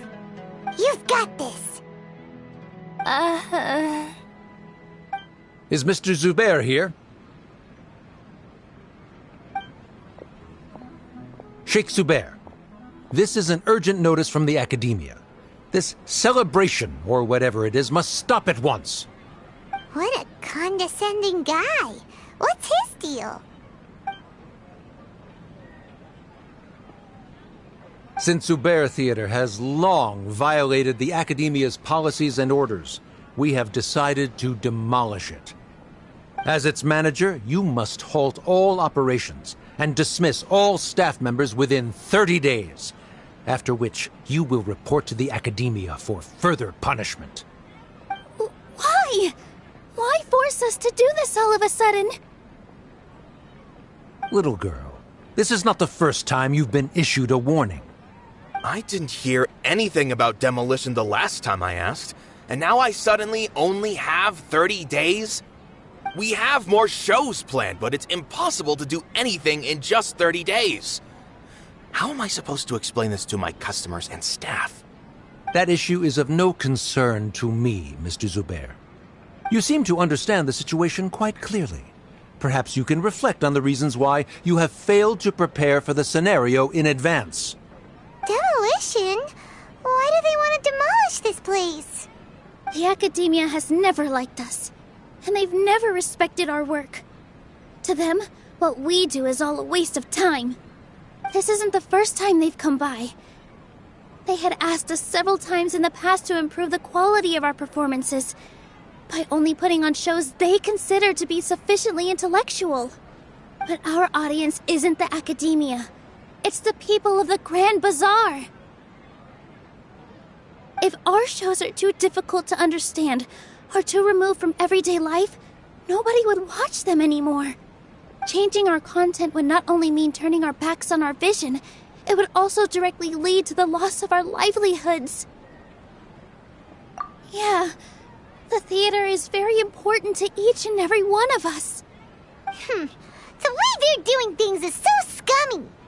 But I also don't know how we can stop them. I do not wish to explain everything again from the beginning. Time is of the essence, so you should act with haste instead of asking frivolous questions. But none of us plan to accept this. Such an abrupt notice is contrary to established policy. Ask whoever you will. The answer will remain the same. We have already given you sufficient notice. Enough! Does your audacity know no limits, Father? Huh? Father? Their family? What Academia? This is all because you don't like Zubair Theater. You're just using the Academia's name to threaten us.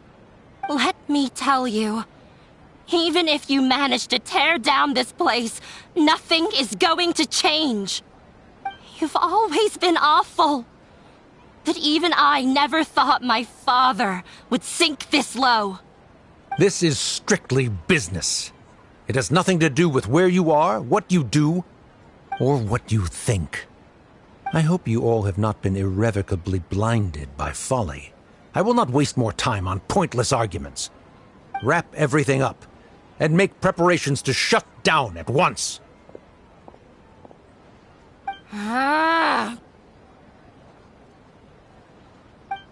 Why is he always like that?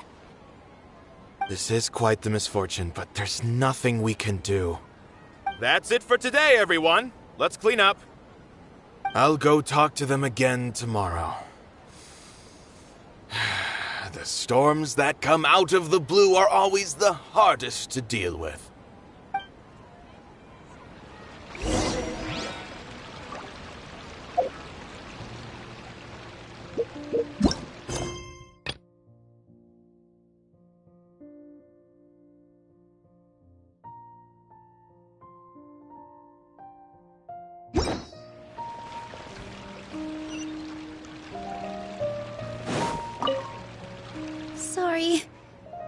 invited you thinking this was going to be a happy occasion. I didn't know that things would turn out like this. There's no need to apologize, Nilu. No one could have seen this coming. Paimon just wishes she could have at least gotten to the food.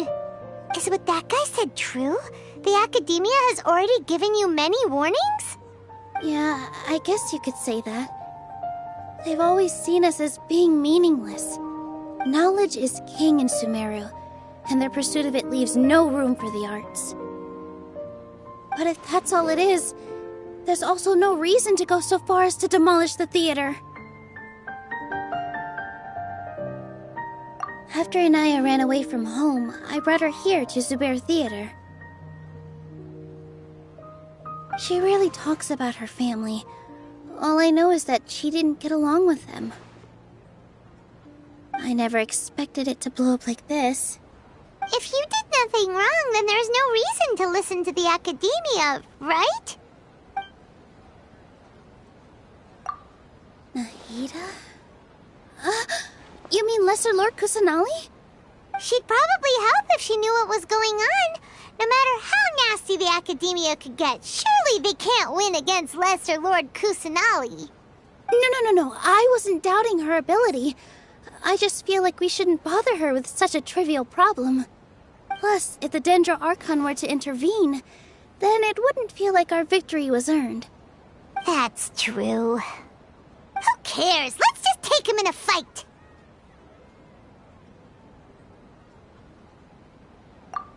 That's true. I'll try to think of something. We can't just let everyone suffer in a perpetual state of fear and uncertainty. What to do?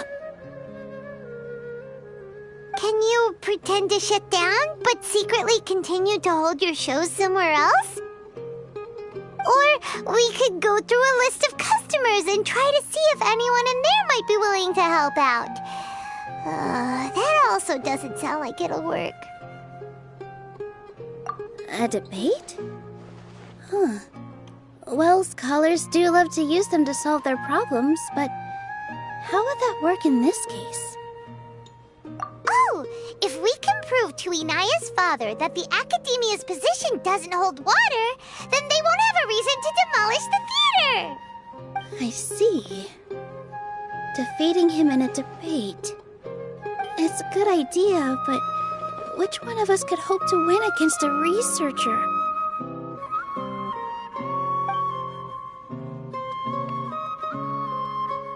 Huh? Me? No. I'm the literal worst at arguments. I can't debate.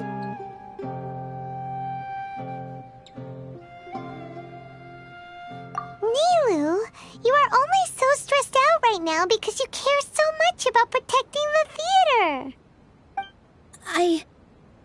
This theater holds a special meaning in all of our hearts. It's irreplaceable. But I just don't know. Can I really take on such a huge responsibility? Paimon will help too. You'll feel a lot more confident after doing some prep work. Believe in yourself. Thanks, you two. Alright, I've decided. Even though I may fail, I'll do my very best for everyone's sake. That's our Nilu! We're rooting for you! Okay, let's head back and tell everyone what we came up with.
town. Good morning. Looks like you're awake. Yep, yep. I prepared some breakfast today. Please have a taste. I hope you'll like it. It's nice to have you here so we can eat something yummy. Well, now that I've recovered from Elazar, I'm feeling better than ever. I can even prepare 4 or 5 meals a day now. And Paimon bets they're all delicious. Oh, by the way, someone brought a letter for you after you went to sleep last night. Nope. Paimon wanted to read the letter with you after you woke up, so Paimon didn't open it. All right, let's read it now. Oh, it's from Nilu. Ahem. We're going to hold a feast at the Grand Bazaar and celebrate Cyno's reinstatement as the General Mahamatra. As heroes of Sumaru, please be sure to attend. I'll wait for you. The date of the banquet is written on the back. It's in 2 days. Oh, I've also heard that you've become heroes here as well. That's amazing. Sometimes I'm really envious of strong and confident people like you. Oh, you're embarrassing me. Anyway, let's go to the Grand Bazaar to have a look. Oh, before you leave, be sure to inform Master Tainari.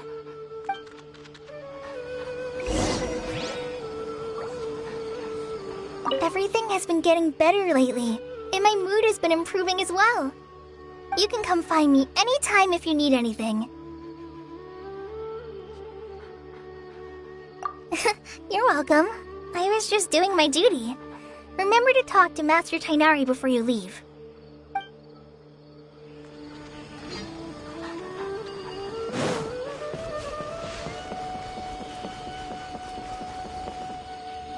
Tainari!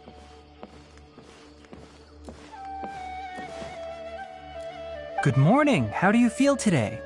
We feel much better. How about you? I'm recovering well. Thanks for asking. But from the looks of it, you seem to be already busy with work again. It's fine. I'm not that busy, really. The Elazar patients have recovered, as well as Hypatia. For now, I only need to tend to my Forest Watcher duties. It seems once Irminsul started getting better, everything else started to recover too. Yes, but there are still some residual effects. The withering is one example. Though it won't spread anymore, the existing zones won't just disappear. We forest rangers will still need to do the work. By the way, we have some good news. Cyno got his position back. This news is hardly new. He had already mentioned it to me before. Huh? You mean he was already here? Why didn't he come to say hi to us? He visited once, but he was afraid of disturbing you while you were resting. He just asked me a few questions and left.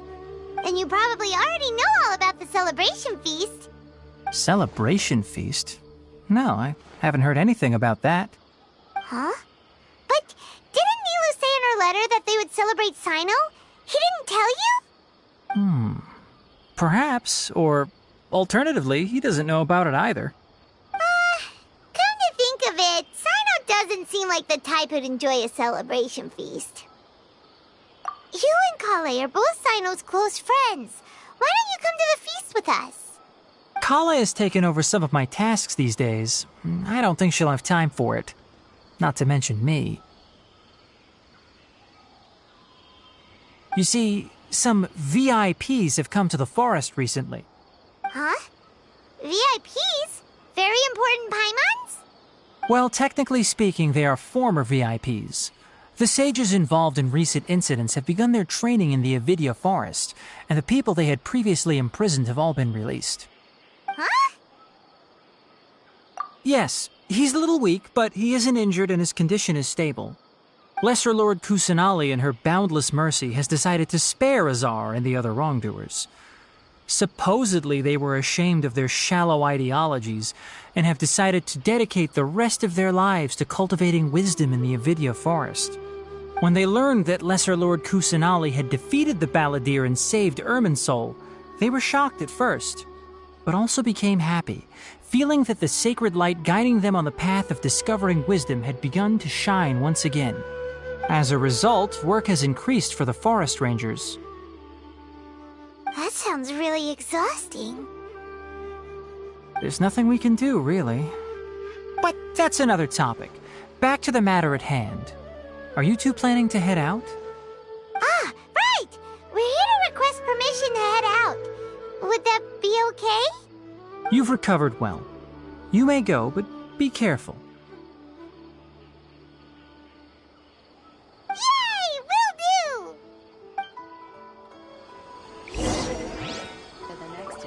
do! Is there anything else you'd like to ask about? Ah, yes. Thanks for remembering her. She continued her training in the forest after she recovered. As a scholar, she never slacks off. A lot has happened lately. Kale and I have been busy, but don't worry, we'll take care of ourselves. As for Sino's reinstatement, the more I think about it, the more I suspect that he just doesn't have a single clue about this feast.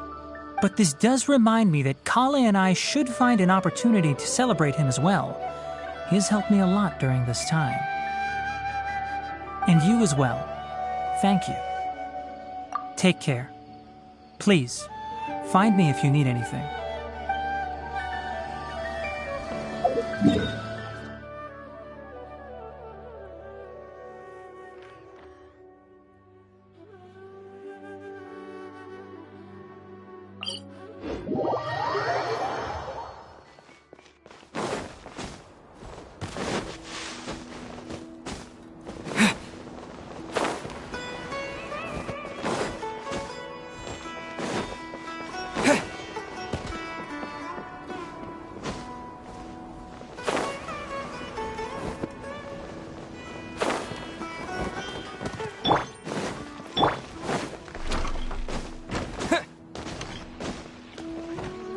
Well, there won't be any problems if the feast starts at that time. Everything has already been prepared. Mr. Zubair, I finished tallying things up here. Well, except for the guests. Is a simple reply really that much to ask of our guests? It's affecting our arrangements. Oh, it'll be fine. Besides, it never hurts to get things ready in advance. I was thinking the same thing. The feast will be held sooner or later, right? Hey, Nilu! Traveler, Paimon! We got your letters, so here we are! You're the best! The other guests haven't even replied yet. Huh? Are we the only ones that have arrived? Yeah, I had someone deliver letters to all of our guests. But maybe everyone is still busy with other things. Look, I get it. Sumaru is in an extremely important period of transition right now, but even if your friends are important figures, they shouldn't just ignore your request like this. Nilu is Sumaru's #1 celebrity, after all. You have no idea how happy I am to talk to people with good taste. If you consider enjoying Nilu's dances having good taste, then almost everybody has good taste. Because Paimon thinks everybody will love her performance. That's right. We all think she's amazing too. Nilu is an absolute favorite among those of us who frequent the Grand Bazaar. For Outlanders, you have a great eye. Master Zubair, let's have a vote for the most outstanding audience members next time. I think these two may win. Nonsense! It is not for us to determine the value of an audience. But indeed, we could try giving gifts to people with particularly good taste. I heard there's a device in Fontaine called a camera that can record people's appearances as pictures. Such pictures would make superb gifts. Ooh, good idea. I wonder where we can find one. I don't want you giving pictures of me to everyone. I'm satisfied just being able to perform here. There's always a lot going on at the Grand Bazaar. Yeah, and that's why I love it here. Traveler and Paimon, could you help confirm if the letters were actually delivered? If for some reason they didn't receive the letters, Then please tell everyone that there will be a feast here. Yeah, we can also check out how everything in Sumaru is going now. When I wrote the letters, I heard that Dia was in Port Ormos, and Alhaitham was at the Academia. As for Sino, we've only heard that he appears at the Academia from time to time. I'm not too sure about Rahman's whereabouts. My guess is that he's with Dia. As for Dunyarzad, I just hope she's feeling better. I sent her a letter, but I was afraid of disturbing her. If you have time, please ask about her for me. Okay, got it. Let's go, Traveler.